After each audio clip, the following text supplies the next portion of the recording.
All right, shalom everybody, and peace of the Lord to all of you. Today we will continue what I wanted to talk about yesterday, but we did not have the time. The Muslims, when they try to duct tape the stupidity of Muhammad, we know that the Quran is full of, legends, fairy tale stories, stupid stories. And then the Muslims, they take advantage of you because you don't know Arabic. So today I'm going to show you how and what is the easiest way to get them busted from their own words. So this is a guy, his name is Muhammad. He claimed that he can answer about the stupidity of Muhammad. We will put him into test and see if he can do so. And how the Muslims they try to do that, and what is the method they practice to defend Muhammad's stupidity. Let us hear what this guy is saying and we will go after. What do you know about Islam? It contains inconsistencies. Have you read them yourself? Yes. Can you give me an example? Quran says the sun submerges into a muddy lake. That's how The we second have thing, night and day. Where Okay. does the Quran say the sun submerges into a muddy lake and this is how we have day and night? Go ahead. Let me read it now. Sure.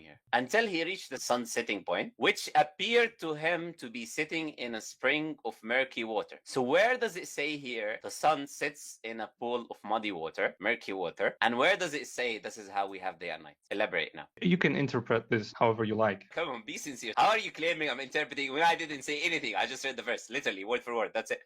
He just said the verse literally. Let us see another Muhammadan reading the same verse. Did he say he did read the verse literally? And his reading literally, he said until he reached the sun setting point, which appeared to him to be sitting in a spring of murky water. Did he say he did read it literally? I will play for you other Muslim what he say about the same verse. This is other Abdul like him. He tried to debunk and duct tape Muhammad. Go. Tell us what the verse is saying. If we look at the passages that actually are clear, we find that in reality, Islam is full of miraculous scientific inaccuracies. As a fellow engineering student, I'm all about science, so Yalla, what you got for me? Surah 18:84 through 6, we read that apparently the sun sets in a muddy pool that you can travel to yourself if you travel far enough west. Notice this verse says, وَجَدَهَا تَغْرُبُ, which means he found it setting. In other So in the other guy appeared to him. This guy, he found it setting. Is it appear to him the same as he found it? So the word appear is not in the Quran.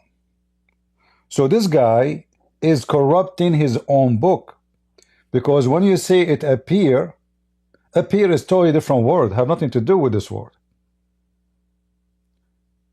The other Abdul, he is reading the same exact verse, and even he highlighted for you. If you read here, he highlighted for you the sentence وَجَدَهَا تَغْرُبُ. وَجَدَهَا mean he found it. تَغْرُبُ, set. And this is his. If we look at the passages that If we look at the passages that actually are clear, we find that in reality, Islam is full of miraculous scientific inaccuracies. As a fellow engineering student, I'm all about science, so Yalla, what you got for me? Surah 18:84 through 6, we read that apparently the sun sets in a muddy pool that you can travel to yourself if you travel far enough west. Notice this verse says, وَجَدَهَا تَغْرُبُ, which means he found it setting. In other words, this isn't describing a physical phenomena. This is describing what Dhul Qurnayn was seeing with his own two eyes. If you don't believe me, read Sunan Abu. And here, when the Muslim, he tried to say such a stupid thing, how Dhul Qurnayn, which is Alexander the Great, he saw it like this. Like, is Dhul Qurnayn a kid? He is 6 years old. Even when they try to defend, they look so stupid and so dummy. So Allah, he is the one is talking is Allah. It's not even this guy, Dhul Qurnayn. Allah is telling us about this guy. He said, this guy, he keep moving, going until he reached the sitting place of the sun, which is a sitting place of the sun, which is a physical place. If we go and read the Quran, this is the verse. Let us read it together. Enter when he reached the setting of the sun. I'm reading the Muslim translation as it is. He found it sitting in a muddy spring. Now the Muslim, they try to make it something, the ocean. I mean, have you ever heard of a spring is an ocean? The word in Arabic is so clear.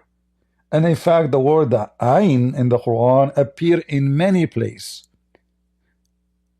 Tons of places where the Quran describe the ayn. What is the ayn? You know, what is that? Aynin hamia. And by the way, there's two different reading.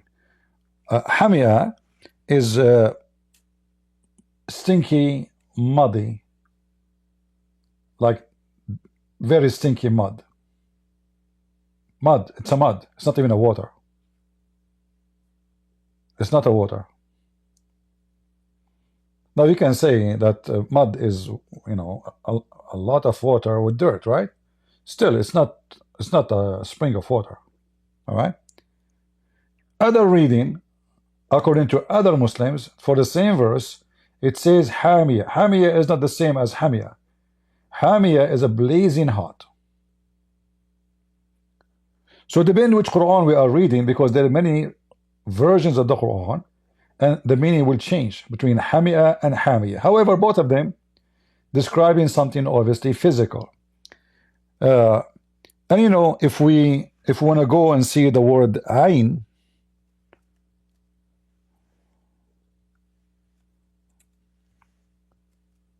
we have tons of verses in the Quran speaking about the word ayn. So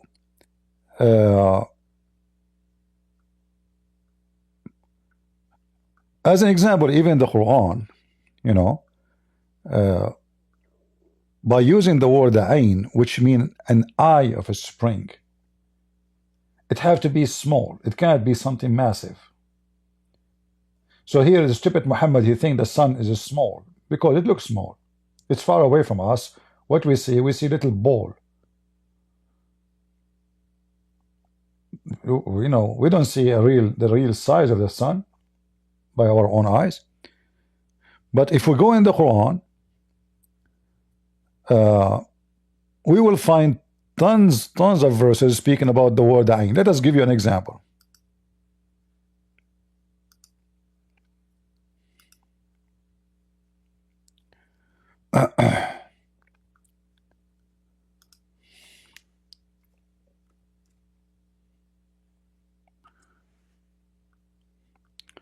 All those verses here, chapter 34, verse number 12. And we made the fount, sorry, of Milton brass. So this is a fount of spring, you know, but this is spring doesn't bring water, it brings certain kind of, you know, minerals. Allah gave Sulaiman a gift. This is other fiction stories in chapter 34. So Allah, he made fountains of springs of such a metal for Sulaiman. So they can, build for him and generate for him. We go to different verse.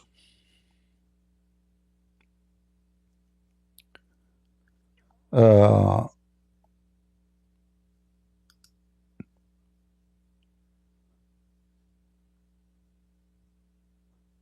ones who will go to hell, Allah will water them from the boiling fountain. This is the word ayn. So what is a ayn? Ayn is a spring, a fountain where little something coming from the ground. How in the world Zulqarnain he saw it in the ocean according to Muslims?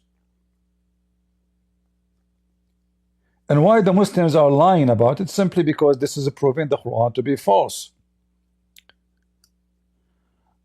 We can find, like, even in the heaven, like Allah, He promised those who will go to hell this kind of fount, which is a boiling water. But those who they are going to go to heaven, Allah will give them a ayn too. It's called salsabila. Chapter 76:18. So therein will be a spring or a fountain whose name is called salsabil. What the word here? Aina. Ain. The same word. So what the word ain? Ain is a fount or a spring of a liquid.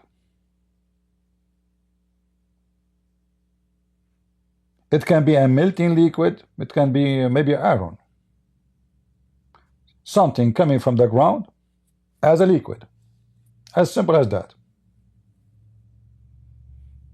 Here in this case, Muhammad promising the Muslim men, very funny heaven. Like imagine you will have in your kitchen in the heaven dishes made of silver. Look at this. You will drink in cups made of silver. What does that mean? It's not even healthy. And then you will be given a drink, and this drink is mixed with ginger. And there's a water. I mean, look at the recipe. Look at the open buffet. It's very stupid, very silly. And then around you there will be boys who they are ghulman, which means they are in the horny stage. There's a guy, his name I forgot his name. He's an ex-Muslim, a friendly atheist. Friendly atheist, something like that. He said, Christian Prince, when he say this is about sex, he is lying. In fact, this guy don't speak Arabic. The word ghulman present the stage of horny. From a ghalama, they are in the stage of sex. They are not just boys, they are youth boys. So they are in the stage of hormone. So when somebody say this is not about sex, okay, what they would do? According to Muhammad, I don't want to change the topic, but according to Muhammad, in the heaven, if you wish something is going to be in front of you, you do not need a servant. If you see a bird in the sky, you see it, you wish it, it's going to be cooked, served to you in a blink of an eye. So you will never have wrinkles for your clothes. You will never even change your clothes. You will never take a shower. You never do poo-poo. So there's nothing to wash, there's nothing to clean, there's nothing to take care of. So what the boys for? To go around you. And what those boys are very white. But anyway, this is not our topic. But just I wanted to prove to you what the word ayn mean. And there's many examples in the Quran. In fact, the Quran promised the Muslims that each one of them he have two fount.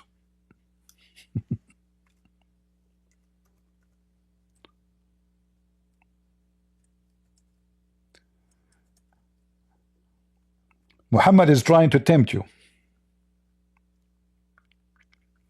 Actually, here we have chapter 2, verse number 60.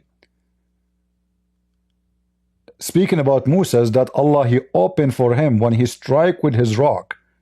He opened 12 spring of water. So is that an ocean? No. The same word appear in the Quran tons of times. Ayn. Do you see the word ayn? Abdul, do you see it? So when he struck with his staff the rock, 12 fountain, 12 spring of water came, not 12 ocean.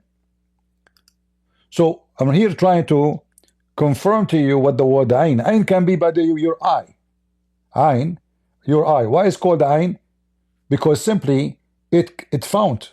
When you cry, liquid come from your eye. So this is ayn. All right. Whatever the word, this is why it's called ayn. So here it says the word ayn again.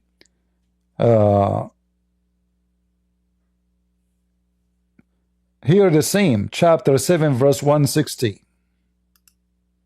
Repeating the story again about Moses. That the 12 fountains came out of the rock for him, etc.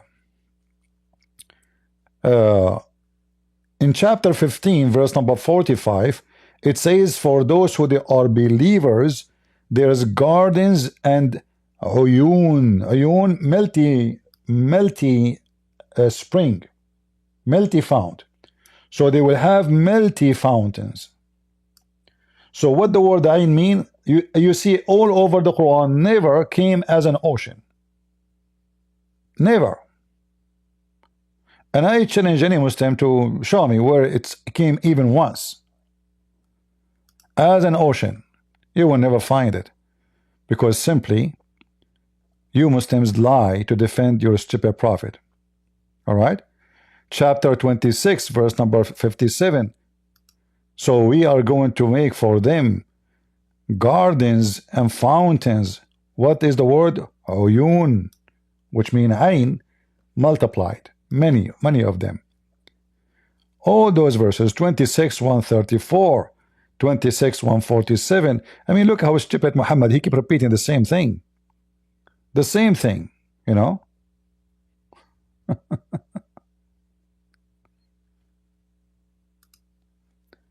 Do you see what the word ayn mean? It's all over the Quran.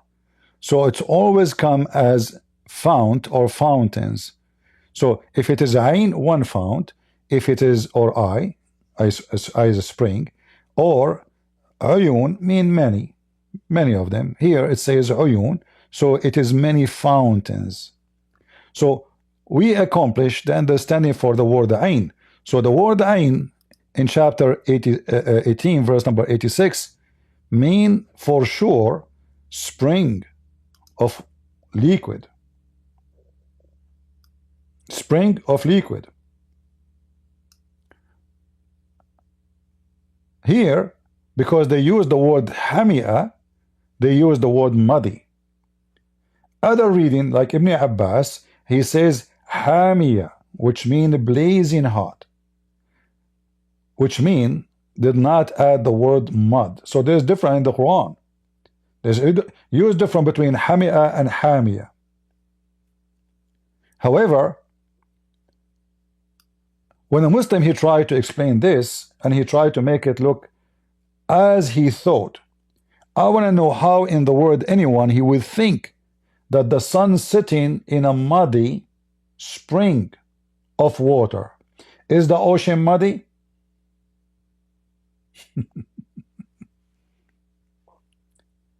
The ocean is muddy spring of water? And the Quran itself says clearly, he found nearby people. Nearby what? Where he found the muddy spring. There's a little girl, she don't dare to call me or let me call her. Her name is Fifi. So Fifi was able to solve the problem. So we will go to Fifi and see what Fifi decided to say to us. So Fifi, he said, okay, I'm going to show you a very accurate hadith to get those Christians busted. But let's, for the sake of the argument, say that this report has nothing to do with perception and that this report should be taken literally. Would that be a problem? I'm sure many of you have heard critics of Islam ask the question, where does the sun go at night? Where does the sun go at night? Now, the reason why this question is so often asked is because of this specific wording of the hadith, in which Abu Nu'aym al-Fadl bin Dukayn reports the hadith while saying, do you know where the sun sets? So it is from this statement that they asked, where does the sun set at night? Now, there is a reason to assume that the word sets was not uttered by his teacher, Al-A'mash. As you can see here, in this other report by Abu Muawiyah, there is nothing about the sun setting. Instead, it simply asks, where does the sun go? Now, is this unscientific? Is the sun stationary? Because according to modern science, the sun is literally moving, and this is in line with hadith. Now, does the hadith say that this is going to occur every night? No. So what exactly is the problem? Well, this... Guys, he just said no. Did you hear? Look what the hadith is saying. This is his choice, and he agreed that those are authentic. I entered the mosque while Allah Messenger was sitting there. When the sun had set, the Prophet says, O Abu Dhar, do you know where the sun goes?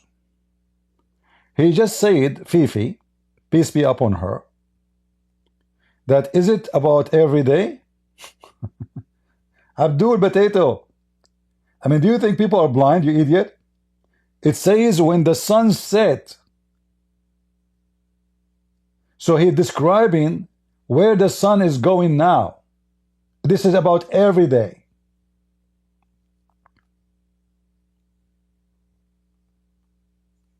You see how our sister Fifi, hiding behind the curtain, try to fabricate different story of what his prophet say. Let me play it again, so in case you are deaf, you did not hear what he said. Every night? No. So what exactly is the problem? Well, the sun is moving in its orbit and is heading in the direction of the throne. It's as simple as that.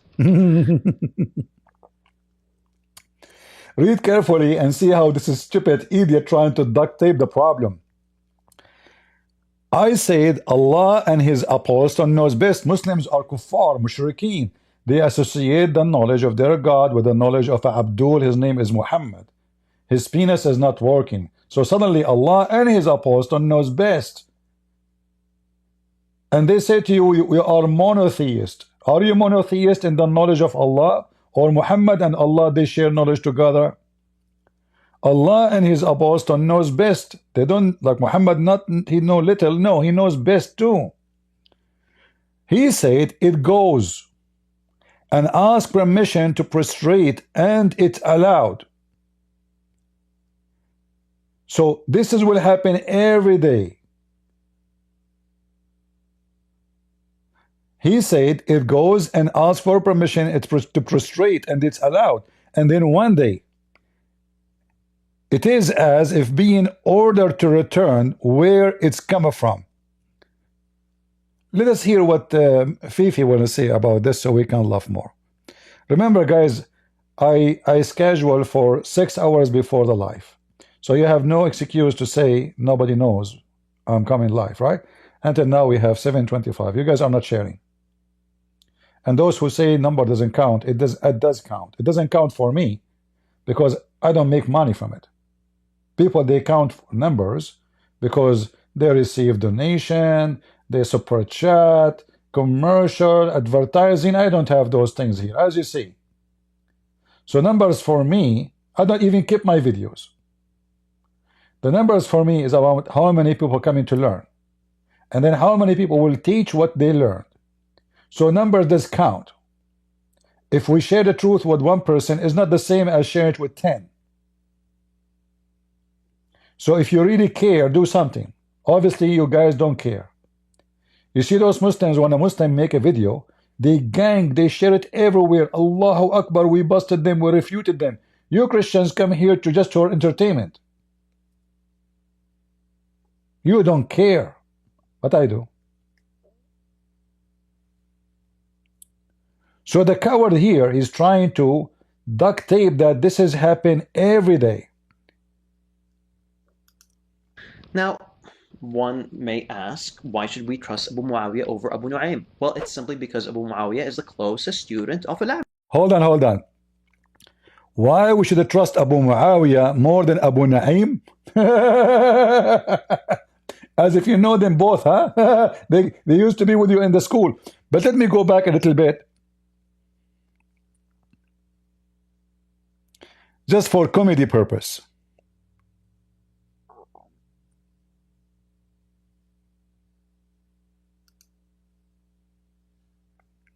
So this is Abu Na'im.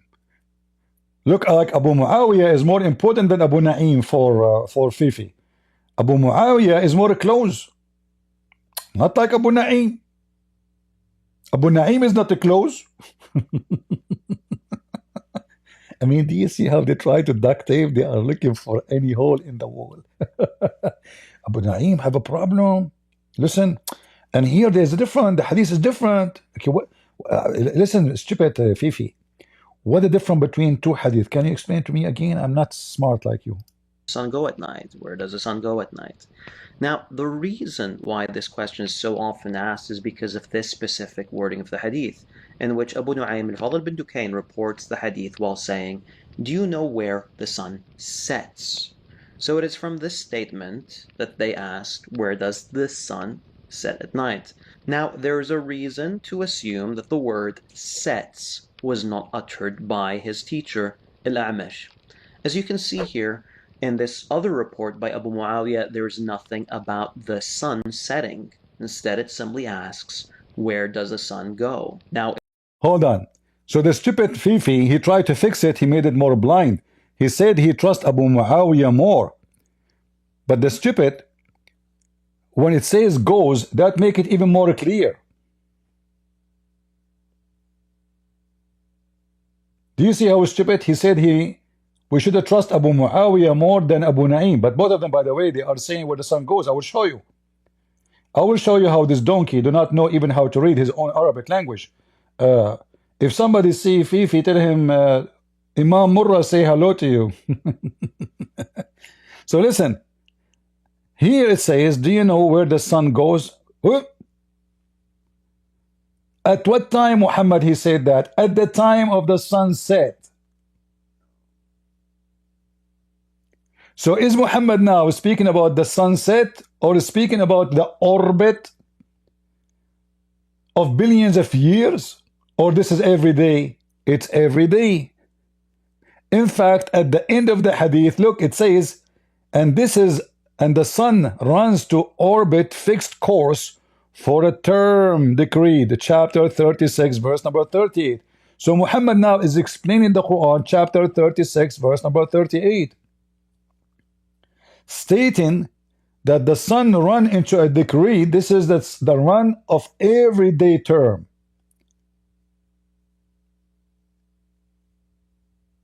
In fact, we can open the interpretation of chapter 36, verse number 38. And then what the Abdu will say? It doesn't say that, CP.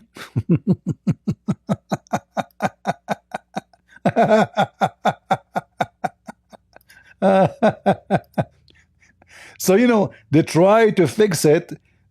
They make poo-poo more stinky than the previous poo-poo. Literally. So let us go and read together.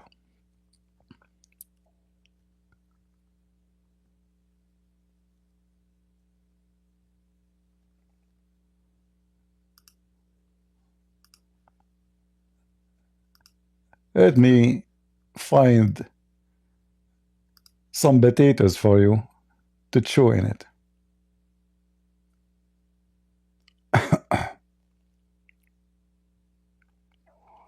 To see if this is about the sun moving every day or not.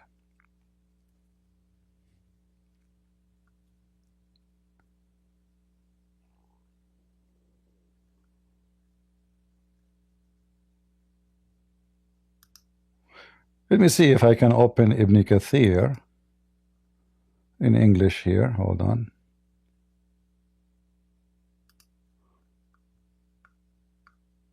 And by the way, Ibn Kathir in English have nothing to do with Ibn Kathir in Arabic.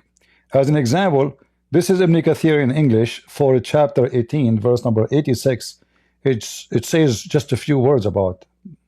When in Arabic, it's a long, many pages. So they took all the stupid things Ibn Kathir he said, and they kept only what they like to keep. But let us do this. We go to chapter 36.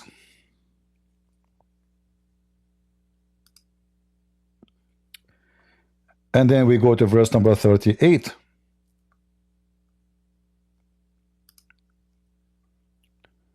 All right. So does it speak about everyday movement? Ibn Kathir explained. So he quote for us chapter 7, verse number 54, saying, he bring the night as cover over the day, seeking it rapidly. He continue. And the sign for them is the night. We withdraw therefrom the day. So he's quoting for you, and then he arrived here to the verse which he's going. This is the main purpose of this interpretation. And the sun runs to a fixed course for a term appointed. This is the decree of the Almighty, all-knowing. There are two views of the meaning of this verse. Two views.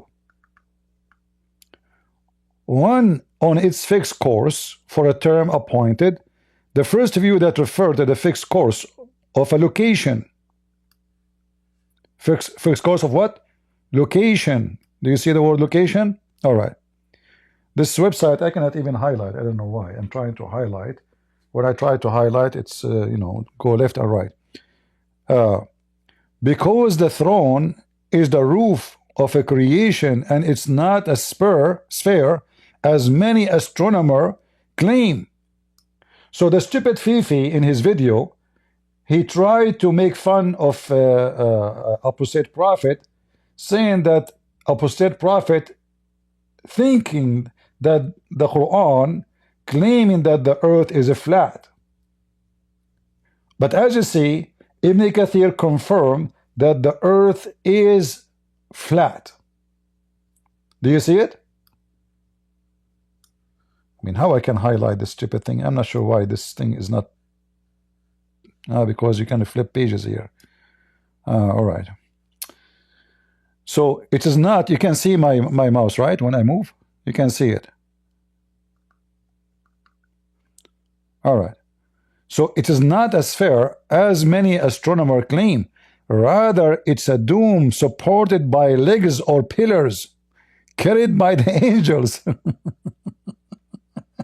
Science, brother. This is pure science, all right?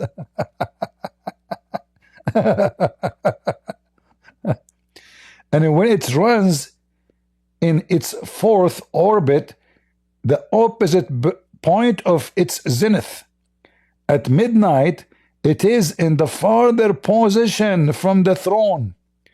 At that point, it prostrates and asks for permission to rise. Ask for what? Permission to rise. Is that everyday movement? Or this is will happen 1 in 10 billion years? This is everyday movement. And then he said, to explain it more, he said he quote the hadith which is quoted by our sister Fifi.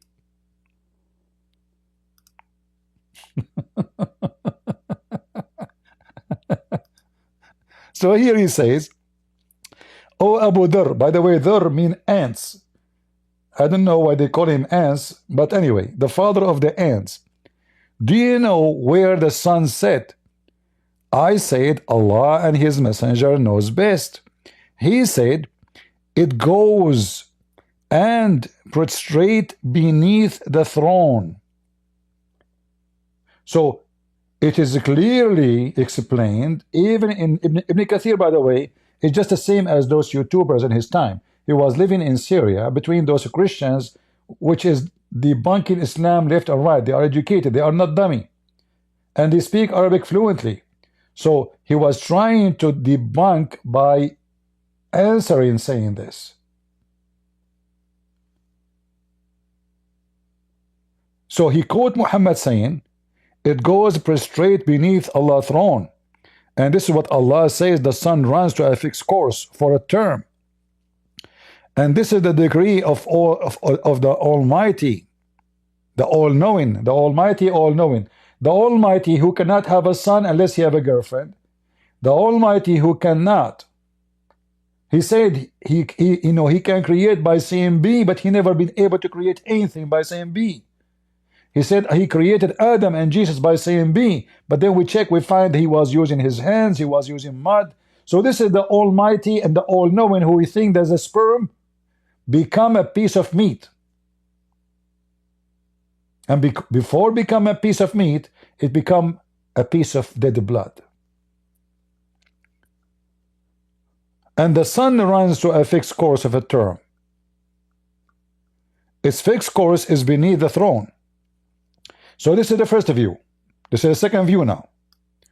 The second view that is referred to the sun, when the sun appoint time come to the end, which will be one day in the day of resurrection, when its fixed course will be abolished. So the difference between both, by the way, nothing. The only difference between them, how they understand it, that the fixed term is when one day, so the sun keep running every day.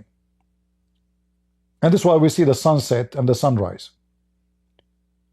One view says this is about the day of judgment, and this is the second view. The sun will come from different place, and then they will quote the hadith about Muhammad saying the sun will come from the west. The other view saying when he meant that a degree of a term, this is about everything, every day happening. When it is in the middle of the day, or the middle of the night, sorry, the sun, which we don't see, the sun now, actually, he said in the middle of the day, the sun will be in the farther point from the throne, So both of them, they describe the everyday movement. The only difference between the two views, one is saying that the course of the term, which means when it's going to stop, is going to keep moving. Is it every day happening, or the stop will happen at the day of judgment? But both of them agree that this is about everyday movement. So this is the second view, says when its fixed course will be abolished. So the sun goes every day in the fixed course from the east to the west. It will come to halt. It will be ruled up. This is the word. Will come to an end. And the end of its appointed time. This is the fixed course of its time according to Qatada. And here he read for you. Its fixed course for a term appointed mean it has appointed time that it will not go beyond that. It was also said its mean it keep moving in the summer orbit or in a certain or for a certain time, and it does not exceed that. Then it move to the winter orbit for a certain time. Remember, this is 800 years after Muhammad. This is when knowledge became, we are talking about in the 12th, 13th centuries. This is not in the time of Muhammad. So here they have better understanding of how the world is functioning. So they are trying to fix it. But look what will happen now. We will find that even there's other Quran. The Quran says, وَالشَّمْسُ تَجْرِي لَا مُسْتَقَرَّ لَهَا, which is opposing the previous verse. وَالشَّمْسُ تَجْرِي لِمُسْتَقَرٍّ لَهَا. The sun runs to a fixed course. Here, the verse saying the sun runs to no fixed course for it. So there's two opposing Quran. One Quran saying the sun runs to a fixed course. Other Quran saying, this is not in the same book, remember. This is Quran, but two different Quran. One says the sun runs to a fixed course. The other ones that say the sun does not run to a fixed course, which means the Quran is obviously corrupt, because it cannot be both are right. One of them have to be wrong, or maybe both of them are fabrication. But who care? You cannot corrupt what is already corrupt. So the sun runs to a fixed course, meaning it has no destination and it goes not settled in its on one place. Rather, it's keep moving night and day, never slowing down, stopping as this ayah. And here the Quran saying, and the sun and the moon both constantly pursuing their courses. The sun and the moon. Is the moon moving around the earth? Yes. According to the Quran, the sun do the same as the moon. This is everyday movement. Will never slow down or stop until the day of resurrection. So the sun and the moon, both they keep moving, not as our sister Fifi trying to fix it, but he make it more blind. Actually, in fact, look how stupid he is. If I play it more, he would die laughing at the stupidity of this guy. Sun go. Now, is this unscientific? Is the sun stationary? Because according to modern science, the sun is literally moving, and this is in line with hadith. Now, see, he just said this is in line with the hadith. No. The hadith explaining where the sun goes at the sunset.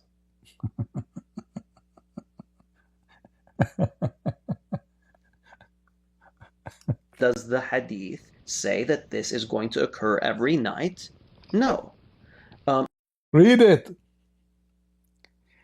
It goes and asks permission, and it will keep doing that every day. It's in the front of you. So what exactly is the problem? Well, the sun is moving in its orbit and is heading in the direction of the throne. It's as simple as that. Now, one may ask, why should we trust Abu Muawiyah over Abu Nu'aym? Well, it's simply because Abu Muawiyah is the closest student of Al-A'mash. In fact, Abu Nu'aym himself says that Abu Muawiyah was a student of Al-A'mash for 20 years. Abu Nu'aym, on the other hand, was not a close student of Al-A'mash at all. Just to show you how stupid this Abdul. He said those hadith, two of them, there's a different, and there's a major different. What? One it says the sun goes, one it says the sun set. In fact, it doesn't say that. This guy is a fraud. Let me play it again. But let's, for the sake of the argument, say that this report has nothing to do with perception and that this report should be taken literally. Would that be a problem? I'm sure many of you have heard critics of Islam ask the question, where does the sun go at night? Where does the sun go at night? Now, the reason why this question is so often asked is because of this specific wording of the hadith, in which Abu Nu'aym al-Fadl bin Dukayn reports the hadith while saying, do you know where the sun sets? So it is from this statement that they ask, where does the sun set at night? Now, there is a reason to assume that the word sets was not uttered by his teacher, Al-A'mash. As you can see... See, guys, his argument now, here it says where the sun set. The other one, it says where the sun goes. How smart you are. But isn't it him talking about the sun at the time of the sunset, saying where it goes?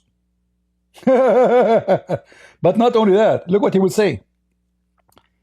He is saying that here it says goes, there it says set. Here, in this other report by Abu Muawiyah, there is nothing about the sun setting. Instead, it simply asks, where does the sun go? Now, is this unscientific? Is the sun... In fact, both of them saying the same. Let me show you how stupid Fifi is. This is the hadith. Read carefully. He says the other hadith, it says the word goes. The first hadith doesn't say the word goes. Guys, do you see the word goes? Do you see it?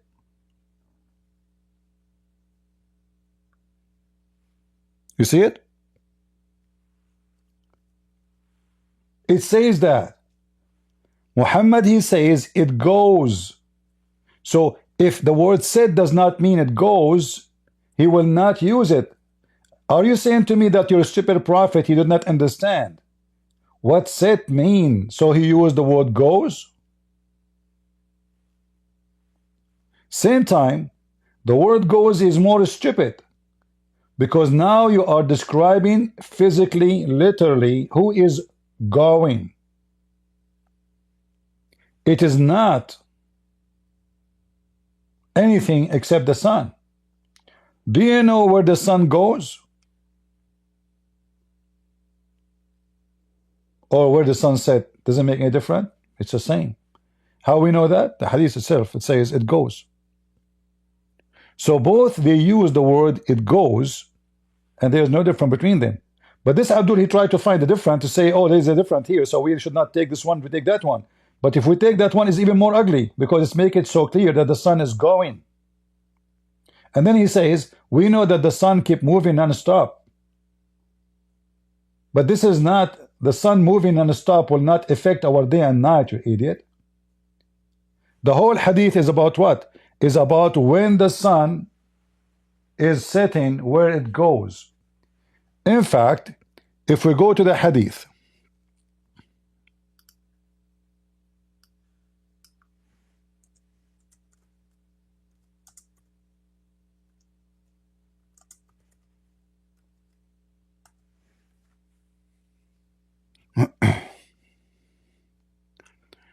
all those are authentic. All right? And read with me carefully, and you will see that Fifi, he did some editing to the hadith. Let me be sure what we are talking about. Guys, read carefully with me. Is that the Muslim translation? Or this is my translation? This is Sunnah.com. He said it goes, I eat revels. So who's going? The sun. Till it prostrate itself underneath the throne and take permission to rise again. So when he spoke about the sun keep moving non-stop, is that the sun sitting, going, and then rising again? Like, do you see how stupid, how dummy the attempt to duct tape the stupidity of Muhammad? So it's clearly that this is about the sunset, the characters of the sun and the moon. The Prophet asked me at the sunset, do you know where the sun goes? At the time of the sunset. I replied, Allah is apostle knows best. He said, it goes, i.e. travel, till it prostrate itself under the throne and it take permission to rise again. How many times the sun rise again and again when the sun going in its Mr. Orbit, Mrs. Fifi? You see how they lie? The whole idea how we can fix it, how we can make it look nicer. Muhammad obviously is a mule, he's a dummy. He's taking a legend about the sun sitting in a muddy, boiling water. So the sun rise again after it receive a permission.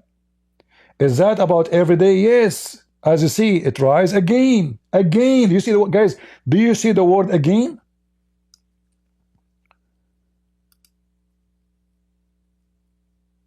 Are you with me? Do you see the word again? Does it say again? So the sun goes every night or every billion year and rise again and again. This is every night. The sun goes, the sun rises in the morning. And the sun, what the sun will do? The sun will ask for permission to do what? To rise again. To rise where? On us. So the orbit of the sun, according to Muhammad, the sun moving every day from the east to the west. When this donkey, he said that those who think that Quran teaching the earth is flat, he don't accept that. We showed you Ibn Kathir saying clearly that those who say such a statement are donkeys. Those who say the earth isn't flat,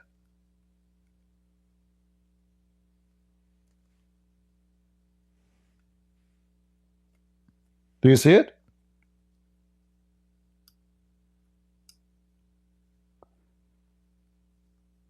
Because the throne is the roof of the creation.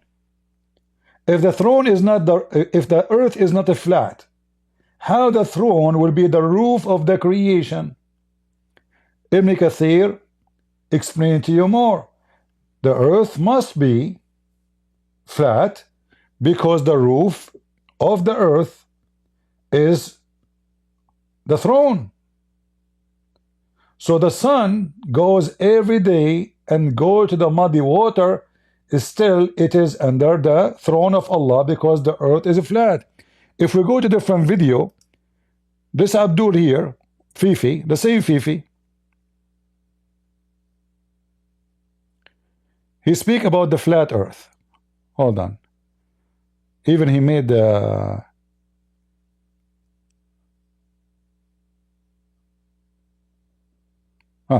here he speak about the flat earth. Hold on.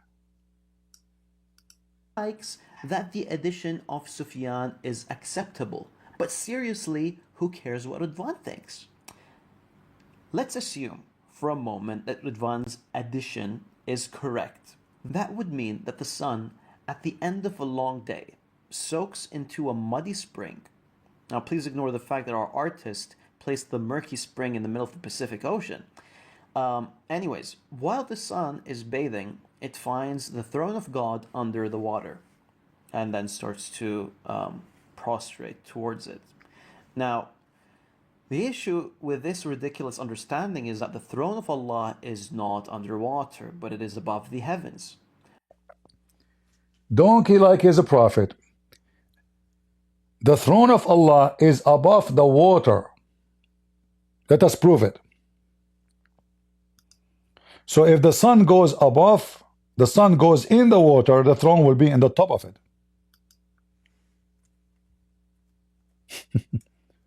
Fifi, this is why she will never dare to call me.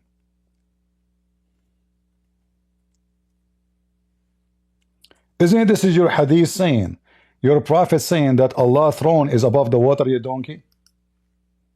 You said to the people that Allah's throne is in heaven. Do you see it?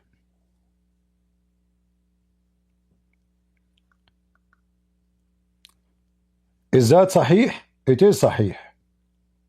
Allah recorded the fate of all the creatures 50,000 years before he creating the heaven and the earth, and his throne was upon the water. So where is the throne of Allah? Fifi was making comedy of his prophet. He made a cartoon. Did you see it? Laughing at the understanding that the sun goes in the water bathing. So when the sun goes in the water, where is Allah's throne? He said in heaven, not above the water, you idiot. He said that.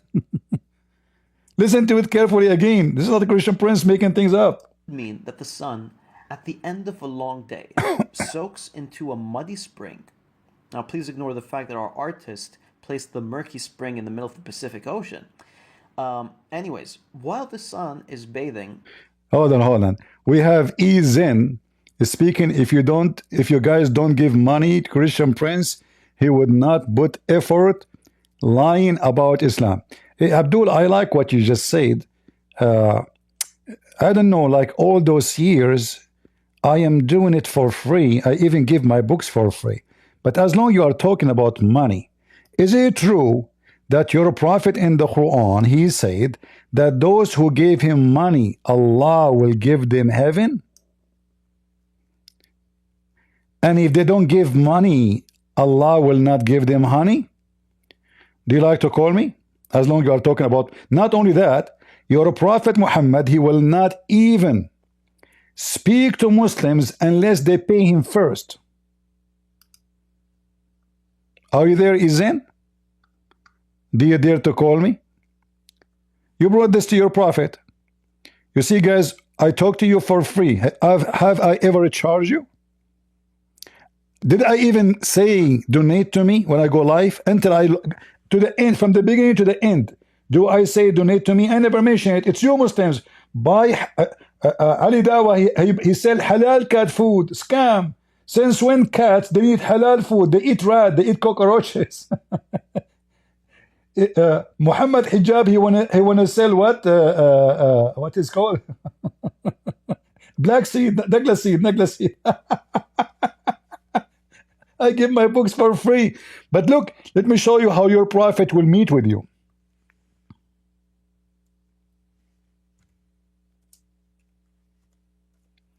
If you give money to Muhammad, Allah, he will give you special place in heaven. If you want to meet with Muhammad, how you can meet with Muhammad? You have to pay him. Let me show you. Anyone can call me for free. Anyone.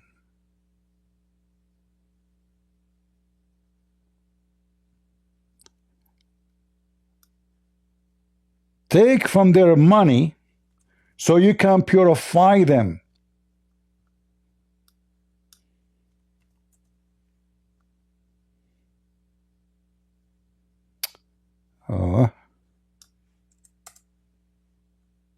Read carefully, guys.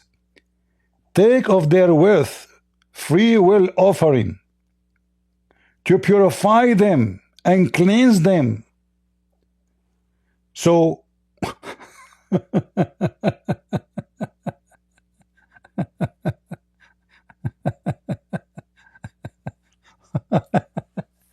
if you give money to Muhammad, you go to heaven. It purify you, brother. Purify you.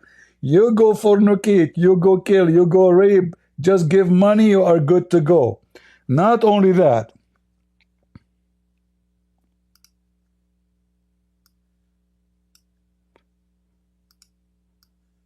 I will keep only one word in here.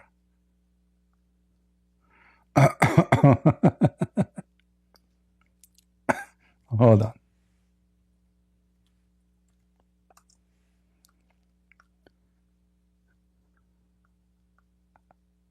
When somebody want to meet with Muhammad, we don't want to change topic, by the way, but just, you know, we will take a break from Fifi and her friends. All the Quran is speaking about one thing, that you have to give either, you have to donate either your wife or money to Muhammad so you can go to heaven. We showed you chapter 9, verse 103 as an example. All right? Allah, He take money from the Muslims. Read it. Chapter 9, verse 104. So when you pay Muhammad, you are paying Allah. So Allah, He accepts repentance of His servant when they do what? When they give money. I never said to anyone, if you donate to me, your sin is forgiven. Did I? Then we continue. We can, you know, we can find tons of verses in the Quran.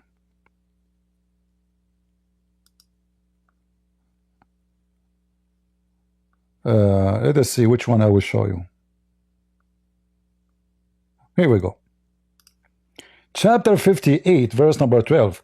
Forbid Muslims from asking Muhammad questions without paying him money. O believer, when you consider with, when you question, when you ask questions, you cancel with the Prophet. Before you do that, give charity to him. Give him money. Do you see it? So before you enter into Muhammad, you have to give him money so he can purify you. If you don't like this translation, we can show you something else. So this is your Prophet Abdul. The Prophet, if his eyes fall into your wife, you have to divorce her so he can F her. Muhammad, he have 16 privilege. 11 of them is about his penis. Oh, you believe, when you went to cancel the messenger of Allah in private, send something before you enter your private consultation. Do you see it, Izin? Izin, are you there? Are you with us, brother? Who is the one? You are not Abdul? Okay, you deny your religion now? All right, all right. Yeah, but at least when you say something, at least prove it to be right. I never say to people donate. I never mention the word donation. I never ask them. I give my books for free. I spend 10 hours. I can go 15 minutes and go. But this stupid you deny your religion now. No problem, no problem. We go back to Fifi.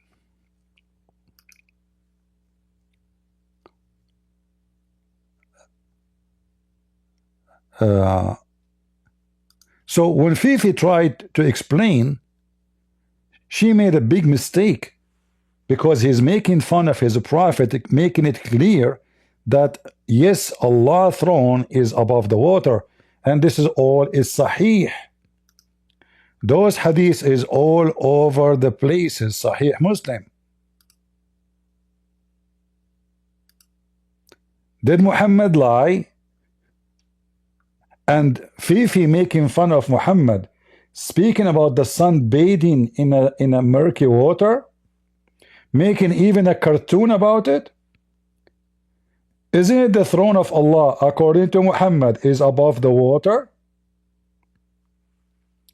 When the Muslim, they say to you, in fact, in his video he said, Allah's throne is above, not under. Here you understand clearly that the earth must be flat. Above what?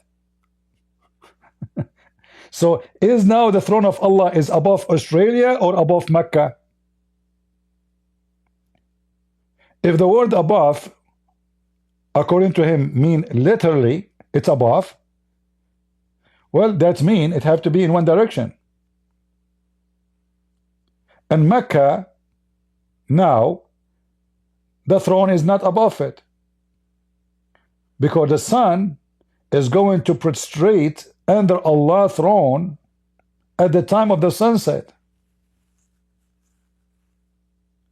It will rise again at the time of the sunrise. So where is the throne is located? Is it above America right now, or it's above Mecca right now? If it's above both, then the Quran is wrong. Remember, I'm using his cartoon.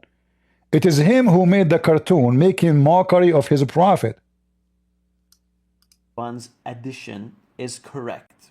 That would mean that the sun, at the end of a long day, soaks into a muddy spring.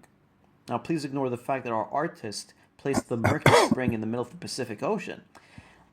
Anyways, while the sun is they say above and beyond. It's not up to them to say.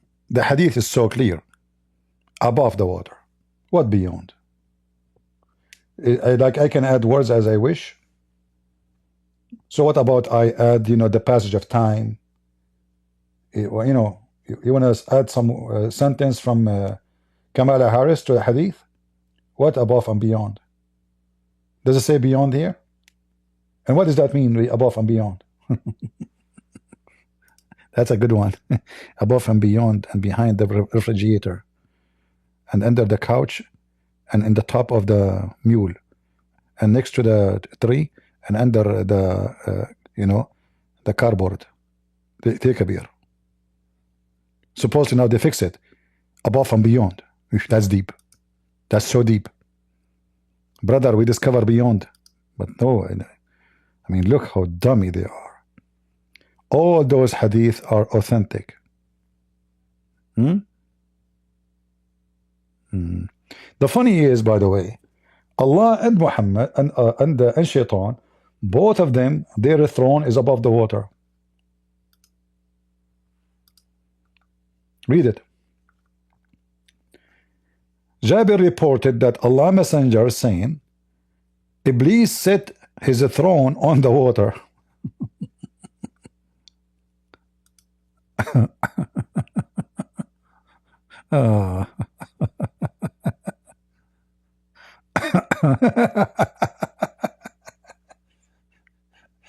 I mean, there's no location for, you see, Muhammad is copying something from the Old Testament. Anyone remember?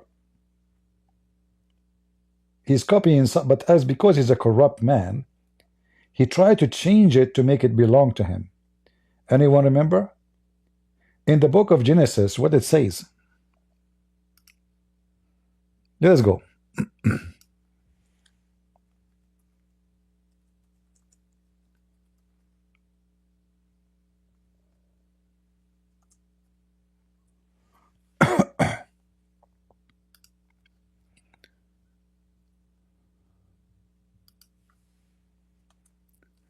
The stupid Muhammad, he learned something from the Jew, but he have to add some spice to it.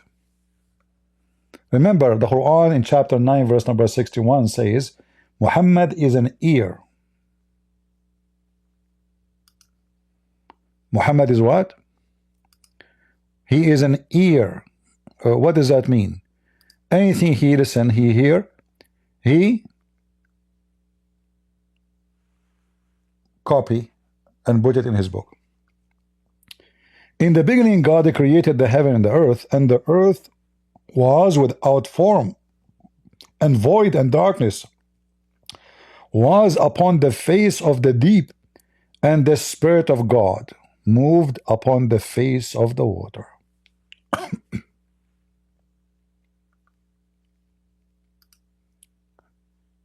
Muhammad, he just add some spices.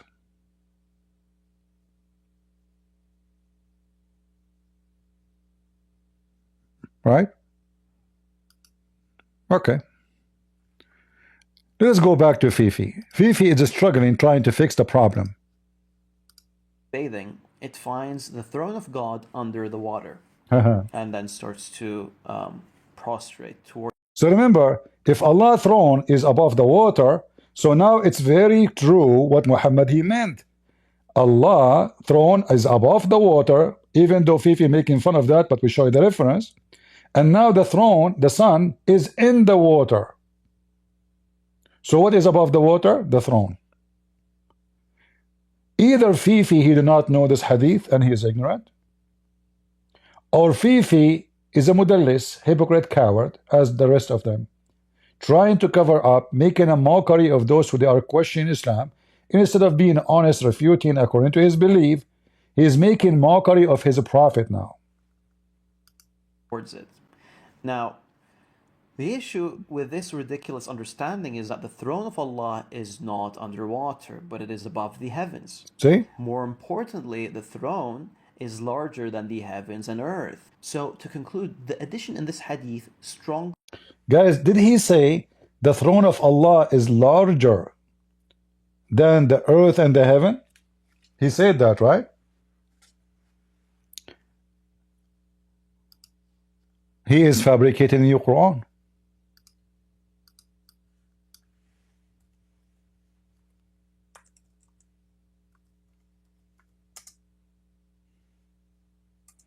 The Quran described the size of Allah's throne.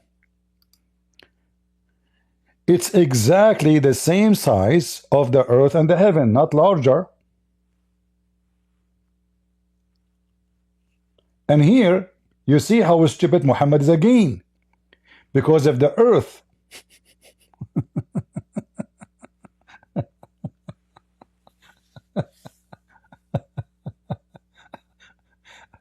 You know, in order for me to say that the throne of Allah is in the size or bigger. He said that. He said bigger. The throne of Allah is bigger than the earth and the heaven. And Allah is in the heaven. How that can be? How your throne can be bigger than your room? Are you with me?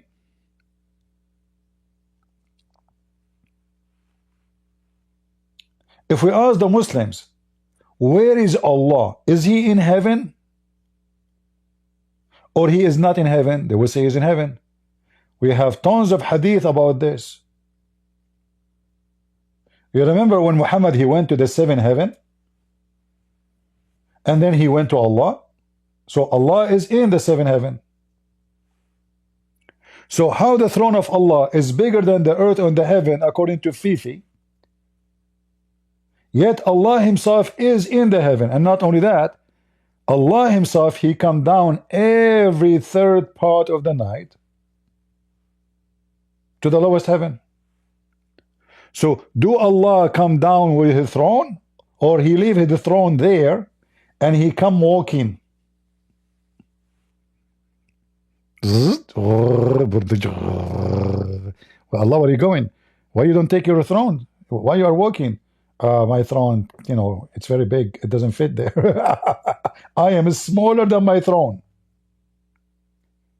Is Allah's throne so big and Allah so small? Muslims?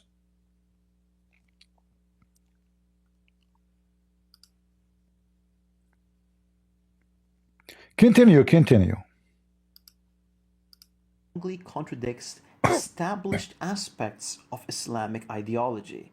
But carry on, Ridvan, please. Guys, now if we accepted for a second that the hadith was indeed wrong. Hold on. He just said this is contradict, right?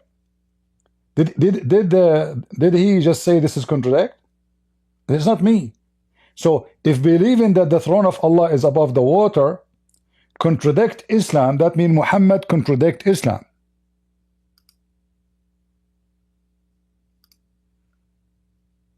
Right?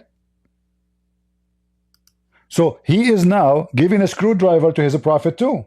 Again. If this is against Islam teaching, so who is the one who's talking here? And as you see, all of this is Muhammad, and it is Sahih. Again and again, like here, this is Al-Bukhari. Where is Allah throne? Is above the water. What hadith is that? Al-Bukhari 7411. But we just heard Fifi saying that this is contradict Islam. So what the Quran says? The Quran says if this is a book made other than Allah, which means other person, you will find in it a lot of contradiction. So now we have to take it into consideration. Possibly that Fifi understood better than his prophet that those who say that Allah's throne is above the water are donkeys. This is what he's saying. The video is there in front of you. Anyone who think the throne of Allah is above the water, not in the heaven, is a donkey according to Fifi. Strongly contradicts established aspects See? of Islamic ideology. Yeah. But carry on, Ridwan, please. Now, if we accepted for a second that the hadith was indeed wrong, which makes it a bombastic coincidence that such a Quran verse and such a hadith both exist. Actually, it wouldn't be a coincidence. The addition in the hadith is due to the narrator's misunderstanding of the Quranic verse. So look what now he is saying. He is saying the one who said the hadith, he misunderstood the hadith. In the minute 9:7 of his video, this is the name of the video, debunk the sunset in muddy spring. We will go back. Let me copy the current time so we can go back. But if we go here, this is the hadith they are talking about, where Muhammad, he made it clear that the sun set in a boiling water. In another Islamic source. Would that just be a coincidence? Narrated by Abu Dhar, I was sitting behind the Messenger of Allah, who was riding a donkey while the sun was setting. He asked, "Do you know where this sets?" I replied, "Allah and His Apostle know best." He said, "It sets in a spring of warm water." Ridwan's hadith is a shortened form. The full version can be found in Muslim al-Bazzar. The report says that the sun goes into a muddy spring and then prostrates under the throne of Allah. Soon I'll explain why the first part of the hadith, which speaks of a muddy spring, is a false attribution to the Prophet, peace be upon him. Did he just say this is false attribution to the Prophet? He said that, right? All right. In fact, this is what the Quran says. He said this part does not exist in the other hadith. But this donkey do not know, maybe, that this is the Quran. Listen. In the Quran, it said the sun set in a murky water, the same as in the hadith. And I'm not talking about the verses which all of you read. I'm not talking about this. No. Here this is stinky mud. This is not spring of water. I'm talking about other reading of the Quran. So if we go to At-Tabari as an example, or other interpretation, we will find that there is many reading for the same verse. Let us show you.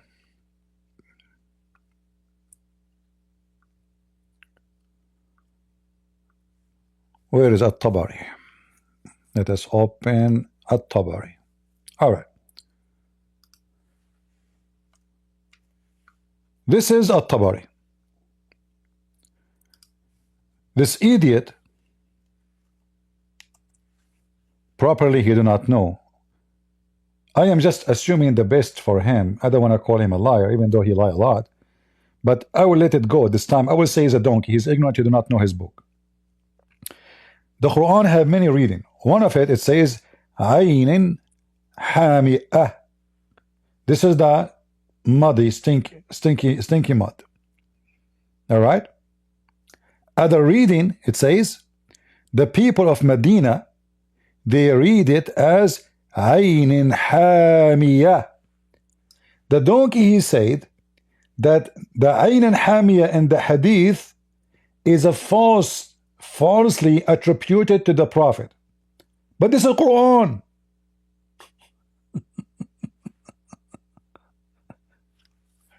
Let me give you the link so you can use Google Translation. Hold on.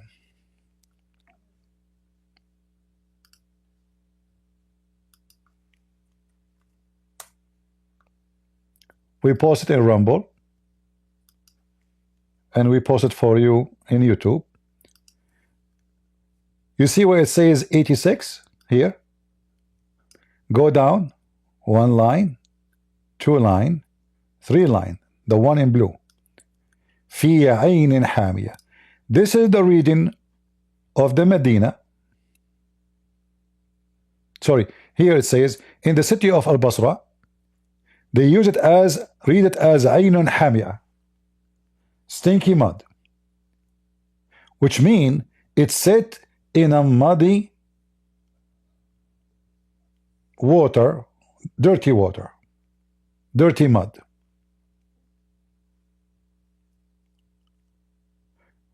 The people of Kufa, they have different Quran.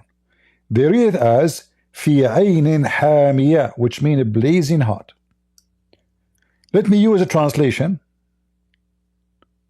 How we can use a translation here? You know what? Let me open Google Translation for best.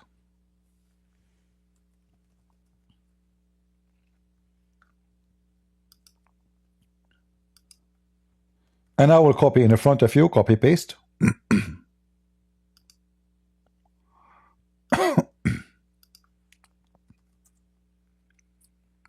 All right, let's do that together.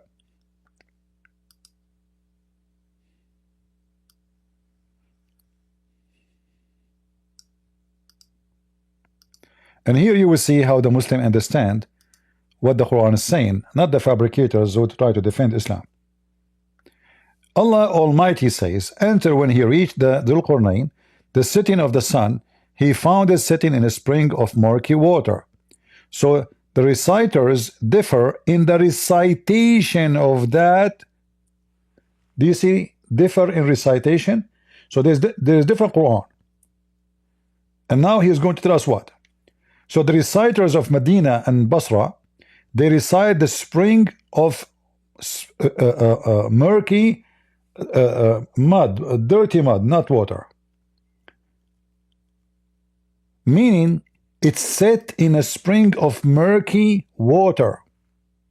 I'm just reading the translation as it is. And a group of reciters of Medina and most of the reciters of the Kufa, they say Hamia. It is a hot water. Hamia is not the same as sorry, here is Hamia, not Hamia. Here it's Hamia. So the people of Medina and the people of Kufa, they recite the same verse saying Aynun Hamia, which means blazing hot. And there's a huge difference between a blazing hot spring and spring of mud. Big difference. Meaning that it's set in a hot spring of water. So how the Muslim understood it all the time, and this is the interpretation of At-Tabari. They understood it literally, the sun set in the water or in the mud. So one recitation, because the Quran is there's many Quran. Muhammad is just a liar. When he recited the Quran, he don't remember what he said yesterday. So he come with a new word second day, and then they have to follow up with him. So one time Muhammad says Hamia, one time he says Hamia.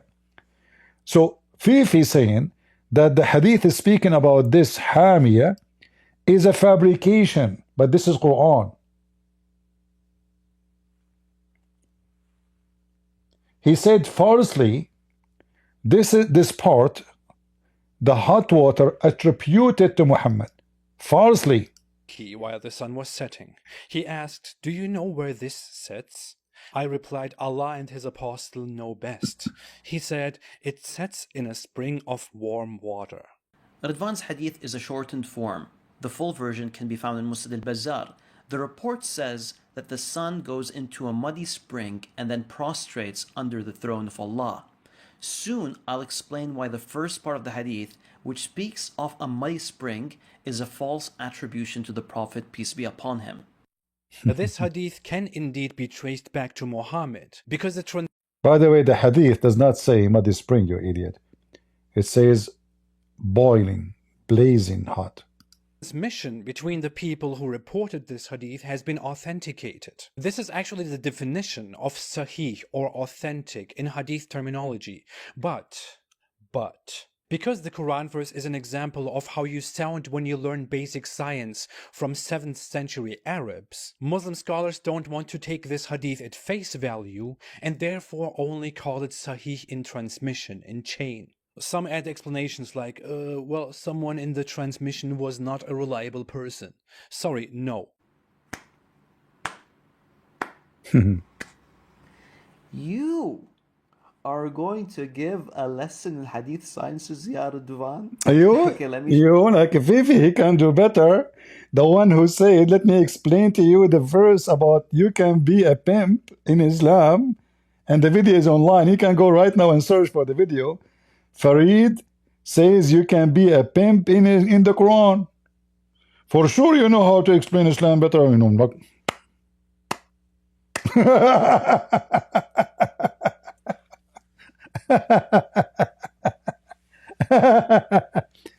And you know, one of the most funny thing that when the Muslims they try to fix it, they make it more blind. So now this hadith is false, but let me show you.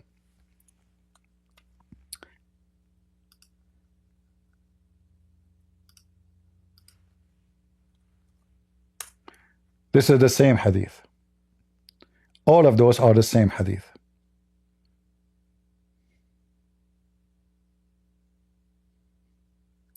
Read carefully. Do you see anything here for those who speak Arabic? Do you see anything here? It says that this hadith is fabricated. You know what? Let me open it in different browsers so I can use translation.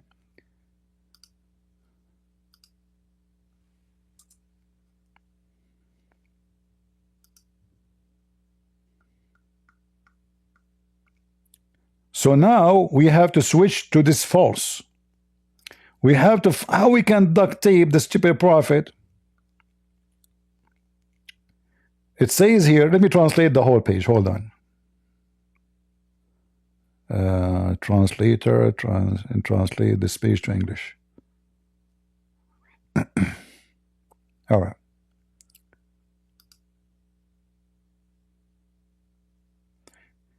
If any one of you can show me where it says that this hadith is not authentic in any way, let me know. The ruling, the transmission is authentic. If there is anything else, no. Anything to make it not right, no. So when they say the transmission of the hadith is authentic, and they never mention that this hadith is wrong in any way, how come it's wrong only for Fifi and her sisters? Look, where it says that this hadith anywhere, anyhow, is not authentic.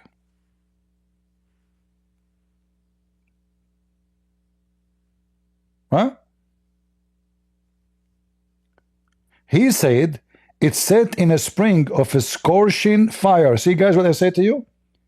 Hamia does not mean muddy. Hamia is muddy.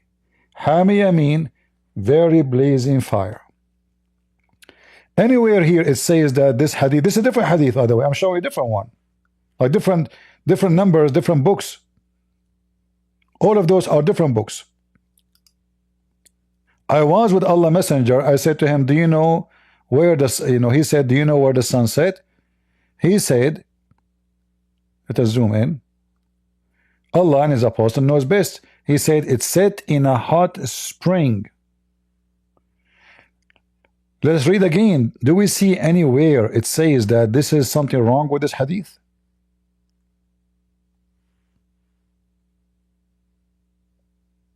Nowhere. Not even once. Look how many times the same hadith is reported. Can we see anywhere it says there is something wrong with it? Nowhere.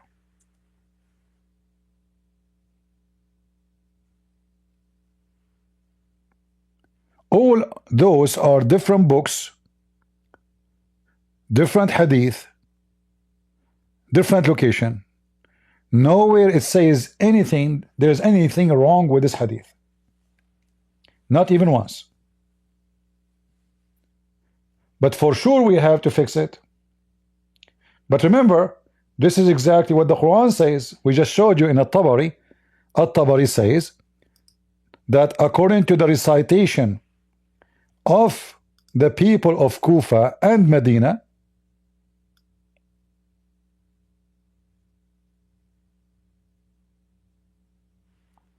Ayn Hamiyah. And this is exactly what the hadith is saying. So if the hadith is fabricated, that means this Quran is fabricated too. Are you with me? And not only that,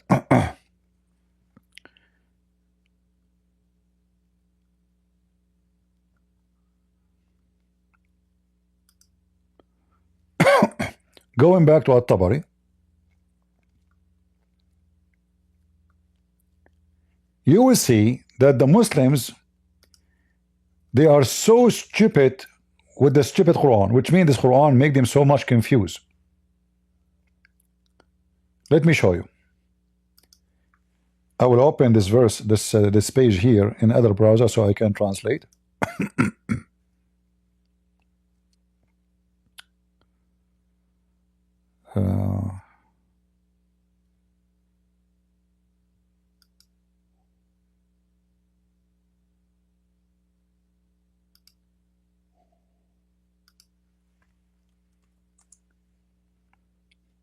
All right.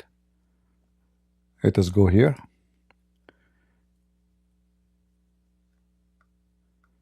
If we read carefully here, and I will use the translator again,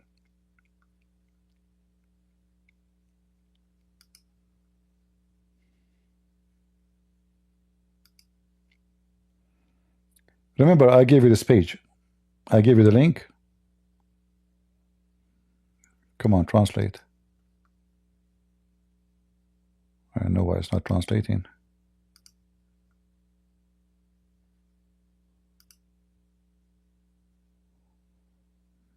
Okay, finally. All right. So here you see the translation of the Quran. You will see that all the interpretation showing us how the Muslims always understood this. They never said he thought. They never said it appeared to him. All of them, they agree he found it sitting in a hot spring. And he said, which is mud.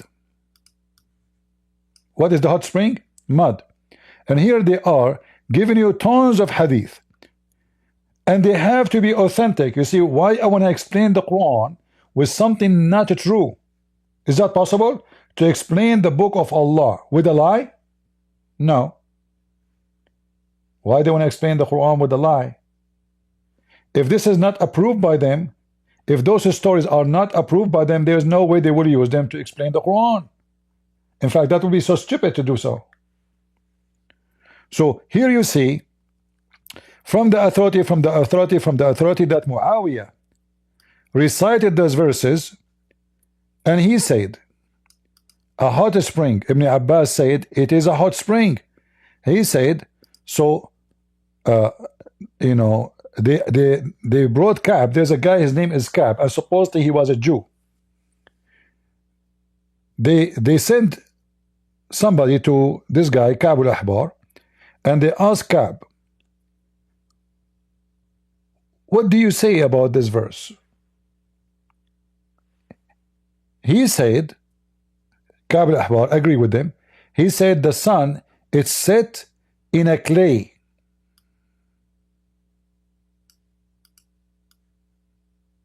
Do you see the word clay? I don't know. This translation keep opening the Arabic one for me. Do you see it, clay? I mean, I cannot even highlight it. And again, Yunus narrated to us saying that Ibn Wahab informed us, saying that Nafi' blah blah, that narrated to me saying I heard Abdul Rahman blah blah blah, Ibn Abbas saying hot spring. Then he explained it of hot mud. He explained it. Hot mud. So when the Muslim, they say when you go to the ocean and you see the sun, don't you think that the sun looked like going down? This is how it appeared to Zulqarnain. There's no ocean there. He's making it clear that the sun literally going in a hot mud. And then it says, but I find it in the book. They asked Ka'b al-Ahbar. They said to him, in your Torah, where the sun set? Ka'b al-Ahbar, obviously he's a fraud. He's lying to them. And he is fooling them. He said, in my book in the Torah, the sun set in a black clay. And now we know where Muhammad he got the story from. The stupid Muhammad, obviously this guy, he put a trap for him. He told him, in my book, the sun set in a black clay. The stupid Muhammad, he put it in the Quran. Do you see it? Muhammad ibn Sa'd told me from Ibn Abbas, he said he found it sitting in a murky spring. He said it is the mud. Do you see anywhere here he thought it appeared to him? All of them, they confirm that it is a mud, it is a stinky mud, it's a black mud, it's a dirty, very ugly mud. Read it. Sludge is the black mud. Who is the one who can explain the Quran? Fifi, or Qatada, or Ibn Abbas, or Mujahid, or and the funny, by the way, do you see it says, they keep saying the authority? The authority of Waraqa, he said, I heard Sa'id ibn Jabir says Ibn Abbas used to read this letter, hot spring. So he explained it saying, which is the sunset, black mud. Do you see the word authority? So obviously, Fifi, beard have authority.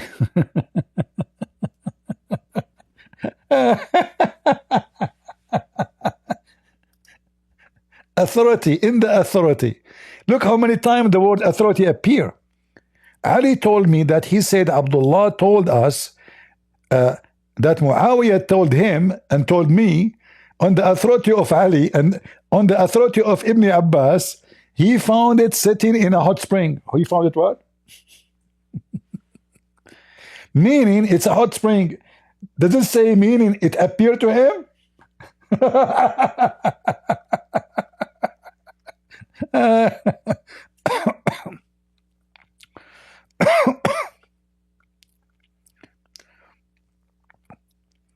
And look here, and that it's because it is possible for the sun to sit in a hot spring with mud and clay. It's possible, brother, it's possible. It's possible, it's possible. So they are saying there's two reading, one saying mud and one saying hot spring. Is there a problem here? They said no, it is possible that the sun, yes, sit in hot spring and it's muddy in the same time. We fix it. It's possible, brother, it's possible. And now Muhammad ibn al-Tabari is quoting for you and the Messenger of Allah himself talking and reciting a very important hadith for us. Is al-Tabari using a fabricated hadith to explain the Quran.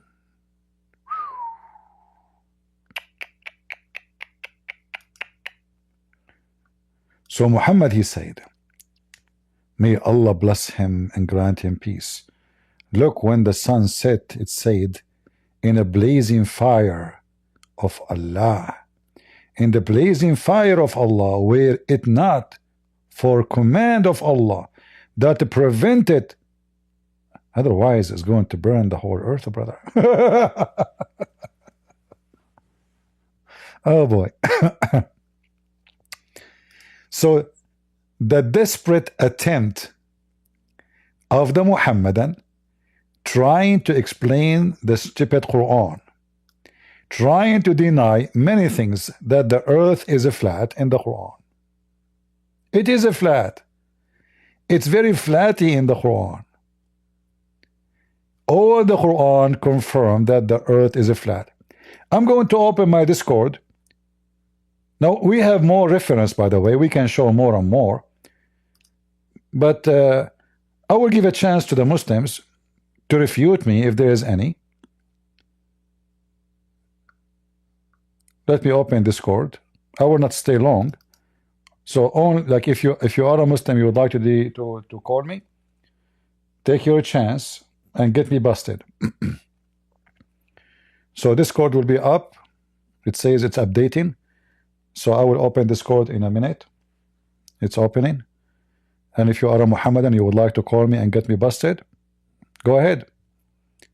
I would like to hear you.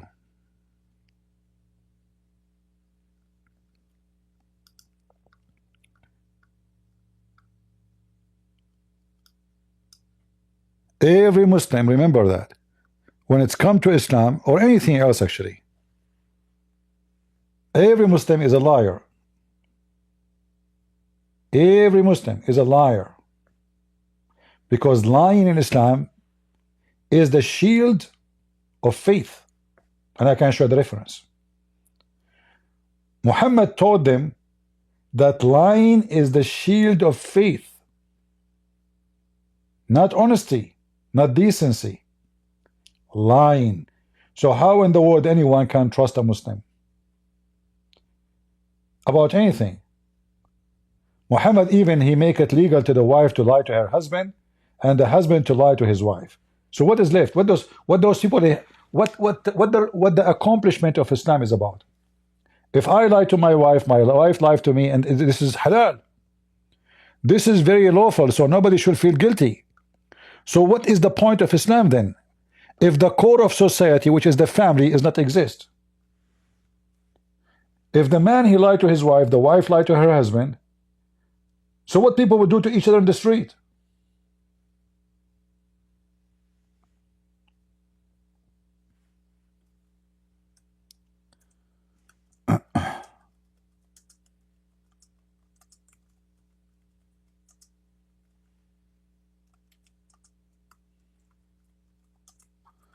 All right, we are opening Discord. If you are a Muhammadan, you would like to join us, we are live in Discord right now. Am I heard, guys, in Discord? Let me know if you hear me.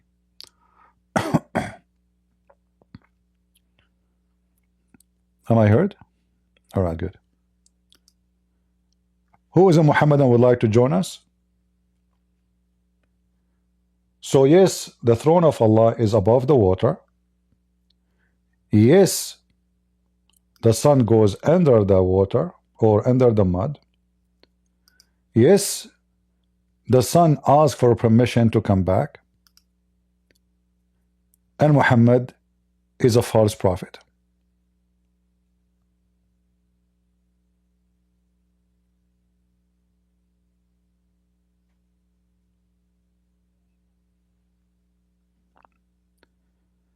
Any Muhammadan? Mayday, mayday. Again, we are live in Rumble, YouTube, and Discord right now. If there's any Muhammadan would like to join us and get us busted, I will be happy to hear you. Anyone? I know this is very easy for Muslim to refute. I mean, you cannot debate a Muslim. I never saw anyone can debate a Muslim, because you cannot debate a liar. You can corner him only. Nobody can debate a liar. You see, the statement of debate, in order to call it debate, it has to happen between two people who say the truth about what they believe. Otherwise, a debate is not a debate if somebody is lying. That is not a debate. So, in the court, a rapist, he will deny that he raped to get out of jail. We know why he's denying. If he is the judge and he is in control of the country, and you say, I rape, what you can do about it, go ahead. He do not need to defend himself. But now, because he's in the weakest spot, he have to defend himself. Any Muhammadan would like to join us?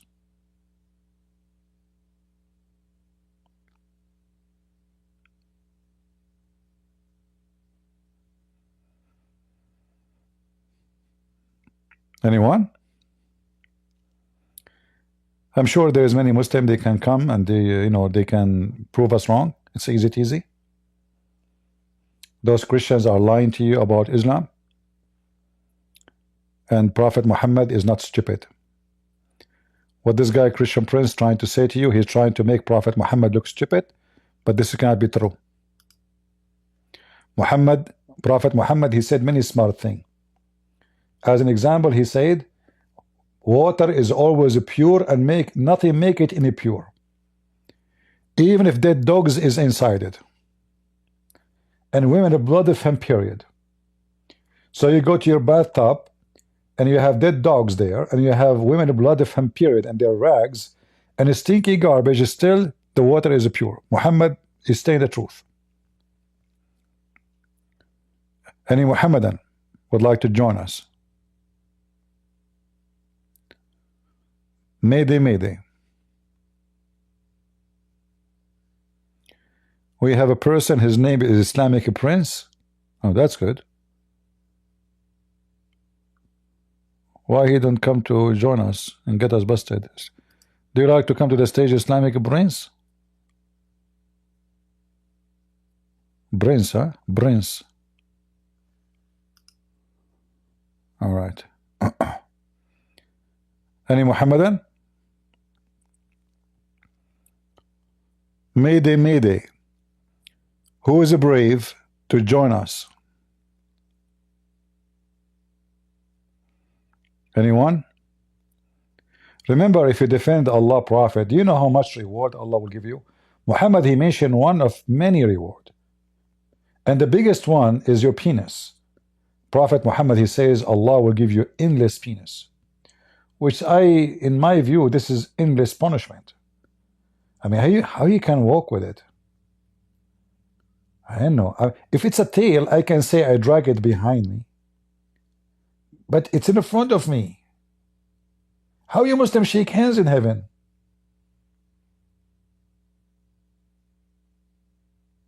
Any Muhammadan? How you can have sex with your wife? Your wife, she cannot be next to you. She have to be in the other galaxy. I mean, it says endless. Like, honey, how we can make sex now? I don't know. You have to climb on him. That's endless. It's going to take me maybe 10 million years to reach the top. And then when I reach the top, what I would do? Slide down? Is it slippery? I'm so glad your prophet, he did not say, and your penis sit in the murky water, especially in the Amazon. Those fish, they will eat it, man. Did you watch this movie, like when people jump in the water, those fish, they eat them alive? So imagine you're in this penis in the Amazon River. Alligator, zombie fish, unbelievable, Oh boy. Any Abdul? Does the women get full of brain in heaven? I mean, do Muslims even have a brain? How in the world anyone would believe in this? You have a brain. Prove me wrong.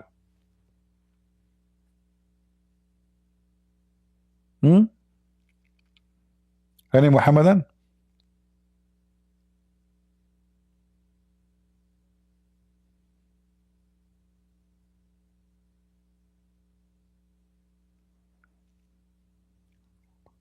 Any Abdul? So is the Quran says the sun set in murky water? As you see, even the tafsir, all of it. And Ibn Kathir, he confirmed the earth is a flat. In fact, there's tons of verses in the Quran make it so clear that the earth is a flat.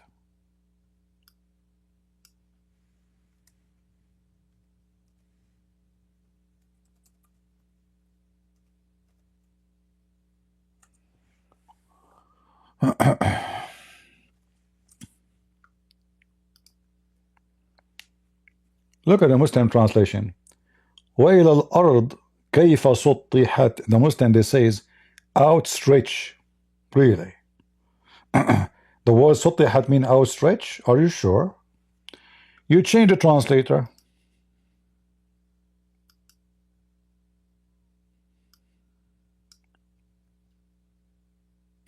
Spread out.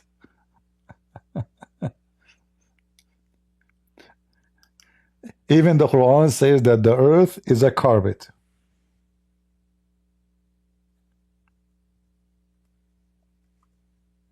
Flat carpet, besalt.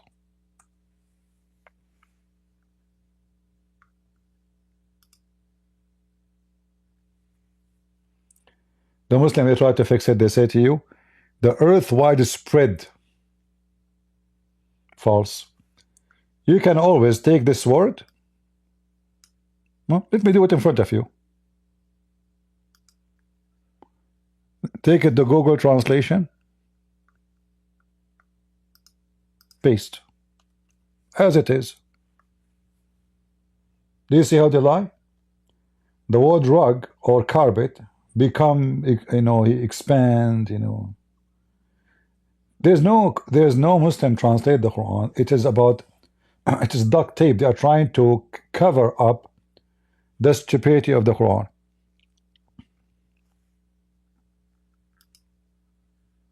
Any Muhammadan?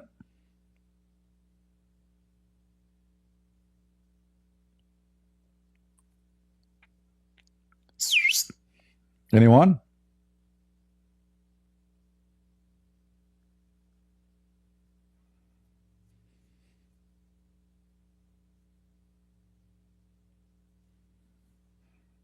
Not a single Abdul?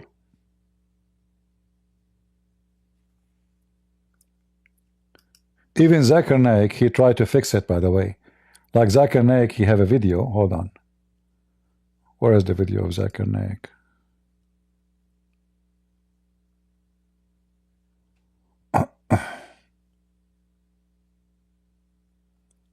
By the way, the verse in the Quran about the sun set in murky water exists in the legions of the Arab before Islam. There is a poetry. Let me search for it.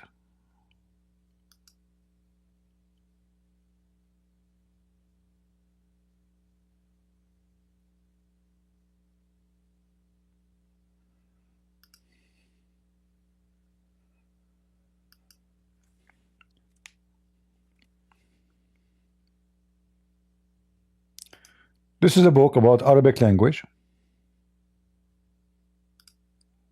It's called Tajul Arus. Very well known book. I can give you the link if you want. And here, this book explains to you the meaning of words and where they are coming from. So here it says,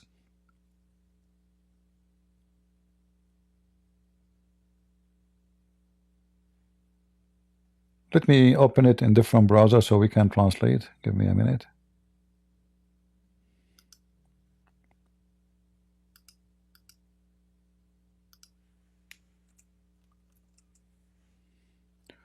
All right, let us show you here. Do you guys see my page? Do you see it?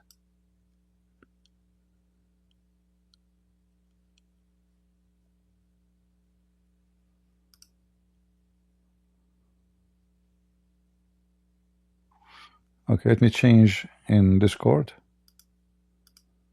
I have to use different browser for translation because not all browsers translation work in them fine. So here they are explaining, you know, the meaning of the words. So look here.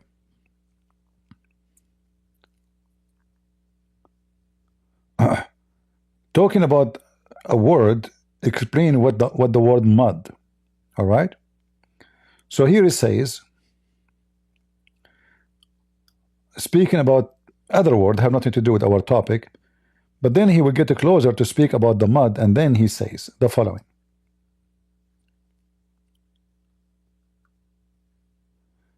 In the hadith from Ibn Abbas, he was in disagreement with Umar when he said the sun set in a murky water. Reference number 4, we will see what is that. فقال عمر حامية فأنشد ابن عباس. So Umar and Ibn Abbas, they are disagreeing about how to recite the verse. Ibn Abbas, he says حامية, حامية. Umar, he says حامية. So now they are, you know, like they are fighting. Is it حامية or حامية? Because they are different. حامية is, you know, dirty mud, stinky mud. حامية is blazing hot. There's no mud. So Ibn Abbas, he wanted to get him busted. So what he did, he get him the origin of it. He says فرأى مغيب الشمس عند مآبها في عين ذي خلب وثأط حرمدي. It's a poetry. Those who do not speak with Arabic, they will be confused. What does that mean? So when he saw the sun in it is the time it's going, which means time of the set,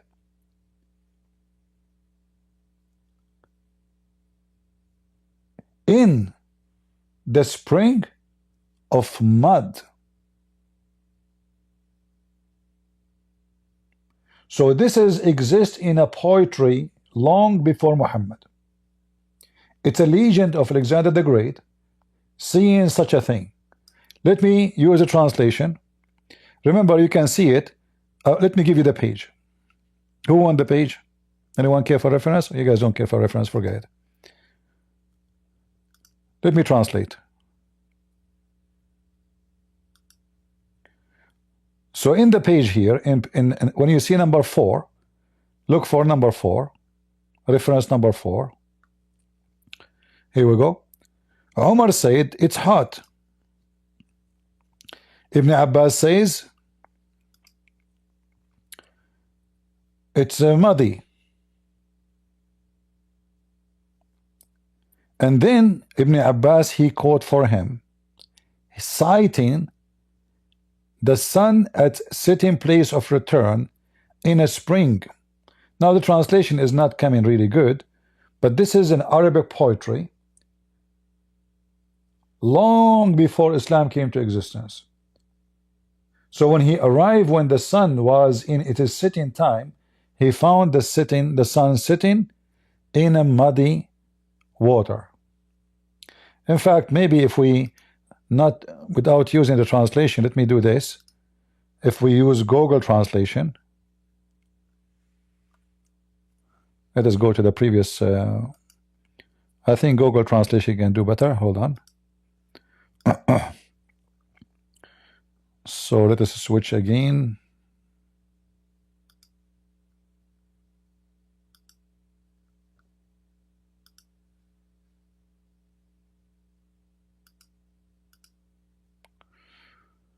All right, you guys, you see me, right? All right. So I will quote this here.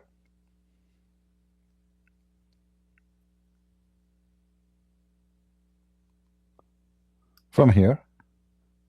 And this is reference number 4.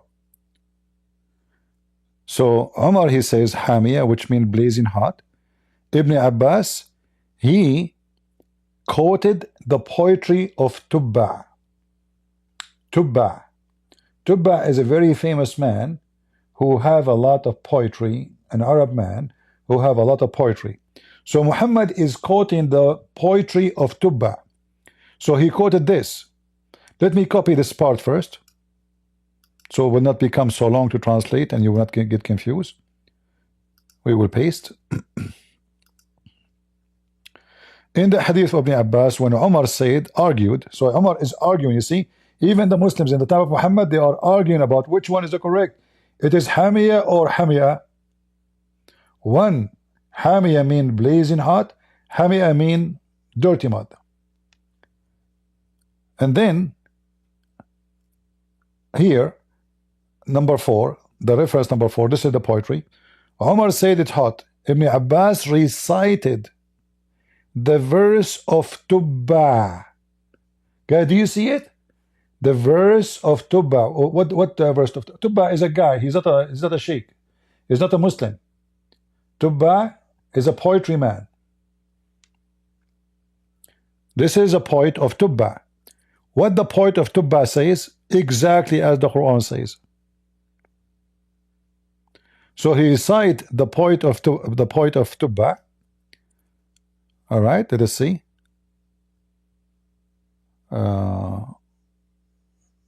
Where is? There we go.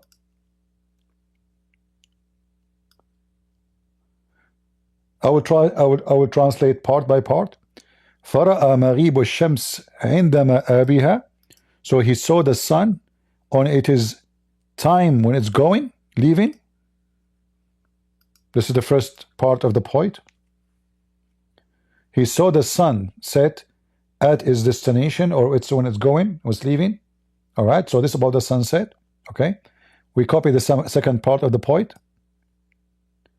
في عين ذي خلب وثأط حرمد. This will be maybe very difficult for Google Translate, but we will see, because this is not a normal language.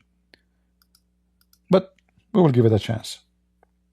In the eye of one who has lost temper. No, this is, yeah, the translation is not correct. So in the eye of a black mud.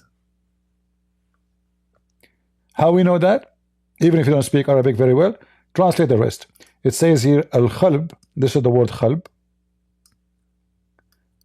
At-tin. It's mud. Let us translate.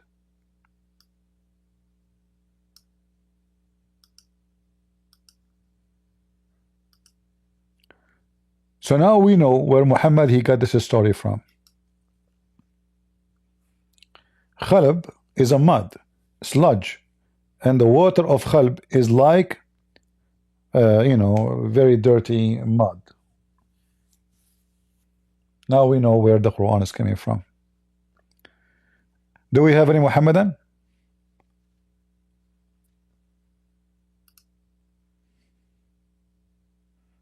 How many of you here speak Arabic?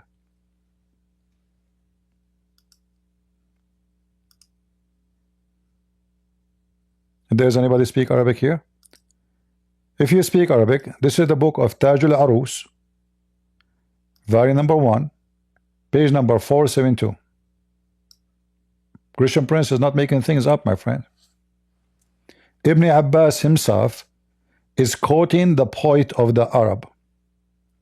The poet claiming that the sun, which is long before Islam, the sun set in a muddy water, or muddy, dirty mud.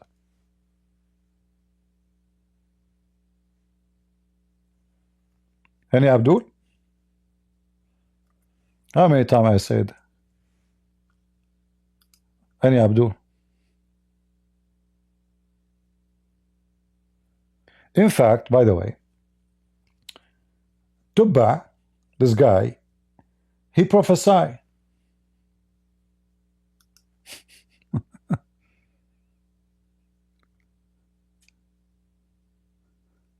He prophesied.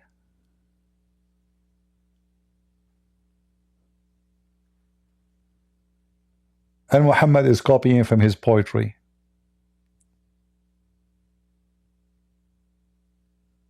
If I go to his poetry, I can show you how I can find you so easy tons of his poet located in the Quran.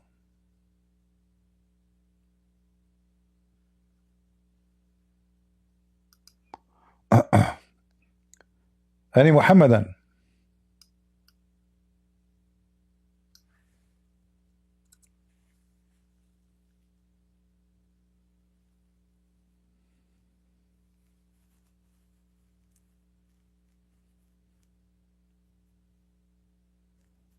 Anyone?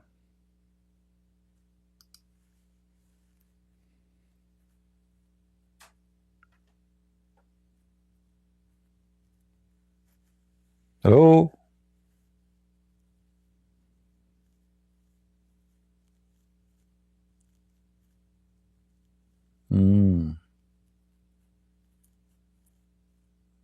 No Abdul, huh? Brother Christian Prince, Islamic Prince has his hand raised. I didn't see him. Where? Guys, where is Islamic Prince? Let's see. I see AGD 44. Are you a Muslim, AGD 44? Where is Islamic Prince to put him up?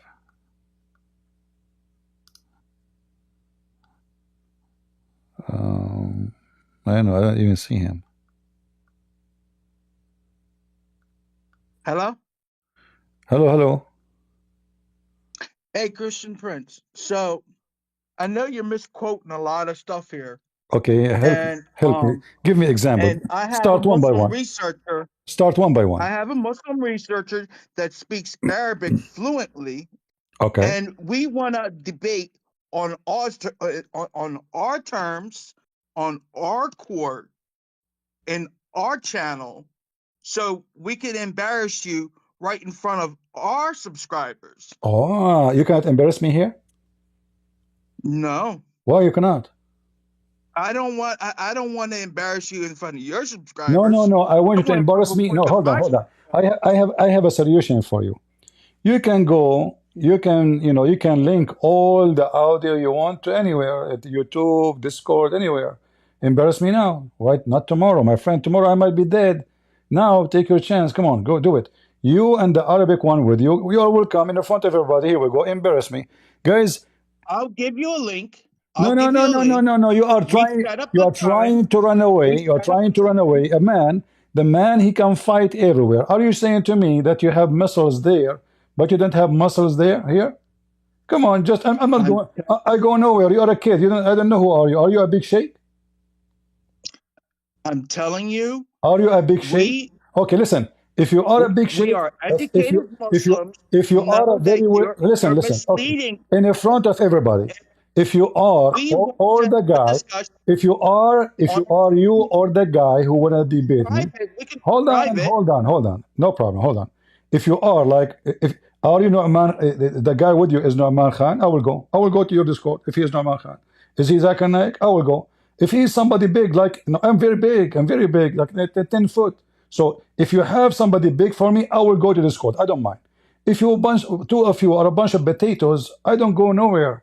So if you are too big, maybe you will reach to my knee, Okay. Then I will go to your Discord. So now, as long you are here, listen. At least quote for us one thing I said. It's a lie, just one.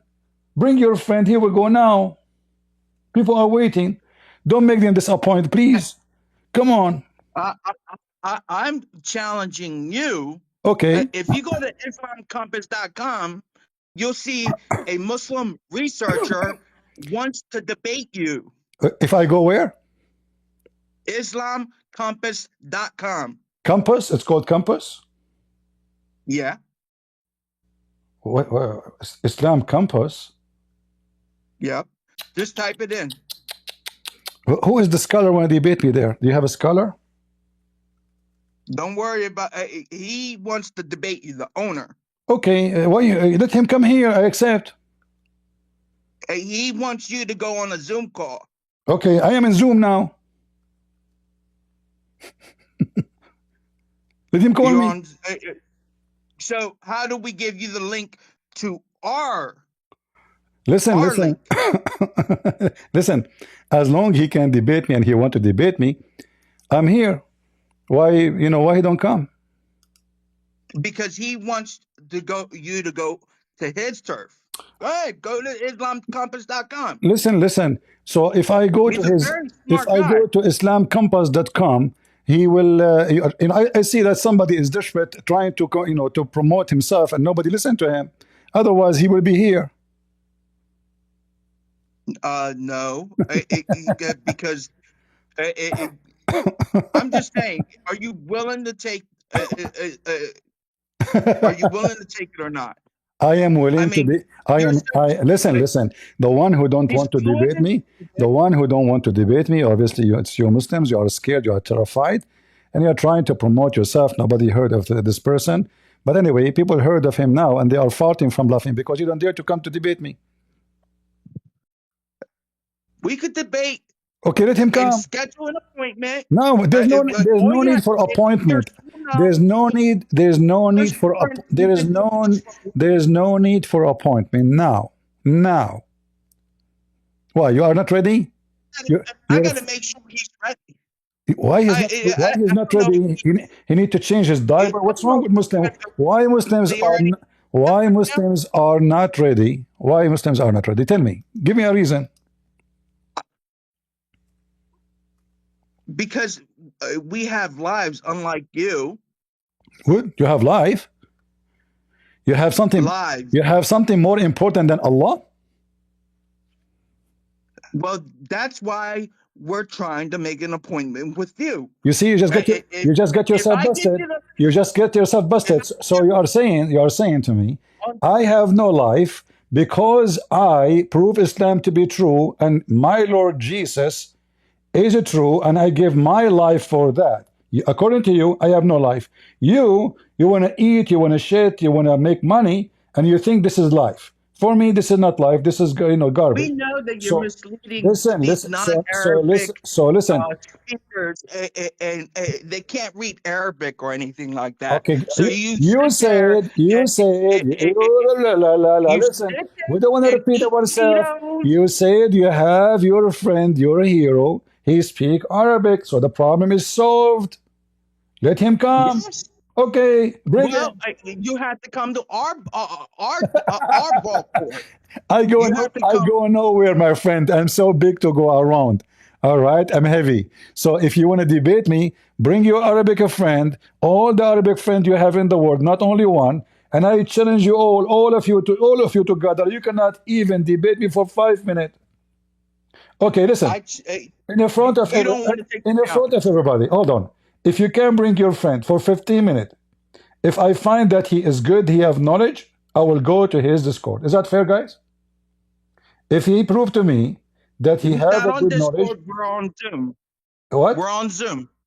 We're on Zoom. I don't have Zoom. I don't use Zoom. It's stupid. This is a stupid program. Here, what's the problem with this? Okay, Skype. I will call him in Skype. We have Zoom. Give him. You can be in Zoom, no problem. But I will call you in Skype. You can make my voice heard by everybody, no problem. You see, the one who make it impossible, my friend. Don't waste my time. Come on, just bring your parents and let them talk to me. Come on, just get out. I'm not going to waste my time debating you about how to debate. You want to debate me? Come and debate me. You don't want to debate me? Get lost. We don't have that. We don't have this. Either you are ready to debate me. I need to be sure he's ready. Ready for what? I'm ready anytime. Hey, get me busted. Those who they are not ready, and they will never be ready. Get your friend.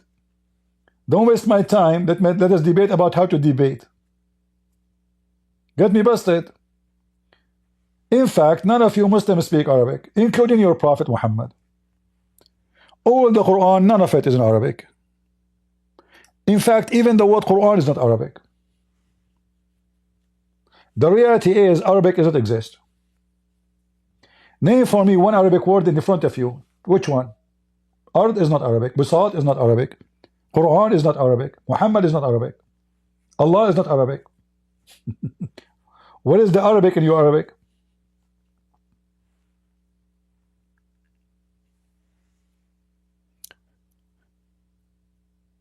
Do we have any Abdul? We thought we got a lion. It turned to be we have a duck.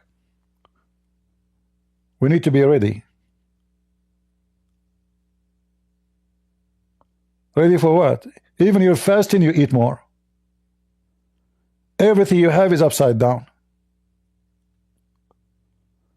Go ahead, Sabah.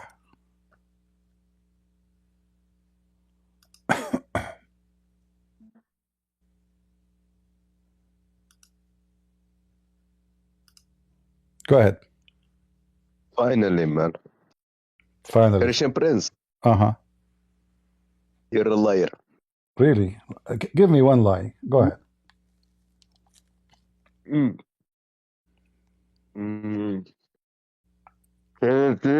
Do the sun set in murky water as the Quran says?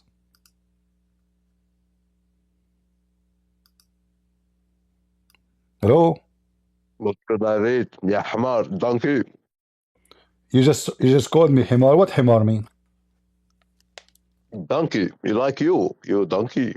Is it true that your prophet wife, her last name is Donkey? And his last name is Dogs? Well, isn't it true that you worship God? No, don't change topic. Don't change topic. One by one. Is it true or I'm lying that your prophet last name Isn't is it true that your you prophet? see a Is triangle it true? shaped Is it God? true? No, listen. Trinity believer? You call me dog. You call me donkey. Is it true that your prophet You are last a donkey. Is it true your prophet know last name? Shut up. Is it true your prophet last name is Dogs and his wife her last name is Donkeys? Yes or no? How old are you again? Can you remind me? Is it matter of how donkey? How old is he? I'm talking about your prophet. His last name is a dog. So now, No, Christian Prince. Tell me your hold age. on. So is it true your prophet last name is Dogs? Yes or no? Dogs. Dogs. Yes. You are a culp. Okay, no problem. You can say whatever about me. What is the answer? Is your prophet his last name Dogs? Yes or no? You are the culp. See, guys, his prophet last name is Dogs, and his wife Zainab bint Jahsh. Zainab bint Jahsh, the daughter of the donkey. So why you are calling me donkey if all your prophet and his family they belong to animal kingdom? So now, so listen. So now, as long you see, so now people they knew who is lying, who is not. I can show reference for what I'm saying. Muhammad ibn Qusay ibn Kilab, his name Muhammad ibn Qusay ibn Kilab. His last name is Dogs, not even dog. You know why they call him Dogs? Because nobody know their father. Do you know why they call her father is donkey? Because it's his name. Zainab, her father, his name is Jahsh. Donkey. So listen. Okay, hold on. You are talking about a donkey. Is it true? Okay? See, I can meet you in church. Where do you live? It is you who I want a real life debate with you, man. Talk about, accept this offer. Accept this offer, please. I accept. Come real life debate. This is life. This is life debate, not dead. You said donkey. Is it true that your prophet spoke to the donkey and he asked him if he liked females? Donkey. Yes. Don't be scared. Yes. Ya haram. Ya ibn kalb. He's insulting me. So you're a prophet. You're real life with me. Debate in church. You're a prophet. I will debate you in front of Francis. No, I will debate you. I will debate you in Mecca. When Mecca become a church, I'm going to invite you there. Debate you in the graveyard of Adolf Hitler. Listen, maybe we go to debate in Tel Aviv in front of Netanyahu that inspired your Bible, you know, with the Torah. Okay, just get lost. Can we have an adult for a second? Can we? I mean, I can't even find one. Abdul is not stupid. So he called me a donkey. His prophet wife, her name is Zainab bint Jahsh. Zainab, the daughter of the donkey. I'm not lying. This is her name. Huh? In front of you. The Muslim, they avoid translating it, but this is what the Jahsh mean.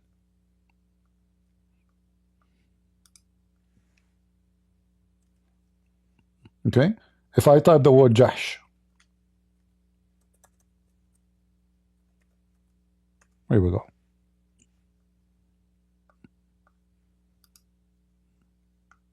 Habiba, the daughter of Jahsh. All Muhammad family are belong to the animal kingdom. Habiba, the daughter of Jahsh. What Jahsh mean? Donkey. You can take the word Jahsh. Here we go. I will take the word Jahsh in front of you. To Google translation.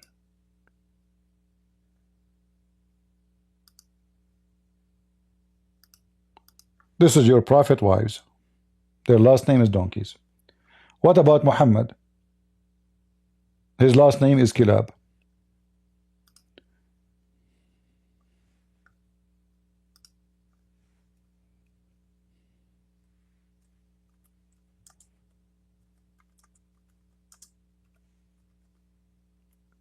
Wait to see.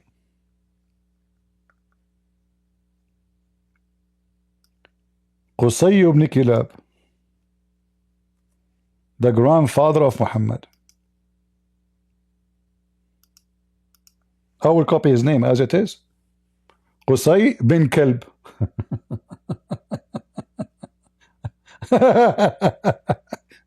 This is your prophet last name. Are we making things up?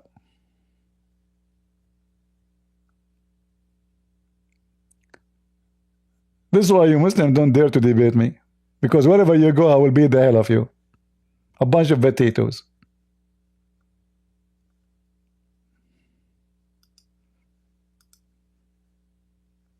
You see it, guys? This is the last name. This is the name of Muhammad's grandfather. His name is Qusay. Last name is Kilab. Why they call him Kilab? Because nobody knows who's his father. He's son of dogs. Many dogs. This is why they call the female dog a bitch. Excuse my language. Because every dog take a right. He don't know who is the father of the babies.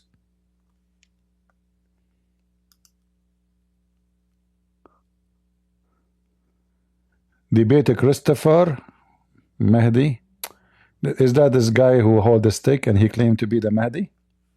This guy is mentally ill, you know.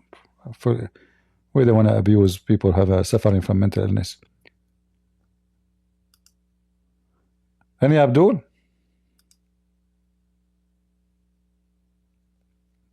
Who is a Muhammadan would like to join us?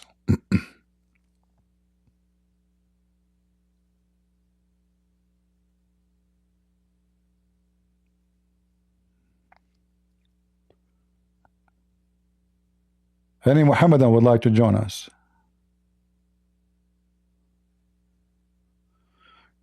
According to Saba, Jesus was a black man. What your prophet, he says he is blonde. You want to show the reference? You Muslims are so stupid. According to your prophet, Jesus was blonde.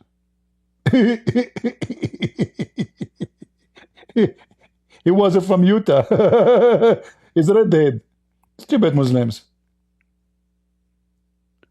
Who is a Muhammadan would like to join us?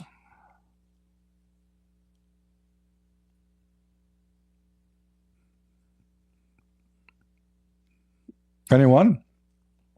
By the way, I want to mention that the Muslims are killing, they are doing a massacre for the Alawi as we speak right now in Syria.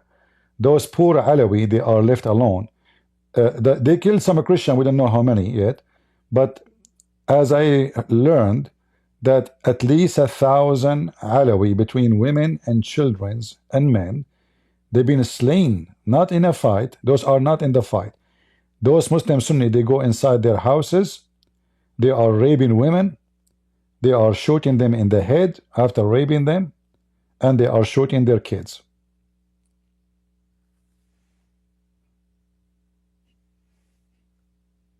This is how filthy this religion is.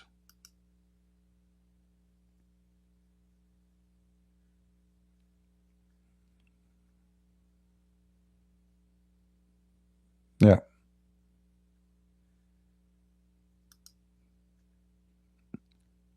I saw even Muslims speaking about the massacres they are doing.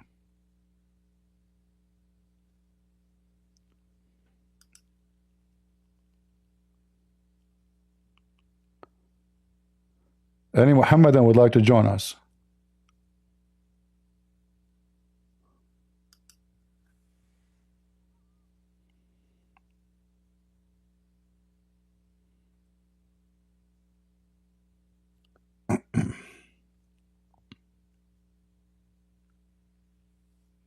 Nobody? There's one hand is up. I don't see anybody. Where?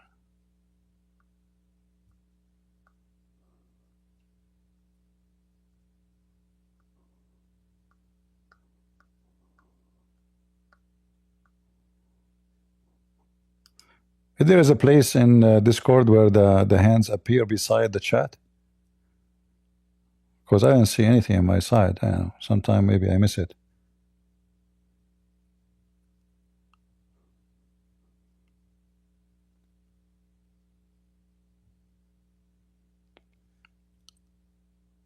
Who is a brave Muhammadan? Mayday, Mayday.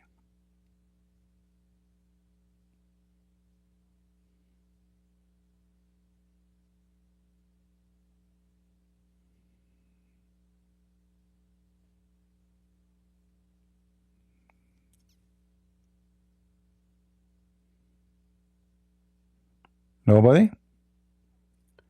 Not a single Abdul is proud of his religion. What a shameful cult.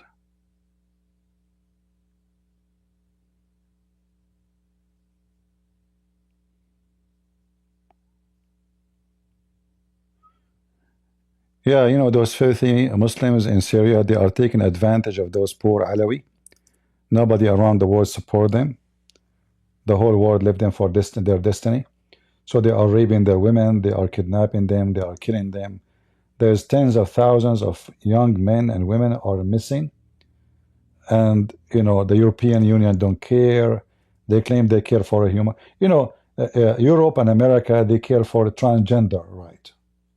If you kill a gay, they will go against you. If you kill tens of thousands, who care? But don't kill a gay, okay? If you kill a gay, we will put sanctions on you. Europe.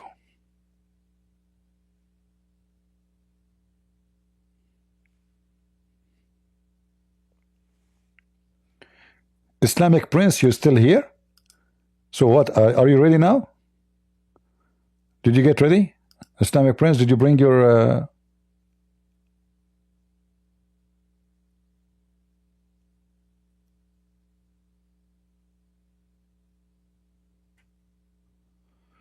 Yeah, stupid European evil, you know.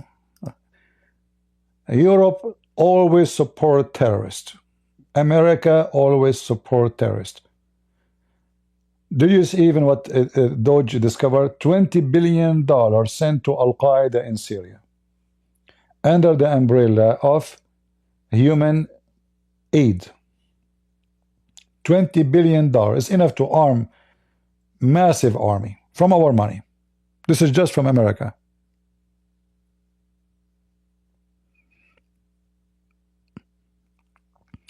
The same as the money they sent to Hamas.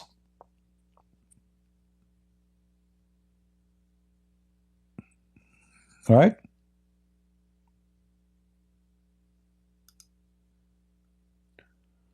Yeah.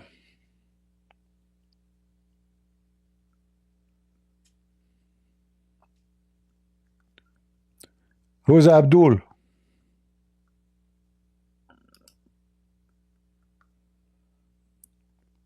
Not even one.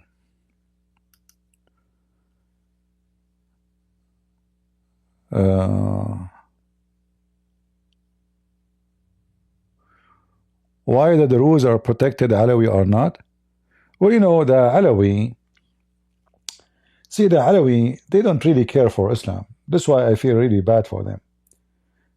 They don't even, they make fun even of the Quran. The Syrian regime, the president was a Alawi, the previous president, the Assad. But the reality is, most of his men who killed people, they were Muslim Sunni. like the Minister of Defense, the head of the intelligence, etc., Muslim Sunni. But because those Muslim Sunni are a bunch of hypocrite cowards, they find this is an opportunity to kill and rape and kidnap and steal.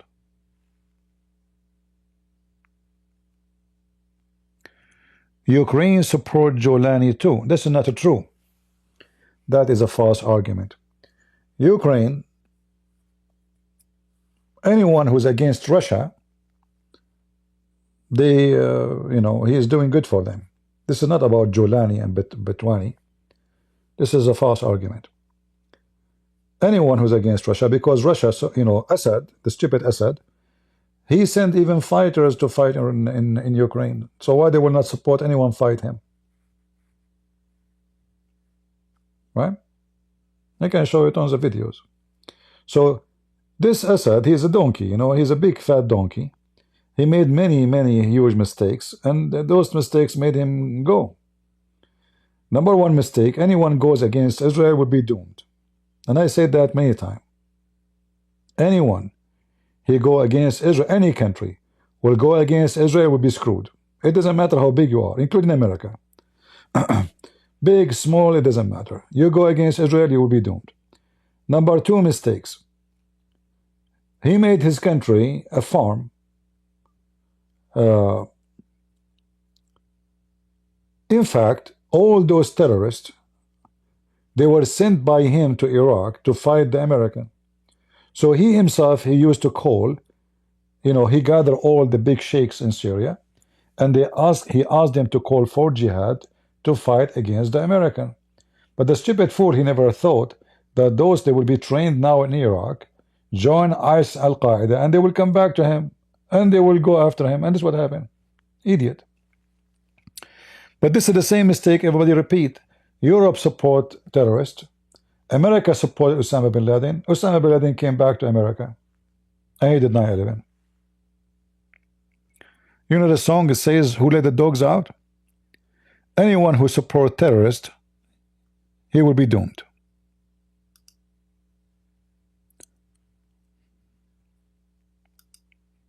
Yeah. When the American, they invade Iraq, he gathered all the sheikhs, he asked them to call for jihad, even they give them free accommodation until they go to Iraq, they transport them by buses owned by the government. He's the one who established all of this. Stupid. He's a very stupid idiot.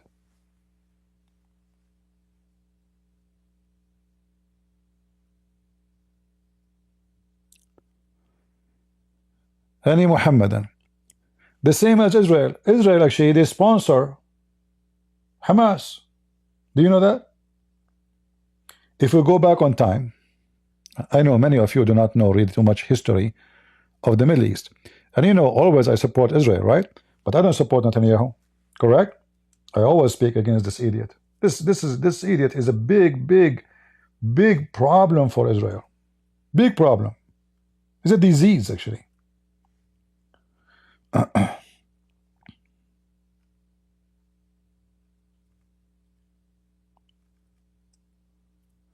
Let me show you. As long as we don't have Abdul.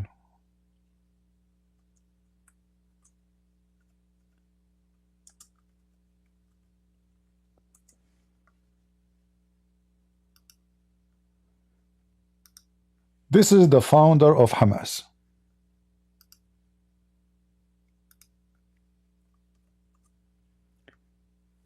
This is the founder of Hamas.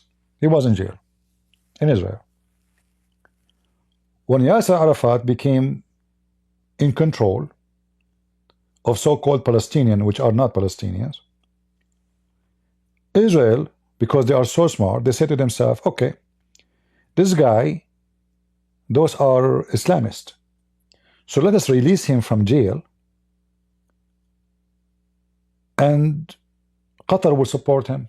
They are Muslim Brotherhood. And then they will be competing with each other. And then they will start killing each other.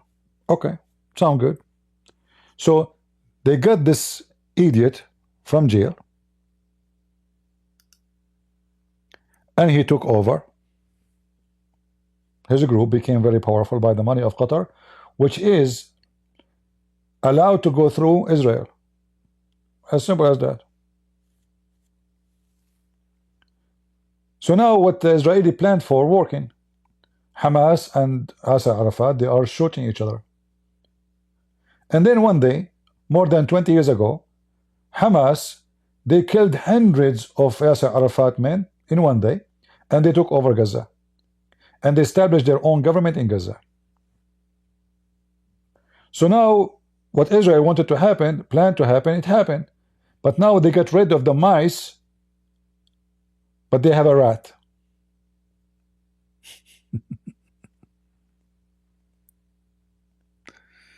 All right.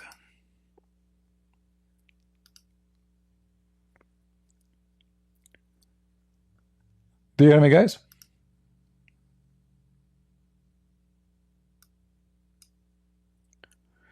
The same happened with the stupid American.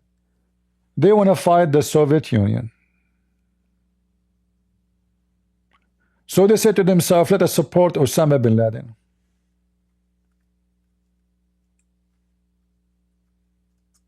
Right?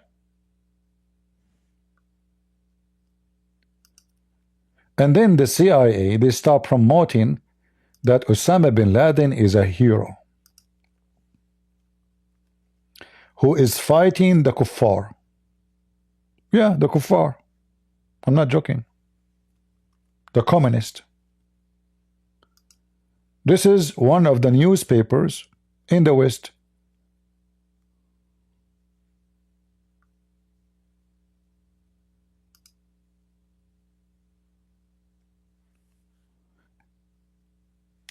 Anti-Soviet warrior put his army on the road to peace. Who is behind this article? The CIA. This kind of article published everywhere in the West, in America, in England, etc., promoting Osama bin Laden, that he is a wonderful man and he is fighting the communist. So the American, they armed them, they taught them how to make bombs, how to use, even they send them rocket to shoot airplanes. Yeah. Even many CIA agents and even senators, they went all the way to Afghanistan to support them. And even they shout with them, Allahu Akbar. History always repeats itself. Those stupid Western never learn. They feed the beast. The beast get bigger. One day the beast will eat them. It's like those stupid people who grow snakes in their houses. Especially the poisoned one. If you can't trust a snake because the snake have a soft skin, that means you're a fool. The snake is not a pet. It's not a dog, will not eat you. It's a snake. You're an idiot.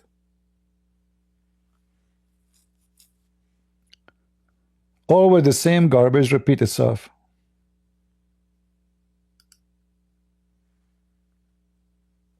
Few years ago, John McCain, he went all the way to Syria and he met with those Julani, Al-Qaeda. Yeah, John McCain. When he came back to USA, they asked him, they were shouting Allahu Akbar. He said, Allah Akbar means God is great.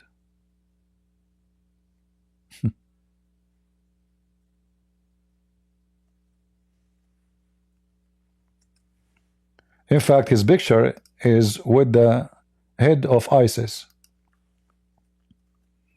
And we send them a lot of money.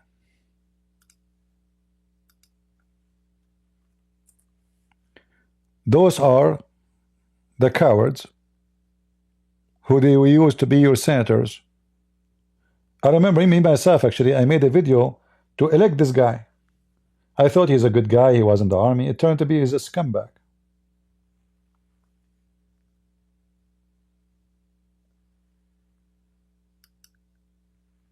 All right? Always the West support terrorists. I will not be surprised if Trump, he did the same. In fact, Trump, he did that already. Trump, he supported Qatar. In the first 4 years when he was in the office, he forced Saudi Arabia to stop the sanctions on Qatar. Saudi Arabia and Emirates, they closed their borders. They will not allow anyone to travel to Qatar. They will not allow any exchange of goods. Qatar, they have to buy their food even from Iran. It was a Trump who forced them to open the border with Qatar. In fact, Saudi Arabia was going to attack Qatar. Trump is the one who warned Saudi Arabia. Don't even think about it. If Trump did not do that, October 7 will not be happening. Because all October 7 is because of the money of Qatar. If the regime in Qatar change, October 7 cannot be accomplished.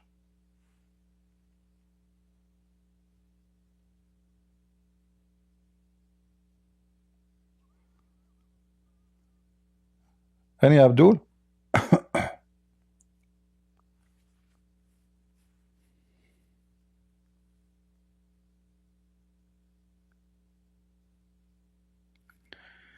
If I remember correctly, McCain picture was photographed by Abdul. No. Photoshopped by Abdul. No. This is a real picture.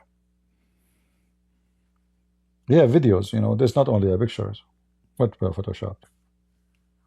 Come on. Yeah. Obama supported them. George Bush supported them. Trump, he supported Qatar. Until now, Trump, he did nothing about Qatar and Turkey. Everybody knows that everything happening in the Middle East have to do with terrorism. There's two countries behind them, Qatar and Turkey. Trump, mute. Even Qatar one day, Trump one day, if you remember, he came in the front of the White House. He said, Qatar have to stop supporting terrorism in high level, which means he is saying clearly the ruler of Qatar is the one who supports terrorism.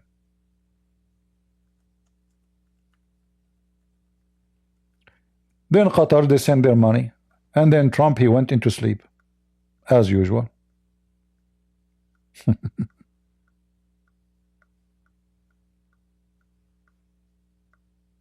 Reality.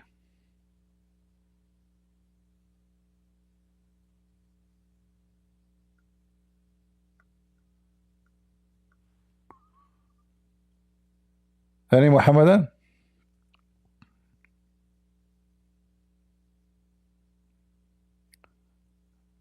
Who is a Muhammadan would like to join us?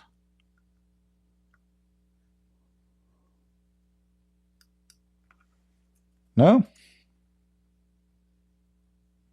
Yeah.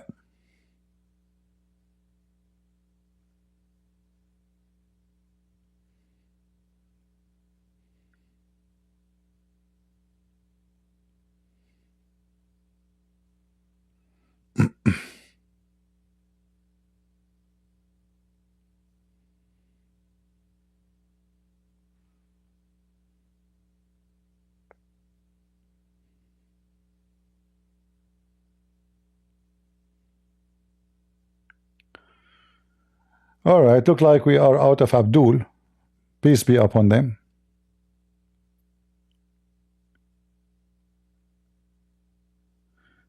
Yeah, the one who is posting a video, posting a statement, he's trying to promote the Muslim channel.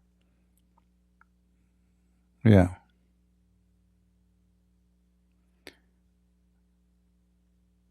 Anyone who posts in the chat a name of a channel that somebody exposing Christian Prince lies, he is Abdul. Because if they can, is the guy he was just here, right? Why cannot expose me here? So when those guys, they post those things, they are trying to make you go there and click at their channel. You see, this is the difference between the Christians and the Muslims. The Muslims, they go around, they sneak. They play Christians, they play anything. So they post, oh, this guy, he made a video, go watch it. And you guys, you click and you go. But my videos, you don't even share. See the difference between the Christian and the Muslims? The Muslims, they do anything they can. They will change even their panty. They will deny their religion just to promote their garbage cult. The one who can expose me in a video, he can expose me live. That will be way better for his channel, for everybody. So people will see this guy is a liar. If you cannot get me busted here, you cannot bust me anywhere. You know?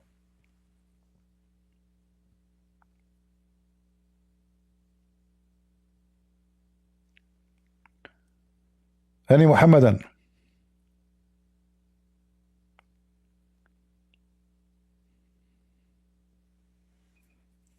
How many times I keep saying, you know, any Muhammadan, and then they say to you, they can bust me.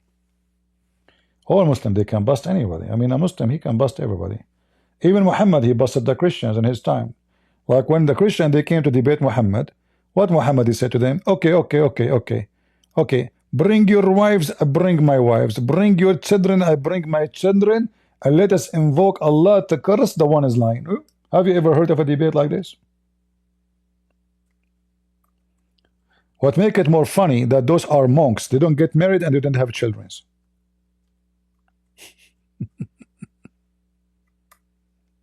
He's asking monks to get their children and their wives.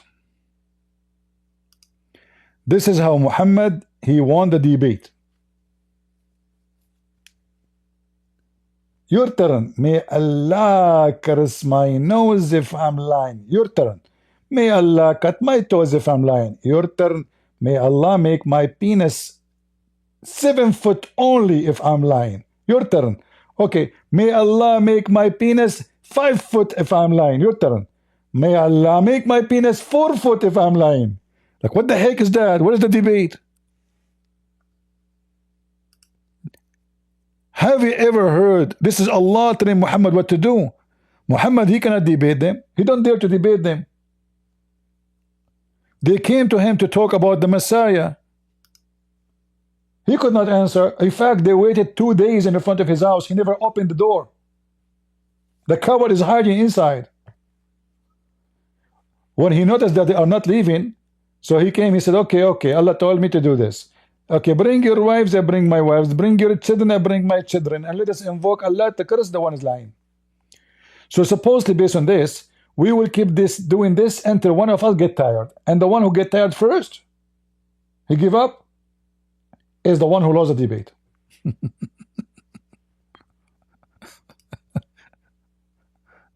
Oh boy.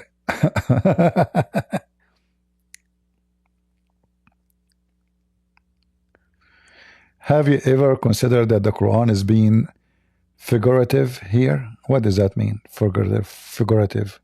I don't understand. What does that mean?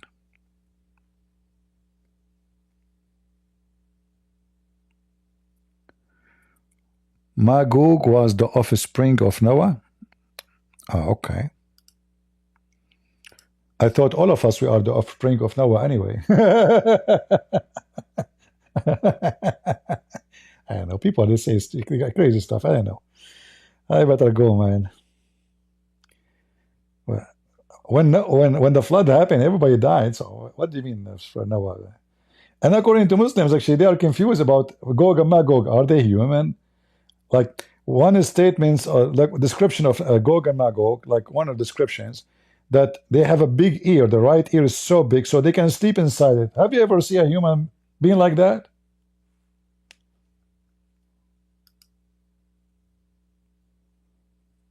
Can you talk about the night of the jinns? Just heard about it. Yeah, this is when a bunch of black people, they rode the Prophet Muhammad for fun all night long. You know the song all night. The hadith says قوم من الزط.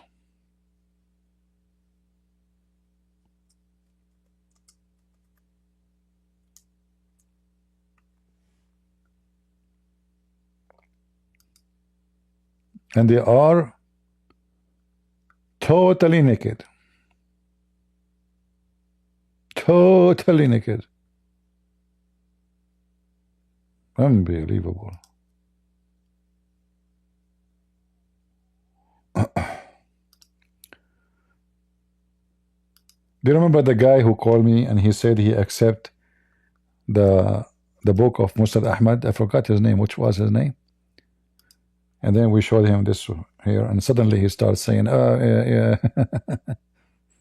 Hadith number 3778.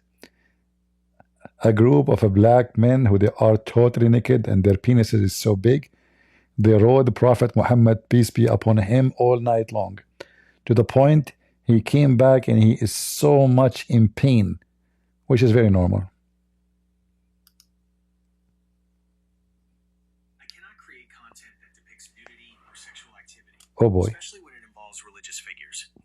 Guys, this guy, my phone said I cannot create what?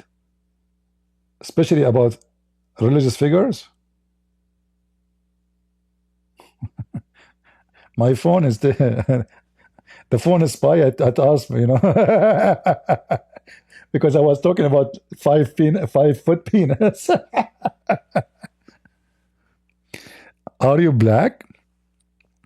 According to the Quran, one day I will become black, you know. So for now I'm not, but one day Allah will make my face black because I refuse Muhammad, which is good. It doesn't make any difference for me being black or white, you know. So the Quran says in the day of judgment Allah will make those Muslims white, all the Muslims so white, and all non-Muslims so black.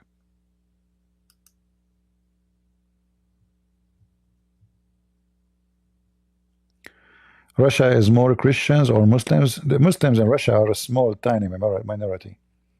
But they are trying to grow, you know, they are trying to grow.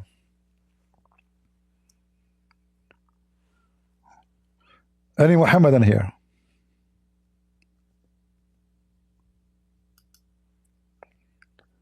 Who is a Muslim would like to join us? Come on.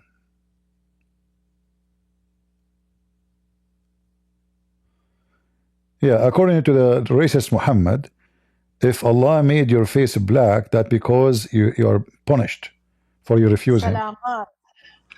Yes, sir. Assalamu alaikum. How are you, Christian Prince? I am Muslim. I am Shia Muslim. Oh, you are a Shia Muslim. Welcome, Diana. How are you doing? Thank you. Thank you. I'm doing wonderful. Thank you. What do you think about this verse? I see your comment about it. What do you want to say? Yeah. So, Sawad, Aswad, sure, does mean black. And we do call black people as Sud. Okay? They are black. El Sawad is more so the darkening. So you're kind of impurify. Like he will darken their face. It will show the sawad on their face, the darkness. It's not to say that they will become black or that they will be white or anything. It's nur and diyama, darkness. Like it's just the translations that throw things off. Okay. You see my screen? I do. All right. In chapter 27, verse number 82, the chapter of the ants. Yes. It says that there is a beast will come from the ground and will do something. According to you as a Shia, what this beast will do? Where are we looking? Chapter? Well, I have not heard of any beast from underground. You never heard? No problem. You are talking to Christian Prince. So Christian Prince will show you. So this is your Quran. What this beast job is.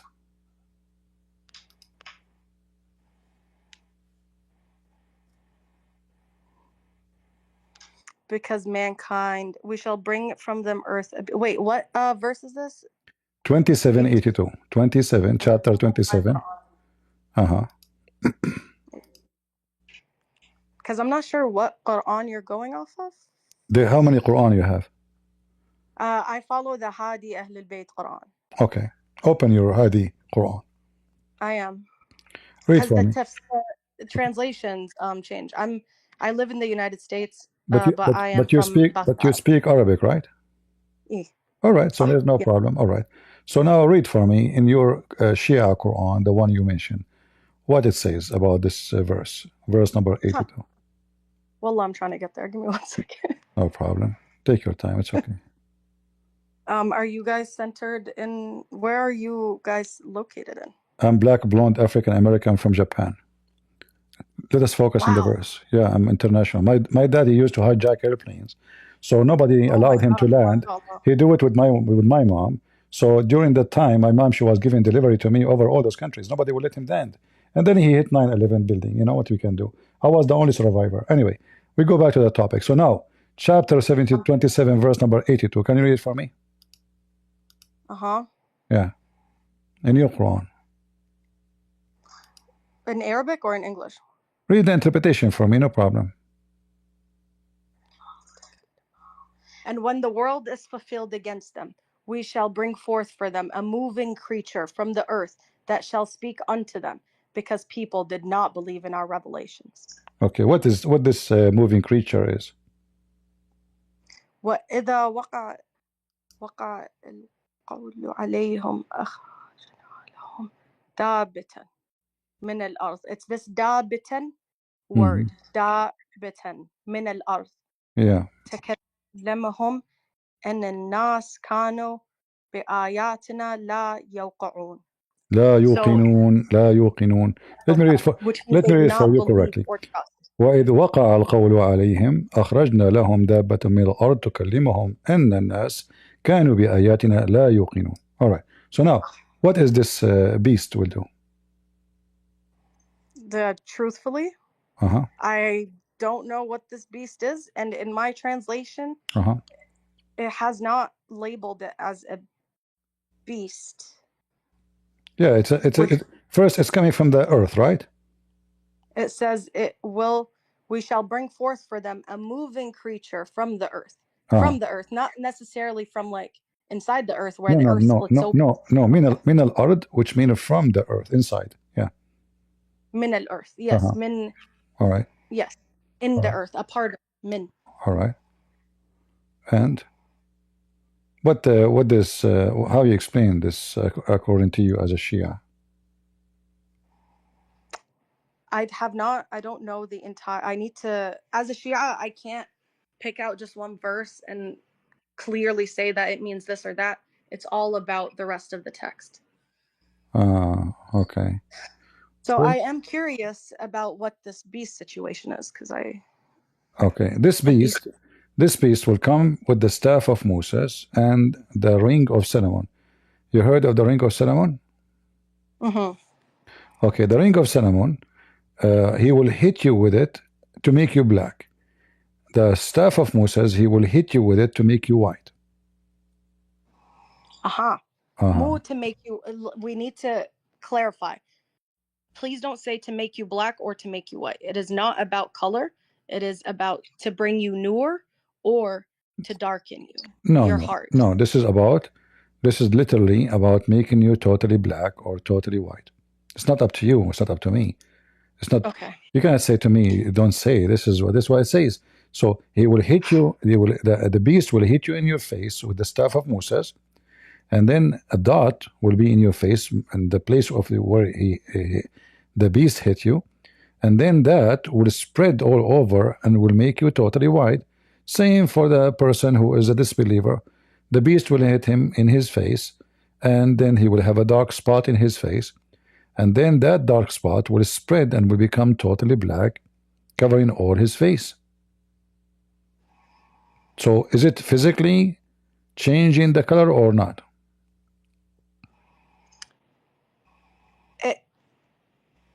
We cannot take a book of parables and this is not a parable. Where it says a parable? Why you are making a parable now? Where you get the word parable from? I actually was in an earlier debate. I pulled up a verse that says the Quran is poetry and parables. No. But you see, yeah, no problem. But there is verses like when the Quran says كَمَثَلَ الَّذِينَ, the parable of those, that is a parable. But here, this is about a real beast is going to come from the ground. Does it say this is a parable? Okay, so this is not a parable. Well, we are mixing things up.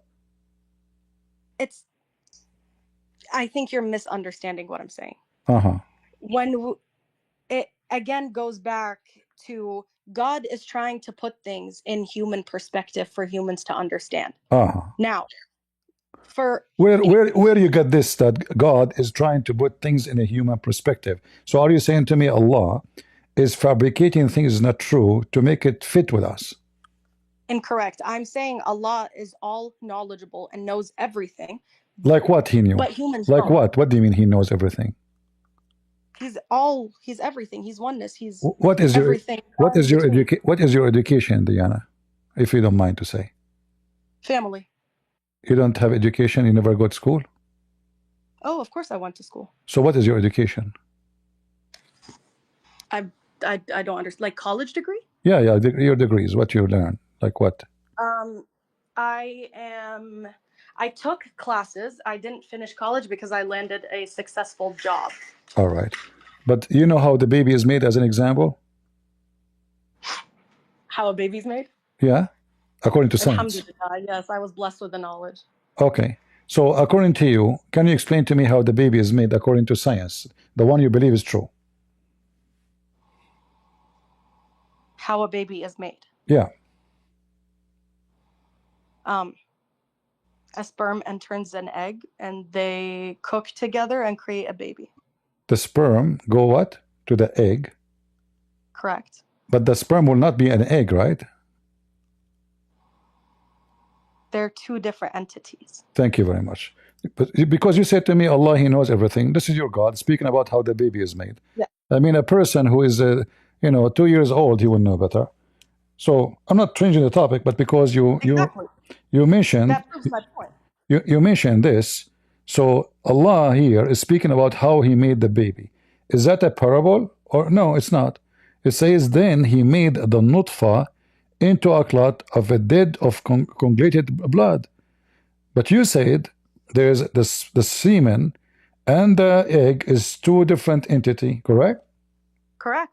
According to the Quran, the nutfa itself is the one will become a dead blood, in which science says that the semen will become dead blood, and then the dead blood will become a little lump.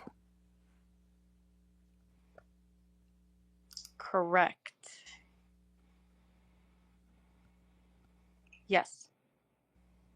Guess what? What? Well, Allah is wrong. Allah cannot be God. How is He wrong? What you said to me that the semen is not the egg. They are two different entity. According to the Quran, there's no egg. The semen become dead blood. Which science says that semen become dead blood? So, when an egg and semen combine, are they still two different entities, or do they combine into one? No, the semen Is and a baby hold on. kids at once? Hold on, no. Half The semen, half semen, egg? the semen is not the one will grow. The semen just fertilize the egg. That's it. Deliver the DNA message, and that's it. There's no more semen. That's it. The semen is gone. So the semen deliver the DNA message and fertilize the egg. This is the job of the semen. According to your Quran, that semen, not the egg, will become dead blood, and then the dead blood will become a piece of meat, and then the piece of meat will become a piece of soft bone, and then the soft bone will become bones. Is that what science teach you? Yes, that's actually exactly how the development of a baby inside a womb goes. Correct. Guys, Diana, she is saying this is exactly how the baby. Can you show me any scientist says what you just So said? a baby is sperm and egg, and then it is a piece of flesh. No. I want to see. You said this is exactly. You're correct. So now, where we can find science says that semen become dead blood, and then the dead blood will become flesh. Okay, let me so this is a translation. No, let me double check. I don't care for a translation. I can read for you in Arabic, and you said you speak Arabic. ثم خلقنا النطفة علقة فخلقنا العلقة مضغة فخلقنا المضغة عظاما فكسونا العظام لحما ثم أنشأناه خلقا آخر فتبارك الله أحسن الخالقين. Okay, hello. Okay, so there's no problem with that. You speak Arabic, I speak Arabic, so the English is not a problem. I'm confused where the disconnect is. This is why I'm still on this topic. I'm just a little bit confused where the disconnect is. You said Allah is all-knowing. If Allah is all-knowing, this is a very simple thing to know. So, is your God in Christianity not all-knowing? Well, if we say God is all-might is about what? About being ignorant? Well, I just have a question. Do you think we pray to different gods? What? Sure, if we have different God, you don't worship my God. Yes, we do. No, we don't. Yes, we do. We just don't believe Jesus was God. Yes, my we friend, do. just listen. We worship the same God as You see, Yahudi, you just asked me a question. as Masih. Obviously, we cannot be worshiping the same God. Your God is ignorant. My God is not. We cannot have the same God. It's in front of you. That's beautiful. What kind of I'm God? not. What kind of God he say this? Okay. There's many layers to discuss here. So you are looking for someone to disprove. So you're kafir. You want someone to just not believe in their God and What to move kafir to mean? yours. What You're kafir? in the same breath. What kafir You're mean? telling me we pray to different gods while knowing that the Torah was the first testament, the Bible is the second testament, and the Quran is the final testament. We pray to the same God. It's a direct Abrahamic lineage. Hold on. Okay, There's so many issues. you see. There is many religions in the world. They hijack names and they claim that they are, okay. If I ask you right now, is the Muslim Sunni, they pray the same God of your God? Absolutely, they do. 100%. So when they say the Shahada, are they being Muslims or they are not Muslims? Ashhadu an la ilaha illallah. And there's continue. no God but God. Continue. Yes. This is not the Shahada. No, this is not the Shahada. Muhammadan Rasulullah. That has nothing with Allah. That's Muhammad, the that prophet is not, of God. that is not, that is not, you see, if you have the same God, hold on, if you have the same God, you should have the same Shahada. This is the Sunni Shahada. You gave me the Sunni Shahada. The Shia Shahada is not like the Sunni. صح, it's even more. Exactly. Exactly. So, exactly. So if you want to be a Muslim, you have to say the Shia Shahada or the Muslim Sunni Shahada. What you really have to say is Ashhadu an la ilaha illallah. That's really what matters. All right. At the end of the day, we're all Muslims. Where in the Quran it says you have to say that to become a Muslim? Go ahead. To become a Muslim, I'm not sure actually. I just know from my teachings. All right. Okay. If I say, do Allah take Shahada? Did Allah convert? Did Allah convert to Islam? That's such a crazy thing to ask. No. Allah is not human. So Allah did not need to take Shahada, correct? Allah is not human. We don't believe Allah was Jesus. We believe Jesus was a prophet. So only human they will take Shahada, correct? Oh man. What? Yes or no? Okay. Yes, sure. We can go with that line of thought. Sure. All right. Yes, so guys, only human. Only humans need to say the Shahada. So sure. what? Let's follow that line. So why Allah taking Shahada in the Quran? So why Allah in the Quran take Shahada? Allah. Yes, in the Quran. Show me. Here we go. Chapter 3, verse number 18. Yeah, because he's teaching us. Shahad Allah la ilaha illallah. He's telling us that there is no God but God. So you think that God has a second step above him, that there's another God? You said to me a second ago, only human should say Shahada. So why Allah need to say, he's not teaching you. It says Shahida. Where it says it's teaching you? It says Shahada. Allah, he bear witness that there's no God but he and the angels. So why would Allah why would Allah need that if there's no God? So he's doing it for himself, I guess. You tell me, when Allah he took Shahada, when Allah he took Shahada, who was hearing him?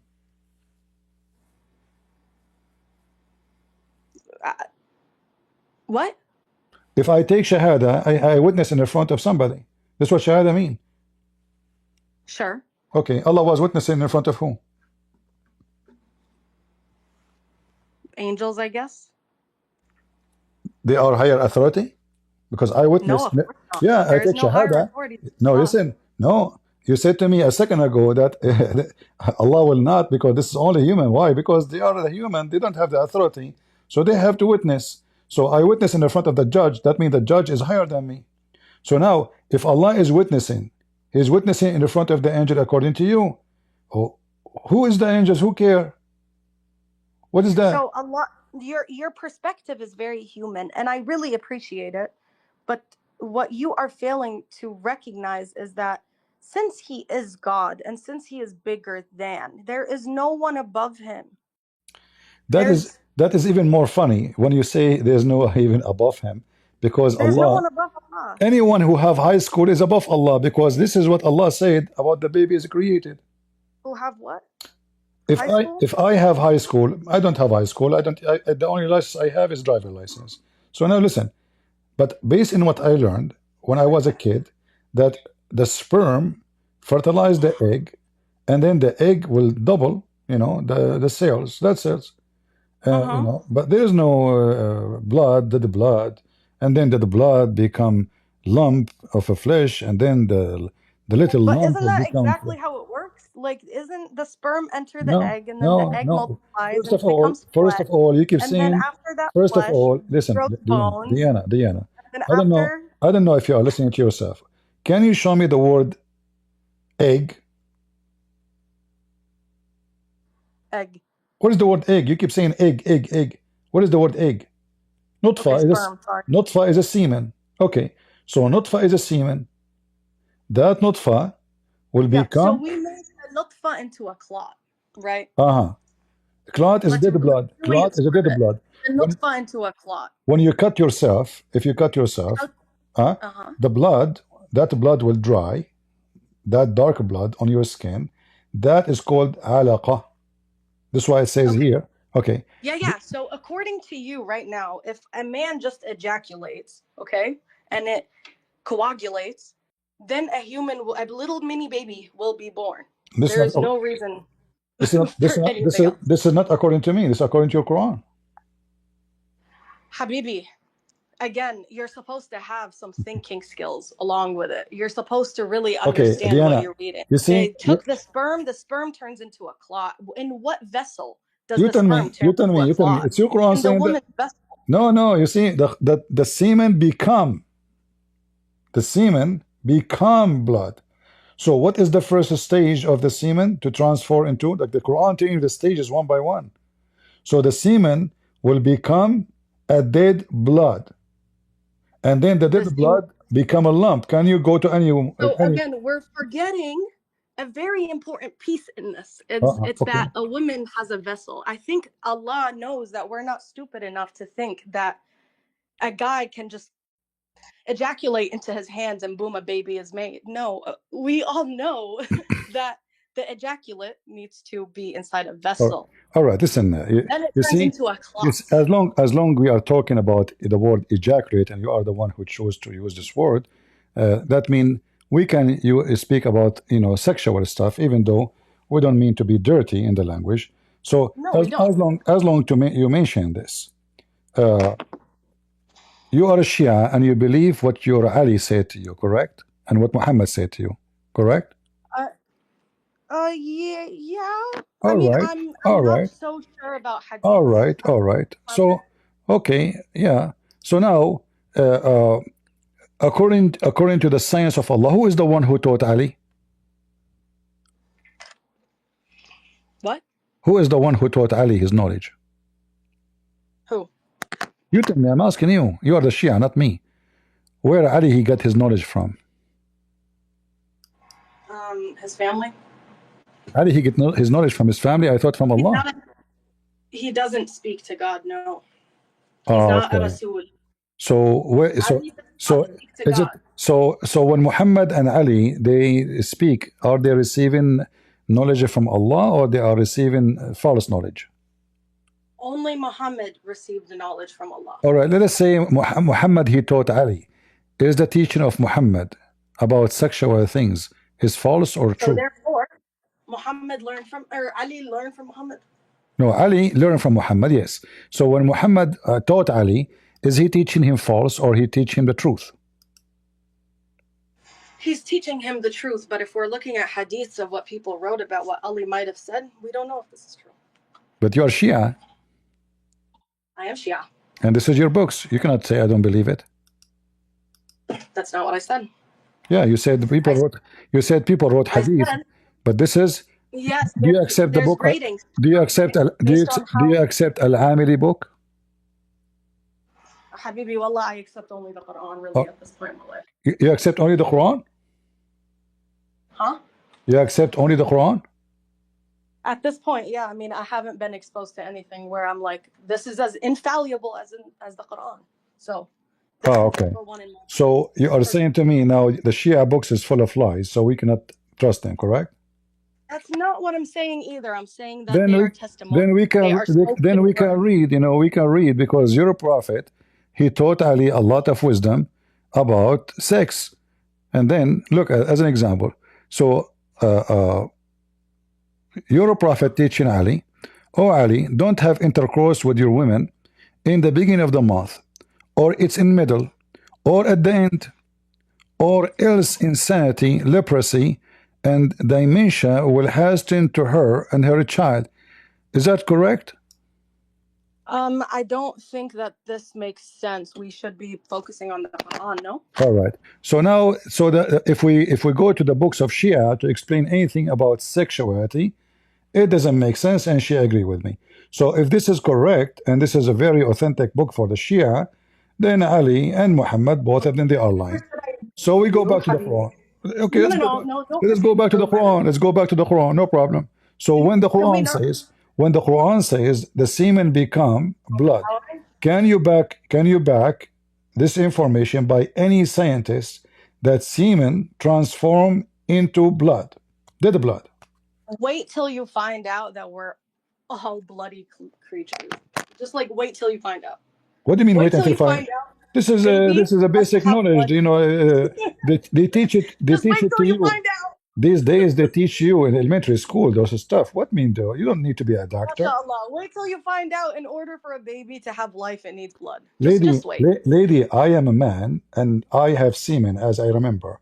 I never saw my semen become a blood. So if I leave my semen on the counter in the kitchen, I come back tomorrow, I will find a big mule there? No, but if you leave your semen inside of a woman, you come back and find that there's a baby with blood in it. All right. No.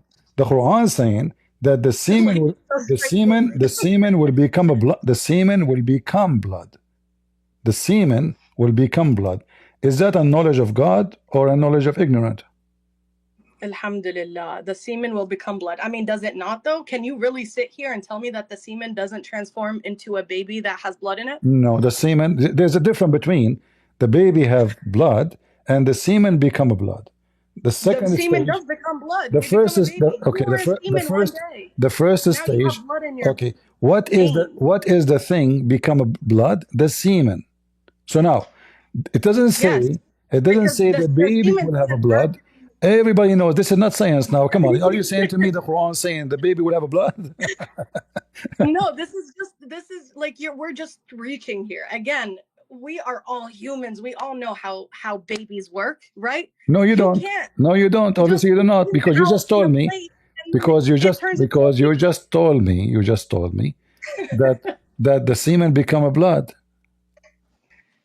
Yes, okay, you were a semen when you were a kid. I swear to God, you were a semen. No, I was swear not. I'm not lying. No, that's not true. That's not true. That's not true. I swear I'm not lying. No, the semen. It's not the semen. It's not the semen will multiply itself. It is the egg of the women. Correct. That's beautiful. Okay, I can do this. Is it correct? Is it correct or not? Is it the semen will multiply itself or the egg? I think this is a reach. It's very obvious that semen does turn into blood when it is put with an egg. It does, because we're humans. And no, that's false. That's false, because simply it says here the blood will become a flesh. The blood. So the first stage is dead blood. How is dead, and how is going to transform to be into a lump of a flesh? How that can happen? The magic of God. Also, the magic of a woman's uterus. That's exactly how that but happens. This is, I'm sorry that you guys said to me, okay, listen. Listen. Let us, you are a woman. I'm trying to be, I'm holding my horses not to go in the, because, there's a language in some, we can read from the interpretation. It's disgusting, but, I will let this go and go. Can you give me anything in the Quran, prove that Allah is all knowledgeable? Is all knowledgeable? 7 layers of the atmosphere, 7 All layers right. of heaven. The way the Where in the waves work. Quran? Okay, in front of everybody. Sure. In front of everybody. Sure. If you can show me where it says there is 7 layers of the atmosphere, I will shut down. 7 layers of heaven. I will never come back here again ever. Show me. You said 7 layers of atmosphere, one by one. Give me the first one. Okay. Dokes. Hold on. All right. انتظر. 229. All right. Chapter 2, verse 29. Also, All right. Read. 71. No, one by one. Also, No, one by one. let's do One by one. Okay. So 229. Read it for us. You said 229. I have to pull up my Quran. All right. This is the 7 layers of the atmosphere. انتظر. شوكو ماكو. ماكو. لك ليش تضحك؟ شنو هذا؟ انت اصلا يعني تحكي عربي وده تخليهم كلهم مسيحيين وده تضحك عليهم. You know. You will leave Islam. Just wait. You will leave Islam. I will make you leave Islam. Read for me. You said this is 7. I will You said you said. All right. You said that there is 7 layers of heaven. Read it. Can we wait? You have an entire knowledge and an entire lifetime. I got into this 2 days ago, into this Discord stuff. Well, you are a born Muslim and you have knowledge 2 days ago. No, I learned how to talk to people and discuss like 2 years ago. I know. 2 years ago to me. Surah Al-Baqarah 229. طلعتها? Yeah, it's in front of you on the screen. Don't you see it? Oh no, I was doing something else. Okay, so right there, 7 heavens. So? فسواهن يعني he created 7 samawat, 7 heavens, 7 skies, samawat. But you said to me 7. You said to me this is the atmosphere. Yeah, 7 samawat. No, okay. You know exactly what that means. And you said you would turn Muslim if it was right there. And all right. What is that right I will there? go with you now. Look what happened now. You are sure this is 7 layers of atmosphere, correct? There you go. All right. So now it says here that he is the one who created for you everything in the earth. Then he went up to the layers of the atmosphere. I'm sorry, what? According to you, Allah, he went up toward the layers of the atmosphere. Do you agree? الذي خلق لكم.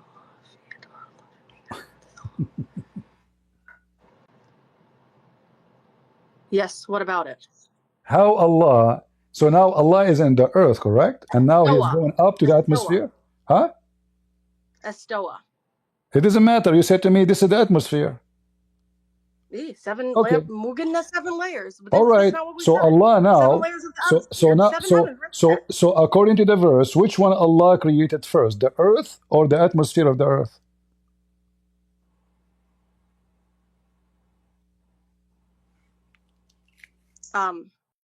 This is I how am I?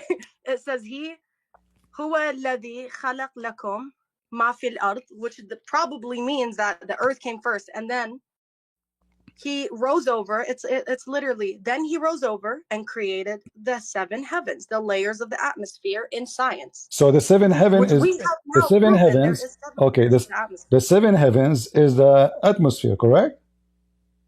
I would think so. Okay, you said that, right?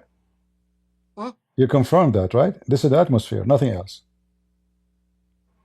No, I can't confirm that is only the atmosphere. I'm not a bin Adameen. So why you are saying why you are mentioning the atmosphere when the verse saying 7 heavens, 7 skies?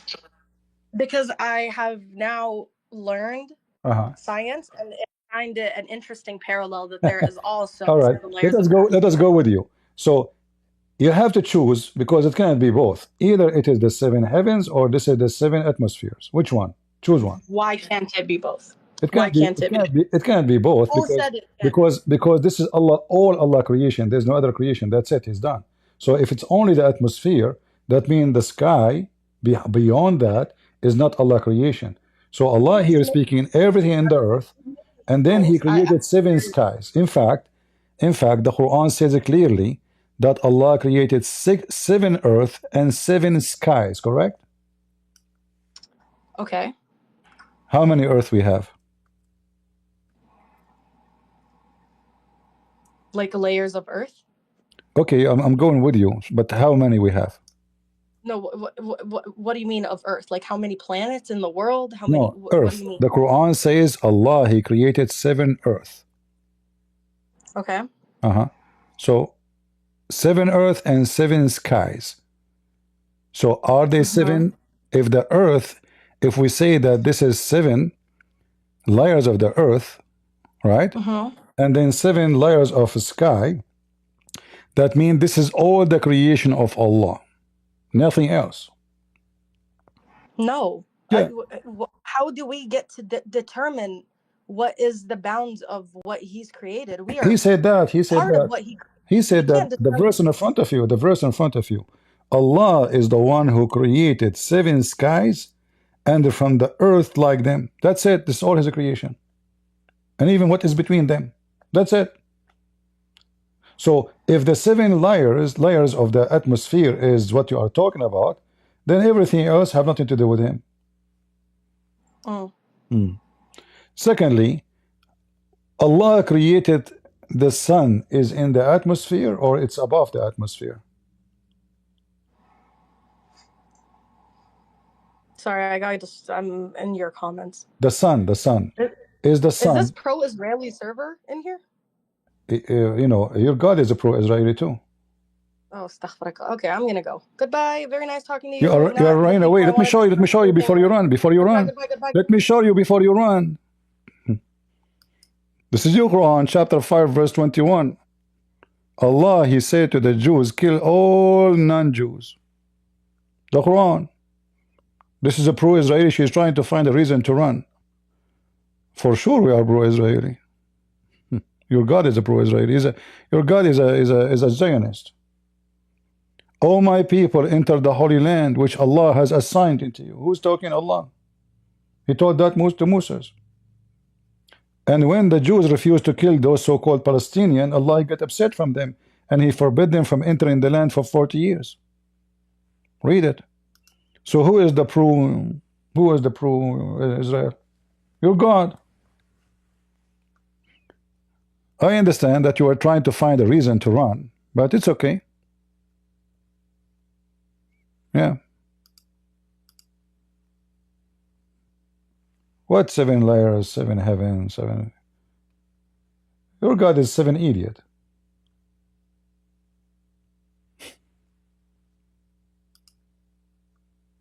The semen become blood. So if I donate semen in the hospital, they can use it as a blood to give it to people. That's wonderful. I have a lot of it. I'm sick of it. I can say it by kilos. Now I understand why they created semen a bank. And your prophet, he explained that in the hadith of the Shia and the Sunni. According to your prophet, the semen stay inside the women for 40 days. Go check it out. How many days the semen stay alive?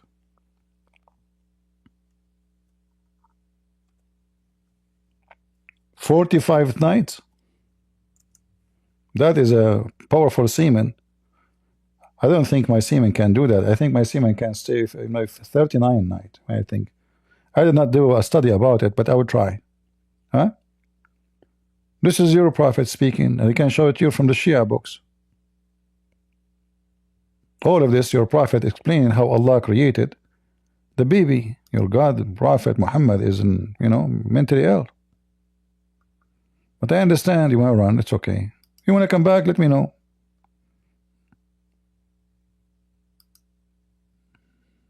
All right.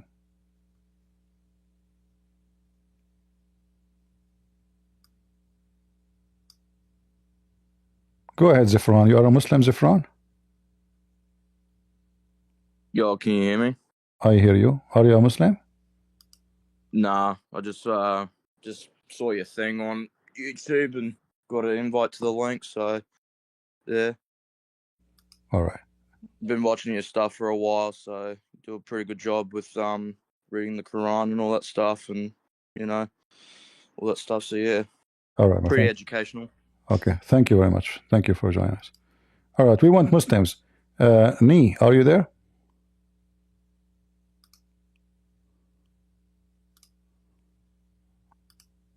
Are you a Muslim? Nee? Yeah.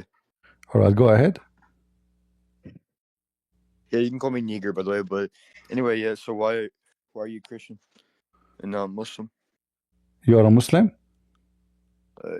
Yes, I am. Okay. Why you follow Muhammad? Give me a reason. Yeah, I follow Muhammad because Muhammad was a devil. Oh, okay. Are you a troll now? No. All right. Chill girl. Hello? Hello. Hello, can you hear me? I do hear you. Oh, hi. Hi. Hello. Oh, I have a question because I have a Muslim friend Uh-huh. and we've been debating. And he said it's clear that Muhammad is a prophet because if I check my messages, well, this because he said something about Ishmael. I want to check my messages, but I'm scared this is gonna. Hopefully, it doesn't. He wanted me to ask you a question. Okay, it's still. Can you still hear me? I hear you. Go ahead. Okay. He said, let me see.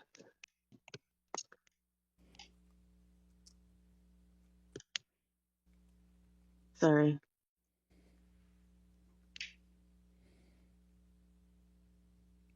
Something about.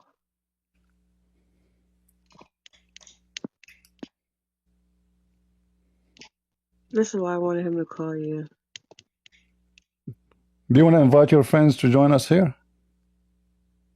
He keeps saying he won't call you because he doesn't know that much. And then I told him, oh, well, just tell him what you do know. Like, he's not going to pressure you to talk about something you don't know.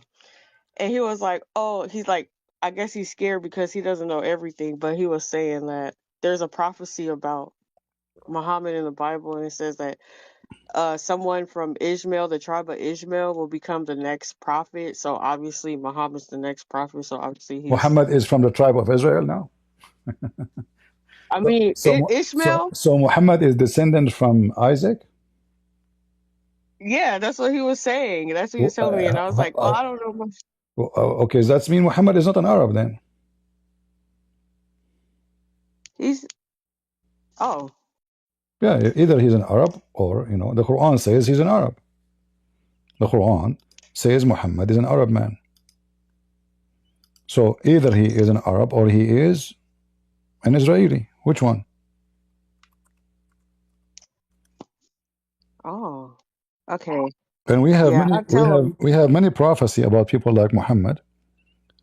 Like he's a false prophet. Yeah, that's what I told him. As a false prophet, yes. As a false man, yes. So all the Quran make it so clear that the Quran is about the Arabian prophet who speak Arabic, and he was coming only to the Arab. All those verses.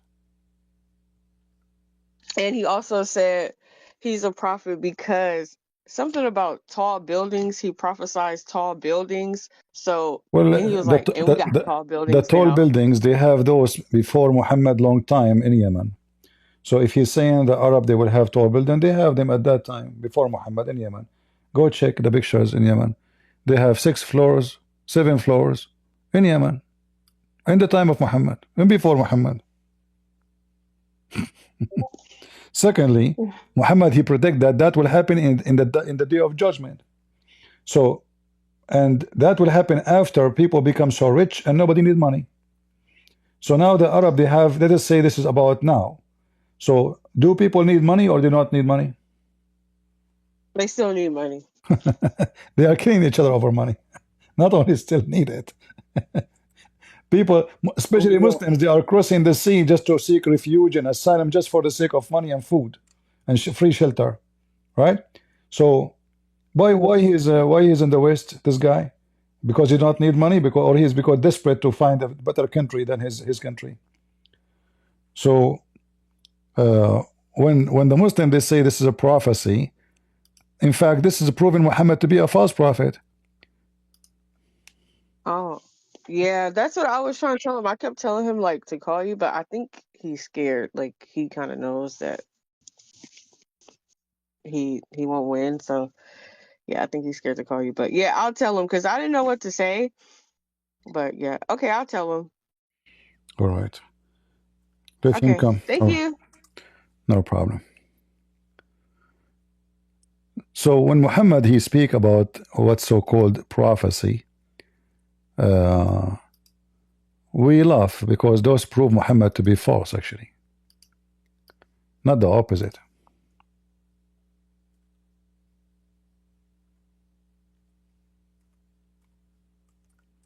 You know, the problem is that a poor Muslim, he hear what people say, they are copy paste from each other. Nobody want to read. Like there is some, they are ignorant, they are not being lying, you know, this is what they learned, this is what they heard. So he copy paste whatever he said. But if we go and check it out, we will die laughing at the prophecy he's mentioned. In fact, I challenge any Muslim to join us to talk about it. I can prove from the so-called prophecy of Muhammad, his own word, that he is a false prophet.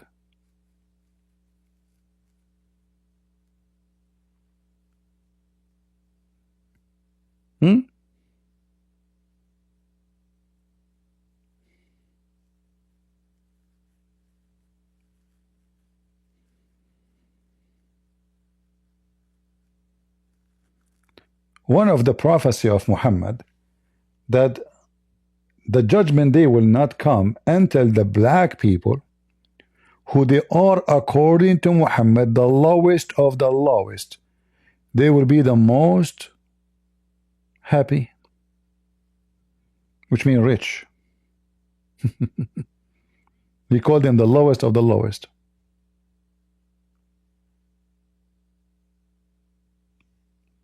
Let me see if I can find this hadith in English.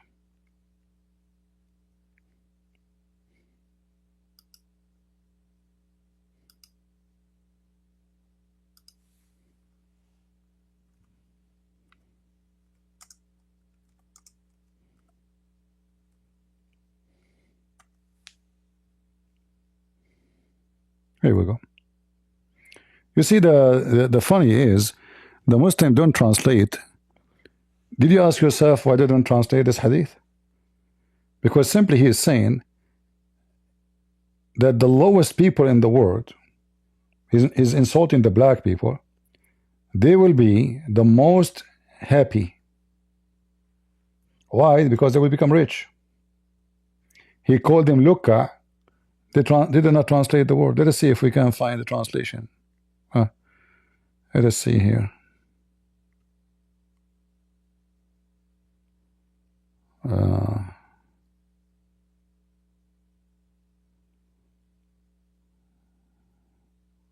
No, they don't translate. Yeah, you see, the hadith is here, but they did not translate it because it's a racist statement. So Muhammad is saying that the evil ones, supposedly those are the black, they will be the happiest in the world, which means the whole world become corrupt to the point black are the most happiest.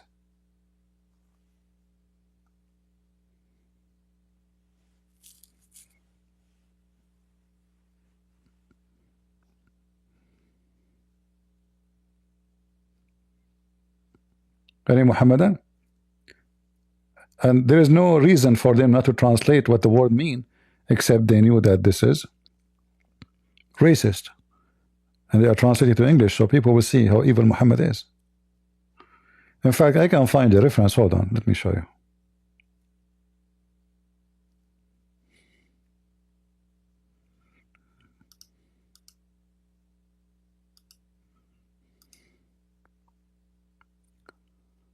Let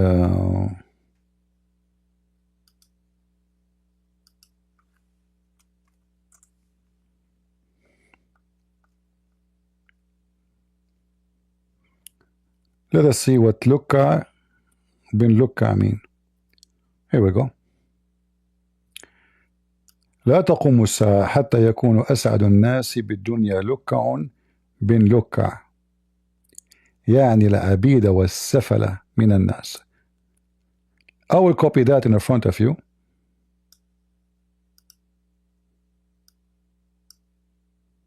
To Google.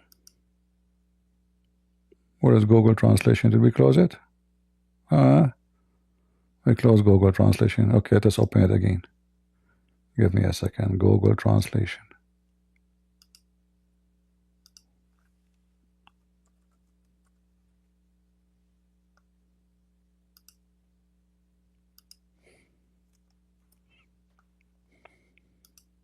See, it doesn't matter really how much you learn about Islam. Each time you come here, you will learn something new. Did we learn something new? As always. So I will copy in front of you. You see my screen, guys, right? Is it showing to you? I hope there's no delay. So I will copy. قوله عليه السلام, his statement, peace be upon him, the hour will not come until the happiest people of the world, they will become from the Lukka, the sons of Lukka. What does that mean? We will find out here in the rest of the sentence. I will copy in the front of your eyes and post to Google. Be my witness. We go to Google Translation in front of your eyes. Copy paste. He, peace be upon him, said, the hour will not come until the happiest of people will know in the world, they will be the Lukka, the sons of Lukka, meaning the slaves and the lowly. In fact, this is false translation. Safala. Safala mean the scumbag.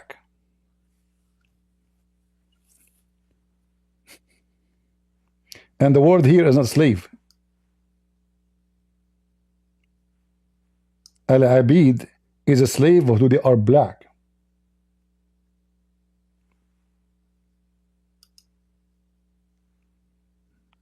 All right.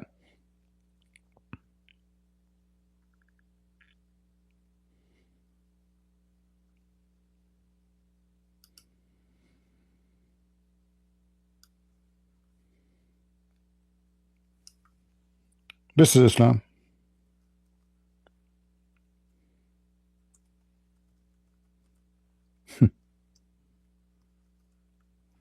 Any Abdul?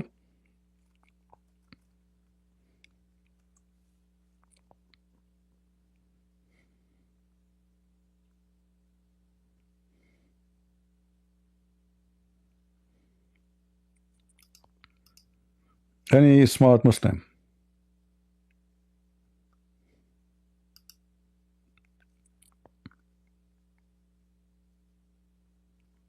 I hope I'm not offending you Muslims, because if we say smart Muslim, we get upset. We say stupid Muslim, they get upset.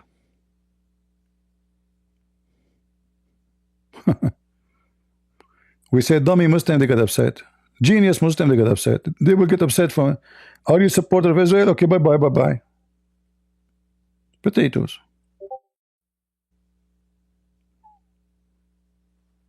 Any Muhammadan? Mayday, mayday.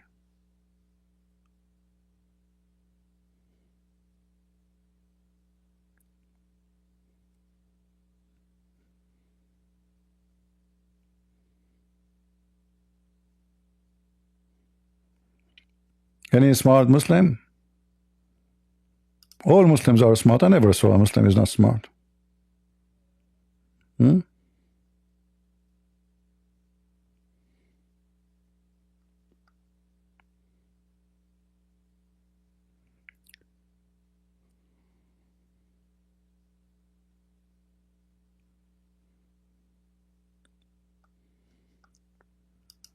I mean, we just show, so, you know, we saw a Muslim from Iraq she think that the Quran is right about the semen become blood.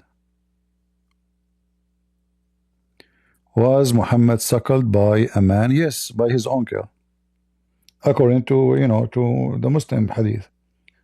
His uncle, he suckled Muhammad. How in the world he will suckle him? What? I have no idea. You tell me. Since when men they have milk?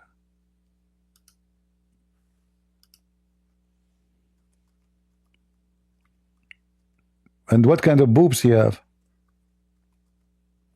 Maybe his prophet was feminine. I don't know. I mean his uncle maybe.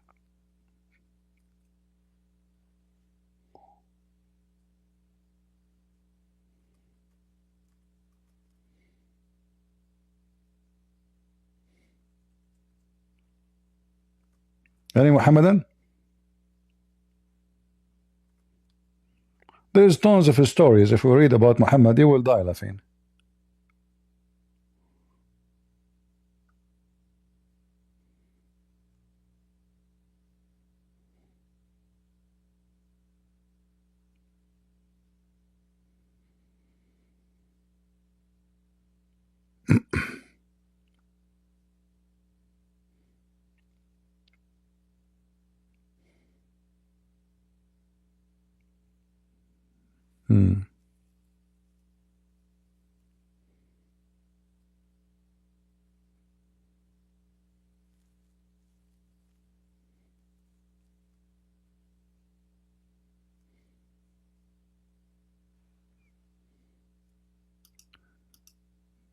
Titus.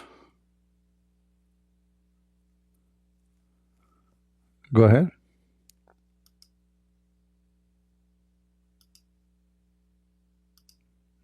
Hello?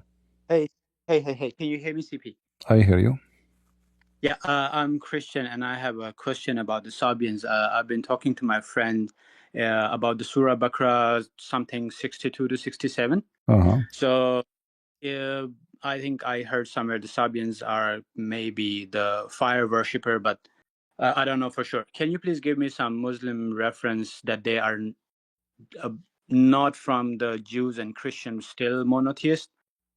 How come Muhammad added them for this good news that if they believe in Allah and the last day, it'd still be okay for Sabians? All right. You see, the Quran spoke always about he described the disbelievers and people of the book and Muslims. There's no third. But then suddenly Muhammad, he come with something new.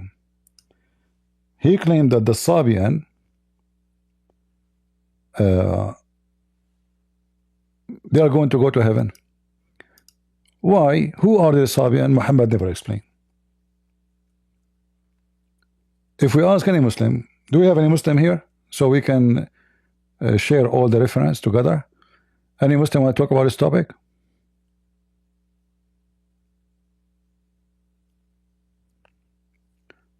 Nobody. All right. So the Sabian, they are the people of Ur, which is the people of Abraham in Iraq. They fast 1 month a year, and this is Ramadan, and they pray 5 times a day.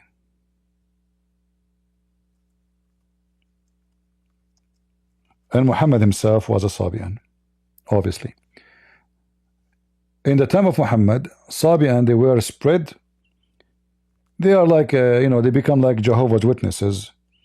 They, they preach their religion everywhere, trying to convert as many as they can into their religion. Let us share some reference.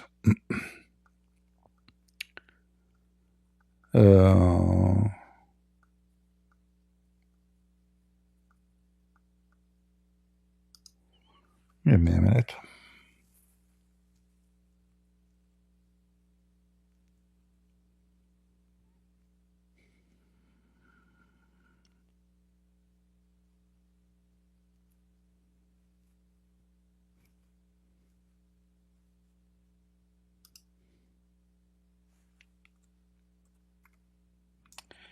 if we go to this verse, looking for the tafsir, chapter 2, verse number 62, we will find the following. And let me see if I can find something in English. We have Ibn Kathir open here too. Where is Ibn Kathir? Here we go. So we go to Ibn Kathir.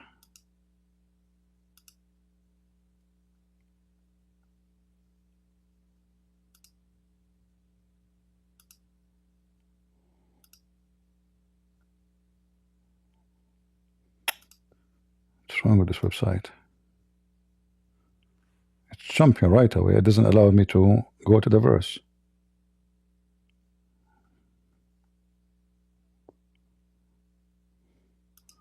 Okay, shall we take the verse first? That would be funny. All right. So here, 62. Let us see if we can find something in English.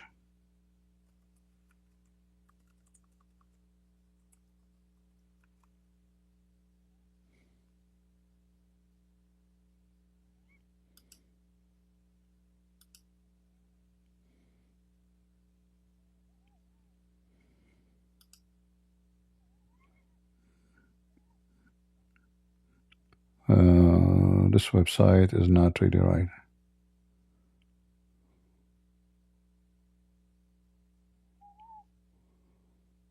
Let me open Ibn Kathir in Arabic. Give me a minute.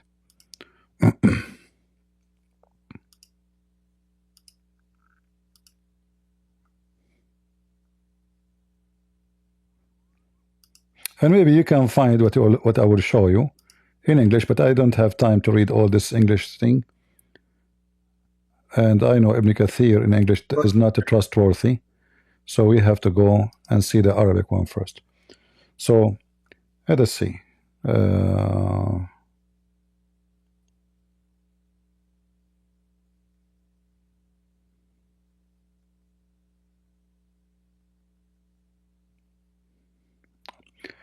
right, let us see here if we can find this part in English.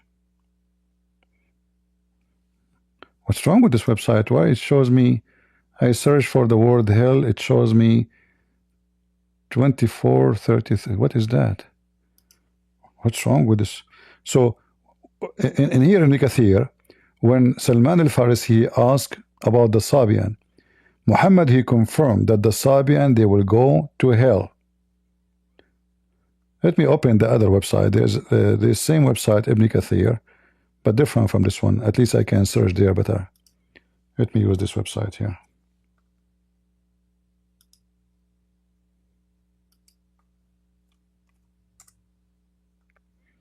All right, we go to chapter 2.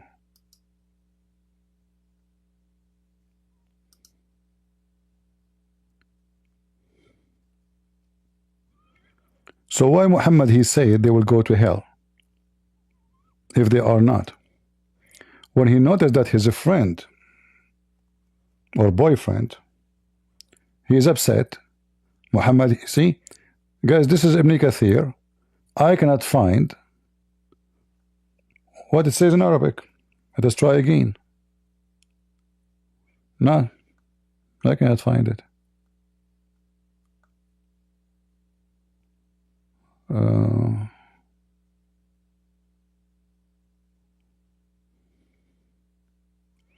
All right, Sabian, okay. Read carefully what Ibn Kathir here. This is the English version. There's different opinion in the identity of Sabian. Sufyan al-Thawri said, from. The Sabian are between Majus and the Jews and the Christians. They do not have a specific religion. Similar reported from Ibn Abi Najib.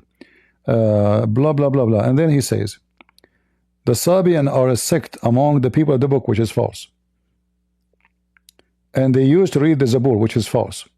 Other they say they are people who worship angels and stars, which is true. It appears that the closet opinion and the truth that Allah knows best is Mujahid, statement that those who agree with him, like Wahab, Sabian, are neither Jews, neither Christians, nor Majus, or polytheists. Rather, they do not have a specific religion. So why they will go to heaven? But let us see if we can find more.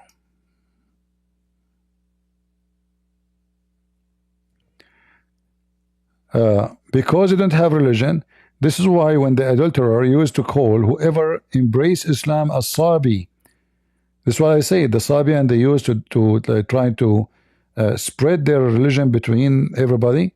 So when the Muslim, they become Muslim, they call them Sabian. In fact, I will show you that this is who they are. They are Sabian too. Let us see here.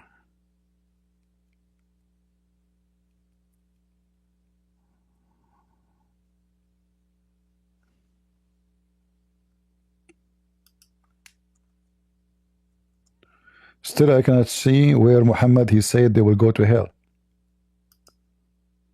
Let me show it in Arabic and that will finish it. This is a waste of time. The English pages. So here, this is the English. This is the Arabic, sorry, Ibn Kathir.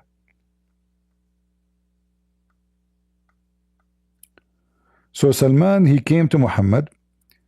He said to him, what about the Sabian? They will go to heaven or to hell? Salman, he told Muhammad, I have a friends who they pray and fast, and even they believe in you, or they witness to you, and even they are waiting for a prophet like you. When Salman, he finished praising them, which means his friends, the Sabian, the Prophet of Allah said to him, O Salman, they are from the people of hell. And Salman felt so sad. Let us translate this part.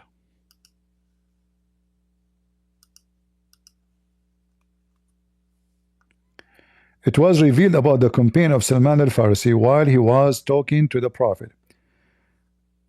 He mentioned his companions so he told him about them. He said, they used to pray and fast, and they believe in you, and they bear witness that you will be sent as a prophet. When Salman finished praising them, the Prophet, may Allah pray on him, he said, O Salman, they are from the people of hellfire. And that was very difficult for Sulaiman. You see it, Tetos?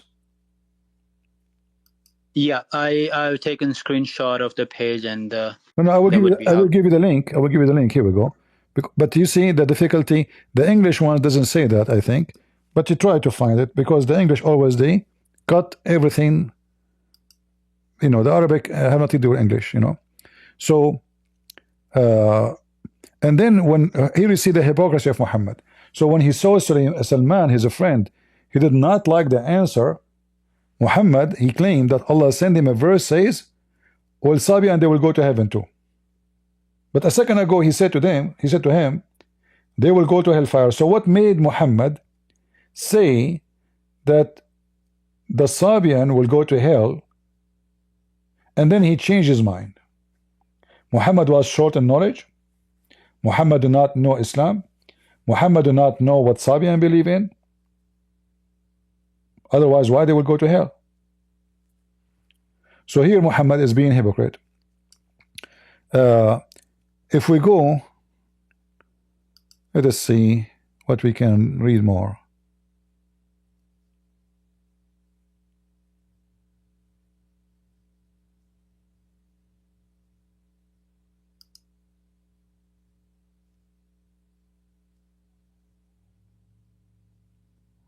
All right.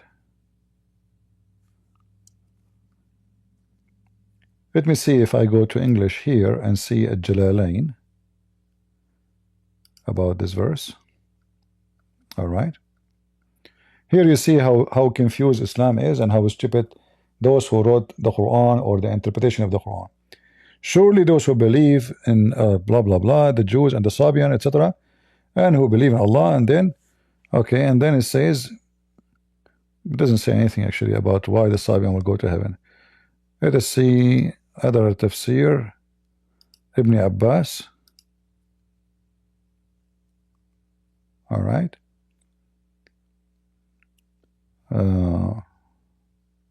Look here what it says. Who become a Christian and Sabian, a Christian sect who members shave the middle of their head, read the gospel, worship the angels.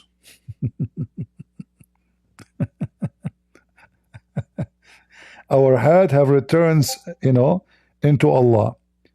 But this is all is fictions. The Sabian, they believe in the angels, worship the angels, yes, but they have nothing to do with the Christian. In fact, in the books of the Sabian, it says that Adonai, the God of the Jews, is the evil. Why? Because he told the Jews to do circumcision.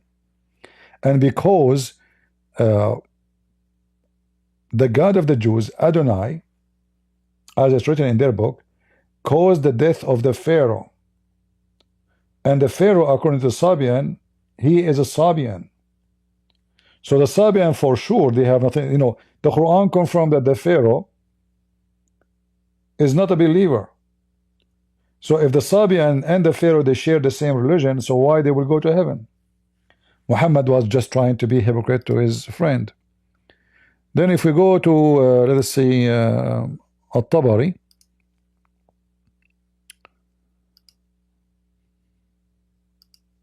one of the earliest interpretation for the Quran, we will find more horrible information.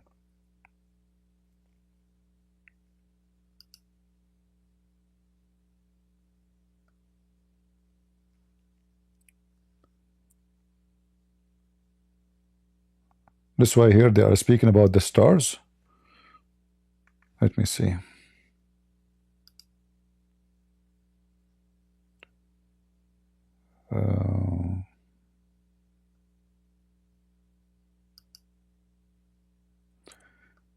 Let us translate this here.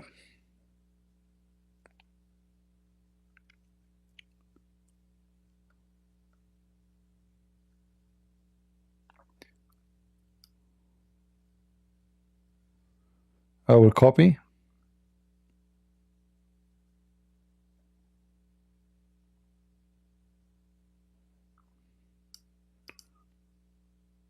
I mean, all this information here.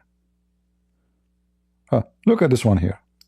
The Sabia, they are people who believe and worship the angels, and they pray into the Kaaba.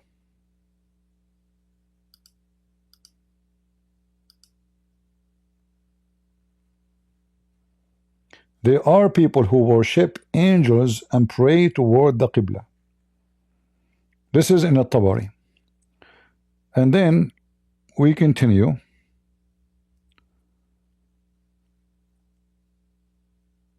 We read more. Narrated by Ziyad that the Sabian, they are people who pray toward the Kaaba, and they pray 5 times. Let us take this part.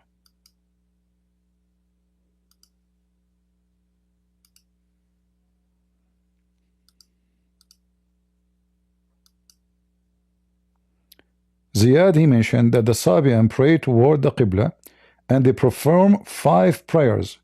In fact, we can show you even they fast 1 month a year. That is Ramadan. And in fact, I believe Muhammad, he took Ramadan from them. Let us continue.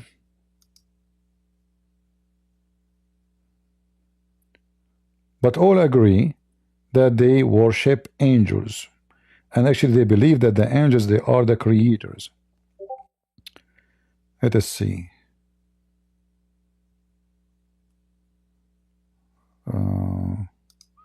I want to show you where it says they fast 1 month a year, which is exactly what Muhammad do. And they do even the ablution, the same thing the Muslims do. Everything Muhammad, he took from them, actually. Ablution, the prayer, like let us see here.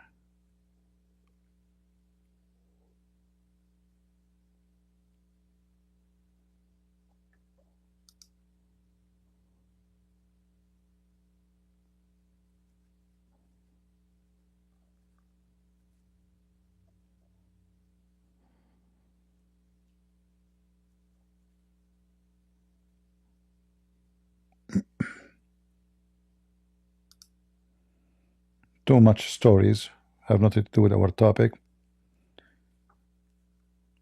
Okay, let's see.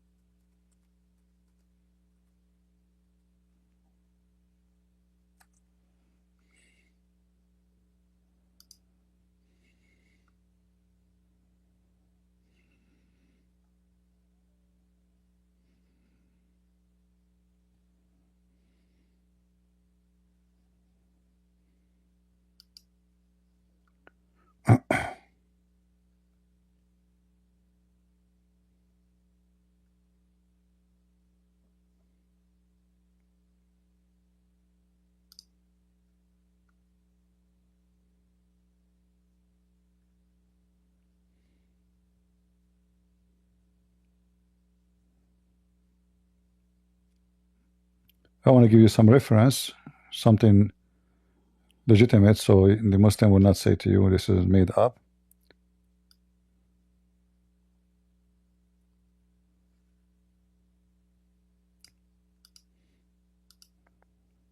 All right.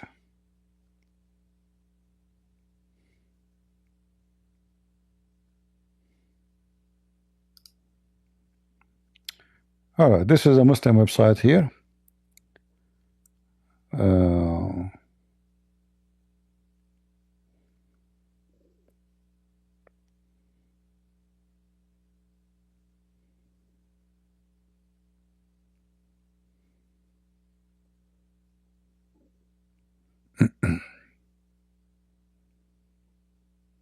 But still we need I need something official. This is not.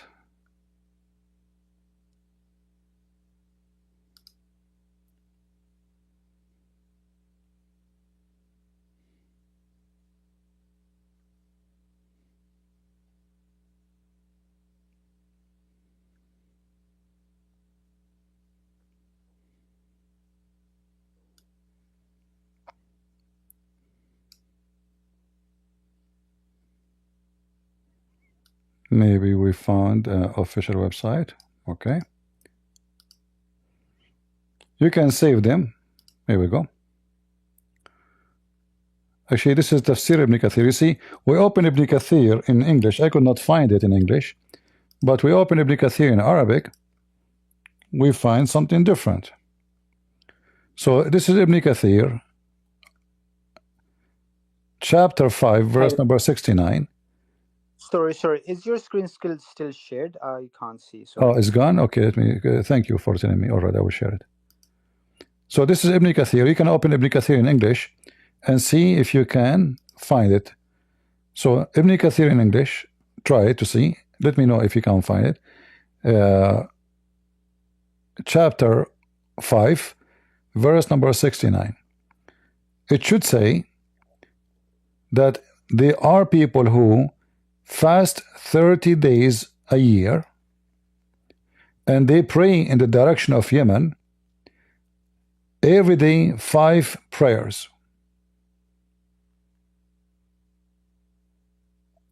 All right.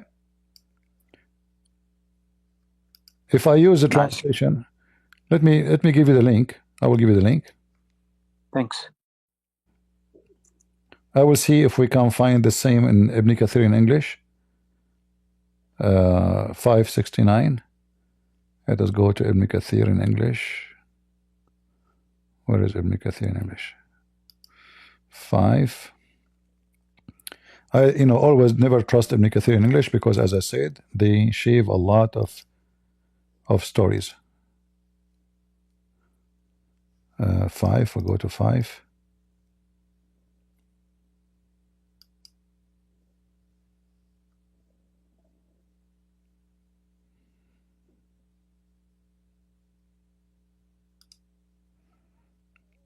All right, it should say here.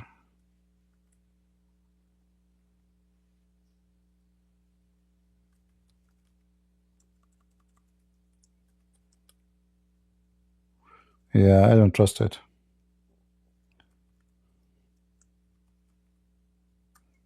I don't see it. Maybe I need to load more. Yeah. No, thanks. What you have done is enough. I think it's good to start with, and then Yeah, we'll see how but it goes. if you read and you see when you look in the English, I don't see it. Anyone can see it, guys, in English? Does it say that in English? I don't see it. Does it say they pray 5 times a day toward Yemen and they fast certain days in the 30 days a month, a year? No. I searched for the word here, like to make it fast. I searched for the words 5. I could not find it. I can't see it. Where is the word 5? You know, I can't see it. But in Arabic, Ibn Kathir in Arabic, it's so easy to find. So there are people who worship angels. They are pagans. And here we go. They are the same as the Majus. And Qatada, he says they worship angels and they pray in the direction of the Qibla. And he claimed that the reader is poor, which false. You see, in the Muslim interpretation for the Quran, you will see a lot of ignorance, because the Sabian, they have a book. It's called Kanza Rabba. Have nothing to do with any book. Kanza Rabba.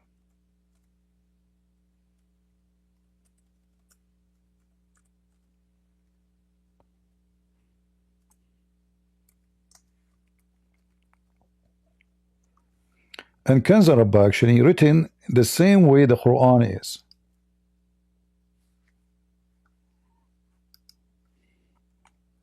This is the official website of the Sabian,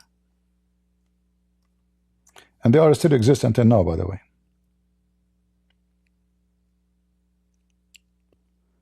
And this is the book of Kanza Rabba. There is Kanza Rabba right and Kanza Rabba left.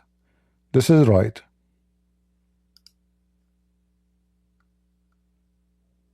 We want to see it. Why it's not clicking? We try to open it. Oh, it's gone. We can't view it. Uh-oh. Oh, here we go. So this is Kanza Rabba here. If you read the book, you will see it's the same as the Quran. Like as an example, ملائكة الضياء تسبح لملك النور بالقوة والثبات الذي. It's the same as the Quran. Even the language, even the, you know, and this is the translation of their Aramaic language, because they use Aramaic for their book.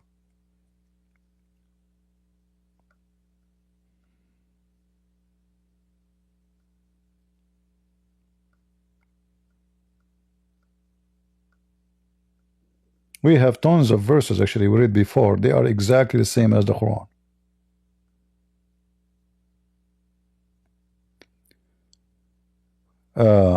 Bithahil is one of the highest creators.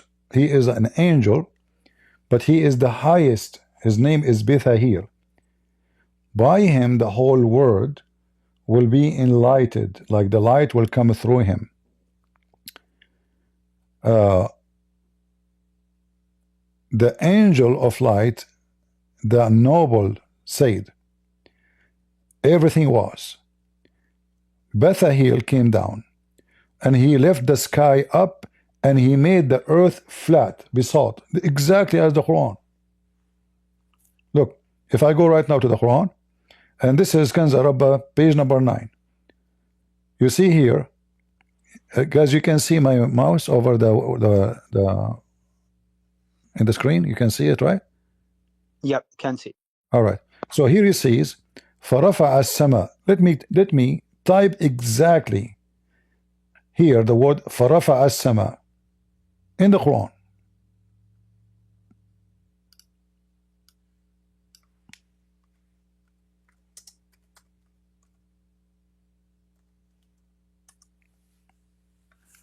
Read it.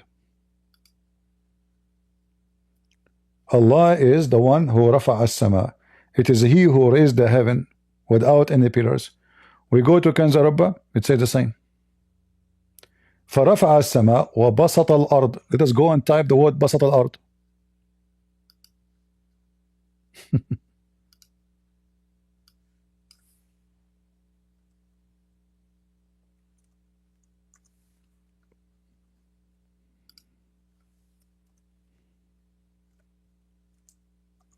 Bisat is carpet. He make it flat. Chapter 71, verse number 19. The Muslim translation says spread the earth. That's false. Change the translator, you will see Allah, He made the earth flat. But the same exactly, Bisat mean carpet, mean rug. The same exactly as is written in the book of Kanz Rabbah. وَوَهَبْتُ الشَّمْسَ ضِيَاء. الشَّمْس ضِيَاء. There's a video about this by Zakir Naik. Let me type the word ضِيَاء. الشَّمْس ضِيَاء.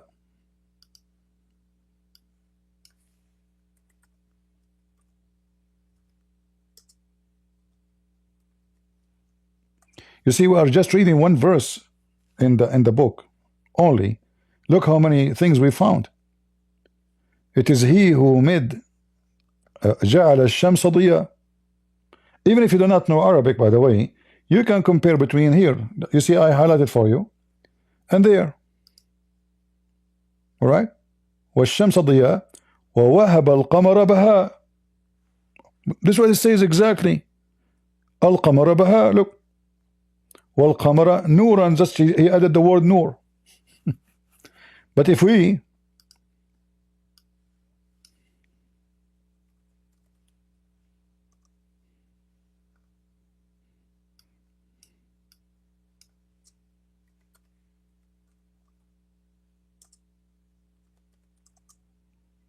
yeah, let's see, hold on, let me give you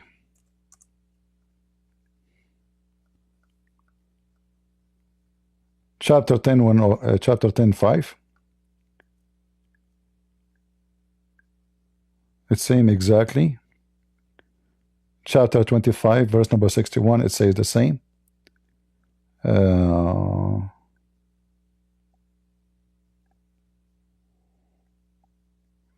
that's enough. And then we continue.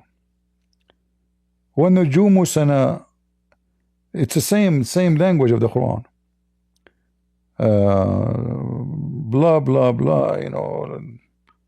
I mean, if we go and read all the verses, you will see how much Muhammad is copying from the Sabian. This is the book of the Sabian, and you will see how how the influence of the Sabian is on Muhammad. Yeah.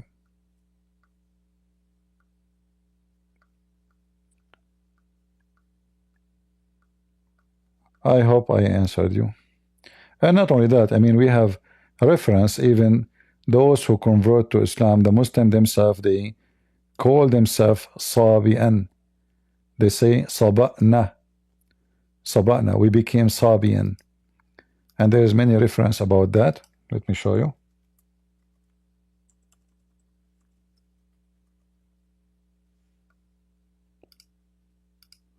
As an example, Muhammad was called Sabian, and this is in Al-Bukhari 344.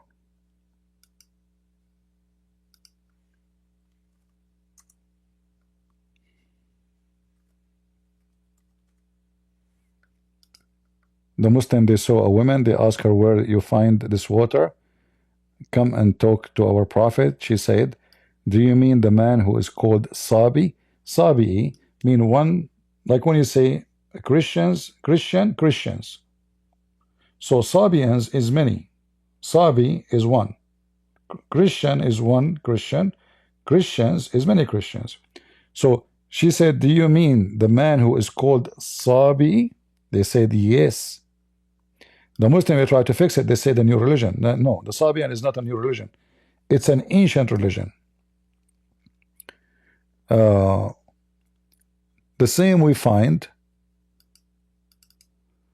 in different hadith where the Muslim, they say Saba'na, we became Sabian. When they convert to Islam, they say Saba'na, Saba'na.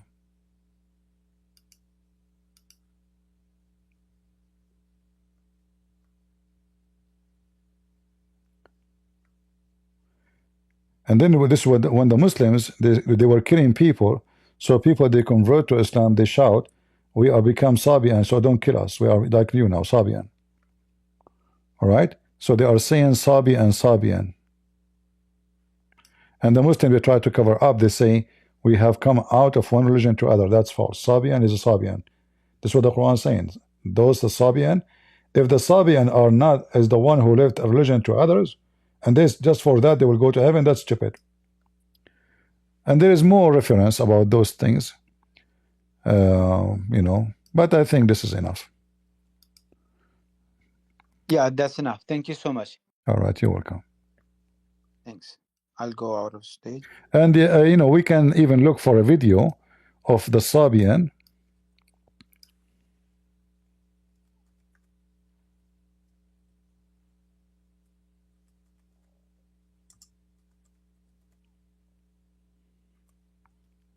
You will see how Muhammad is copying them. It's exactly the same as the Muslim they do.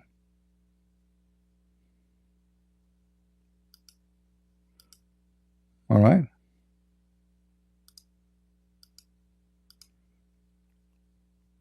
Those are the Sabian doing evolution. Check it out. So there is no question that Muhammad is copying everything almost from them. This is the Sabian, okay? This is how they do evolution.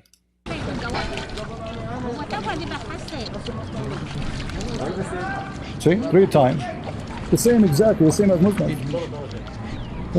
No.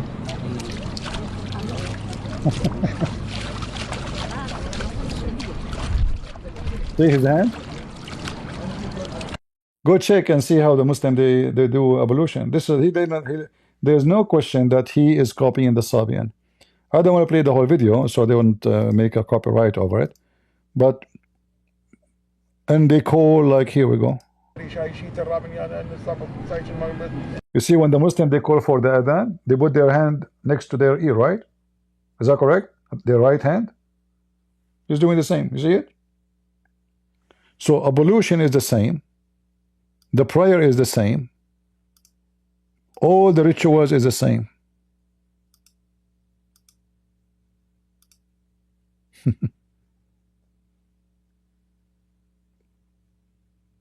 So where is Islam?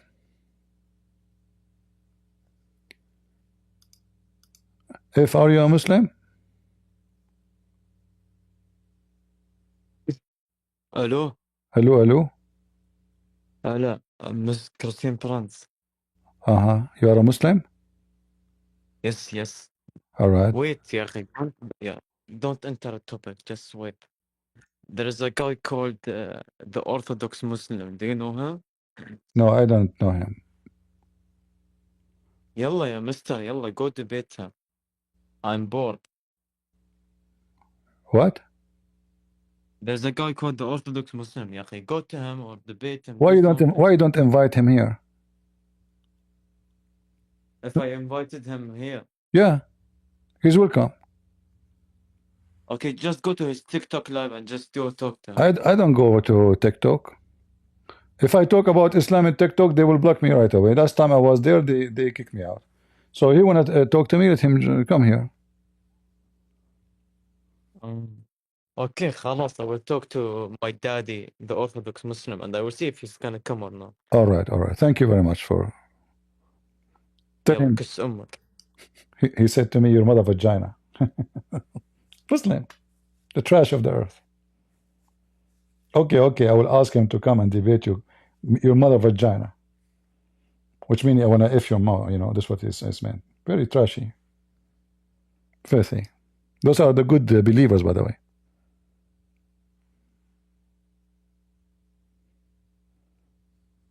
Yeah, this is why they have AIDS. By the way, we do not know why Muhammad died. Is that because of AIDS or because of the poison? Nobody knows. This guy, you know, according to the hadith, he have sex with anything. Once I was debating, what's his name? Ahmad Nadir. I don't call it debate, it's just for fun. So I was debating him in Paltalk, and then Paltalk bounced me out, the admins of the company.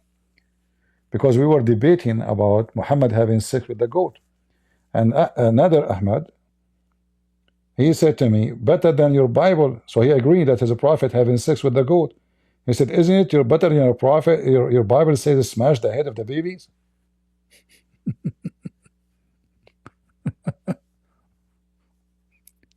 And then Nader Ahmad, he posted a debate in his channel. He said, any insult, Christian Prince, he said to Prophet Muhammad, we took it off. So what is left? The whole debate is about Muhammad having sex with a goat. So he deleted only the insult to Prophet Muhammad. The whole debate is about sex with the goat. Oh, Lord, have mercy. Any Muslim? Last call.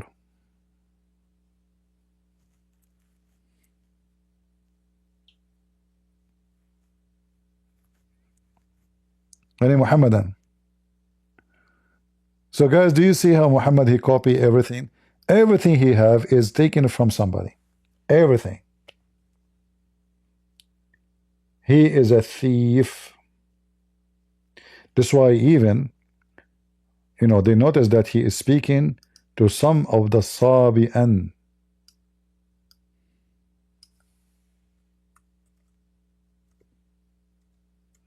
There was 2 Sabi'an slaves from Iraq.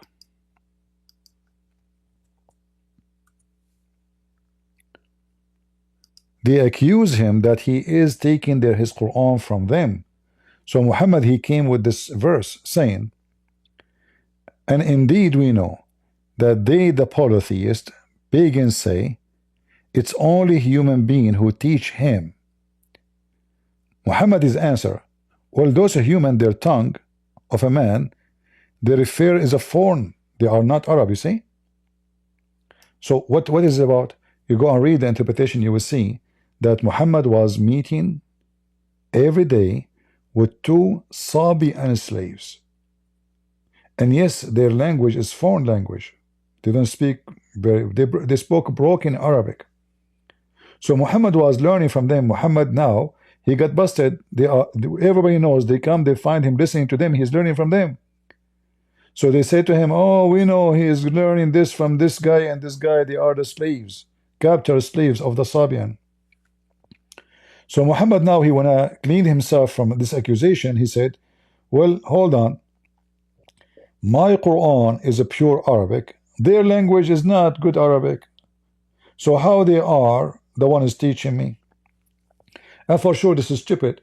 Like now I can teach you something about other culture even though my English is broken, but you can make a story about what I said to you in perfect English because you are English, you know, by birth, right? What does this have to do with this? Very stupid answer. So they accuse him that he is learning from those 2 men. Muhammad, he could not refute them except saying, well, those are, they have their language is not good Arabic. But this is a clear Arabic tongue. See? So who is Muhammad was learning from?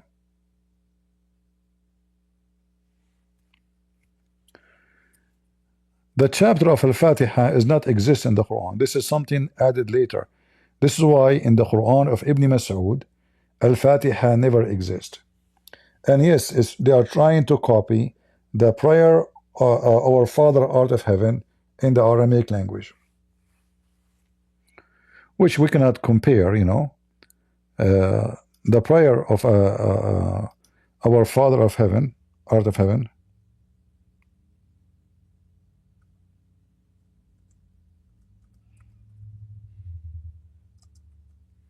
in Aramaic,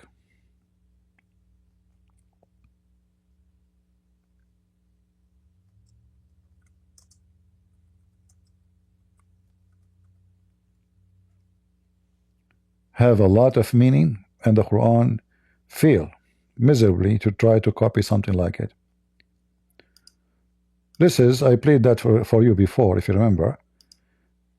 Maybe we should finish today with this beautiful prayer taught to us by our Lord and Savior. Again, this is the the exact words as Jesus said in Aramaic. This is not a translation. This is exactly the word as it is in Aramaic. So let us listen together and enjoy it.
Beautiful.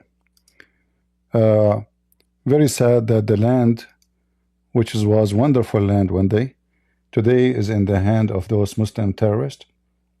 We pray that this land will breed the truth one day and will be released and freed from the hand of this garbage satanic gang. Today, as we speak, they are killing a lot of Alawi. We heard of killing of some Christians, but they did a massacre onto the Alawi Muslims, those Muslim Sunni. They killed at least 1,000 women and children, slaughtering them, shooting them, and the whole world goes silence. Do you see anybody talking about it? No, because they behind them now, the one is supporting them is not only Turkey, is Qatar, is Saudi Arabia. Everybody is standing side by side with the terrorist.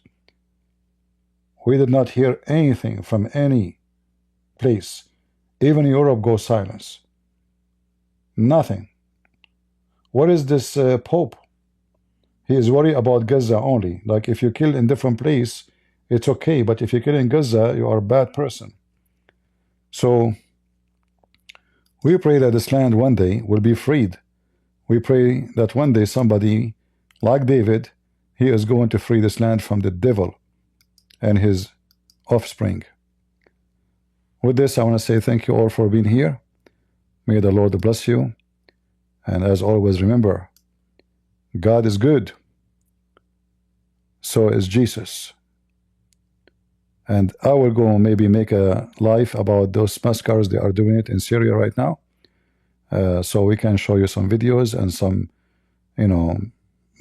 to prove what we say. Just to show you how evil the world. Nobody talk about it. Nobody.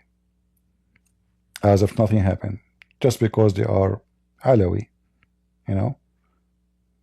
minority. Kill them, rape them. Do whatever you want. Nobody care. Nobody.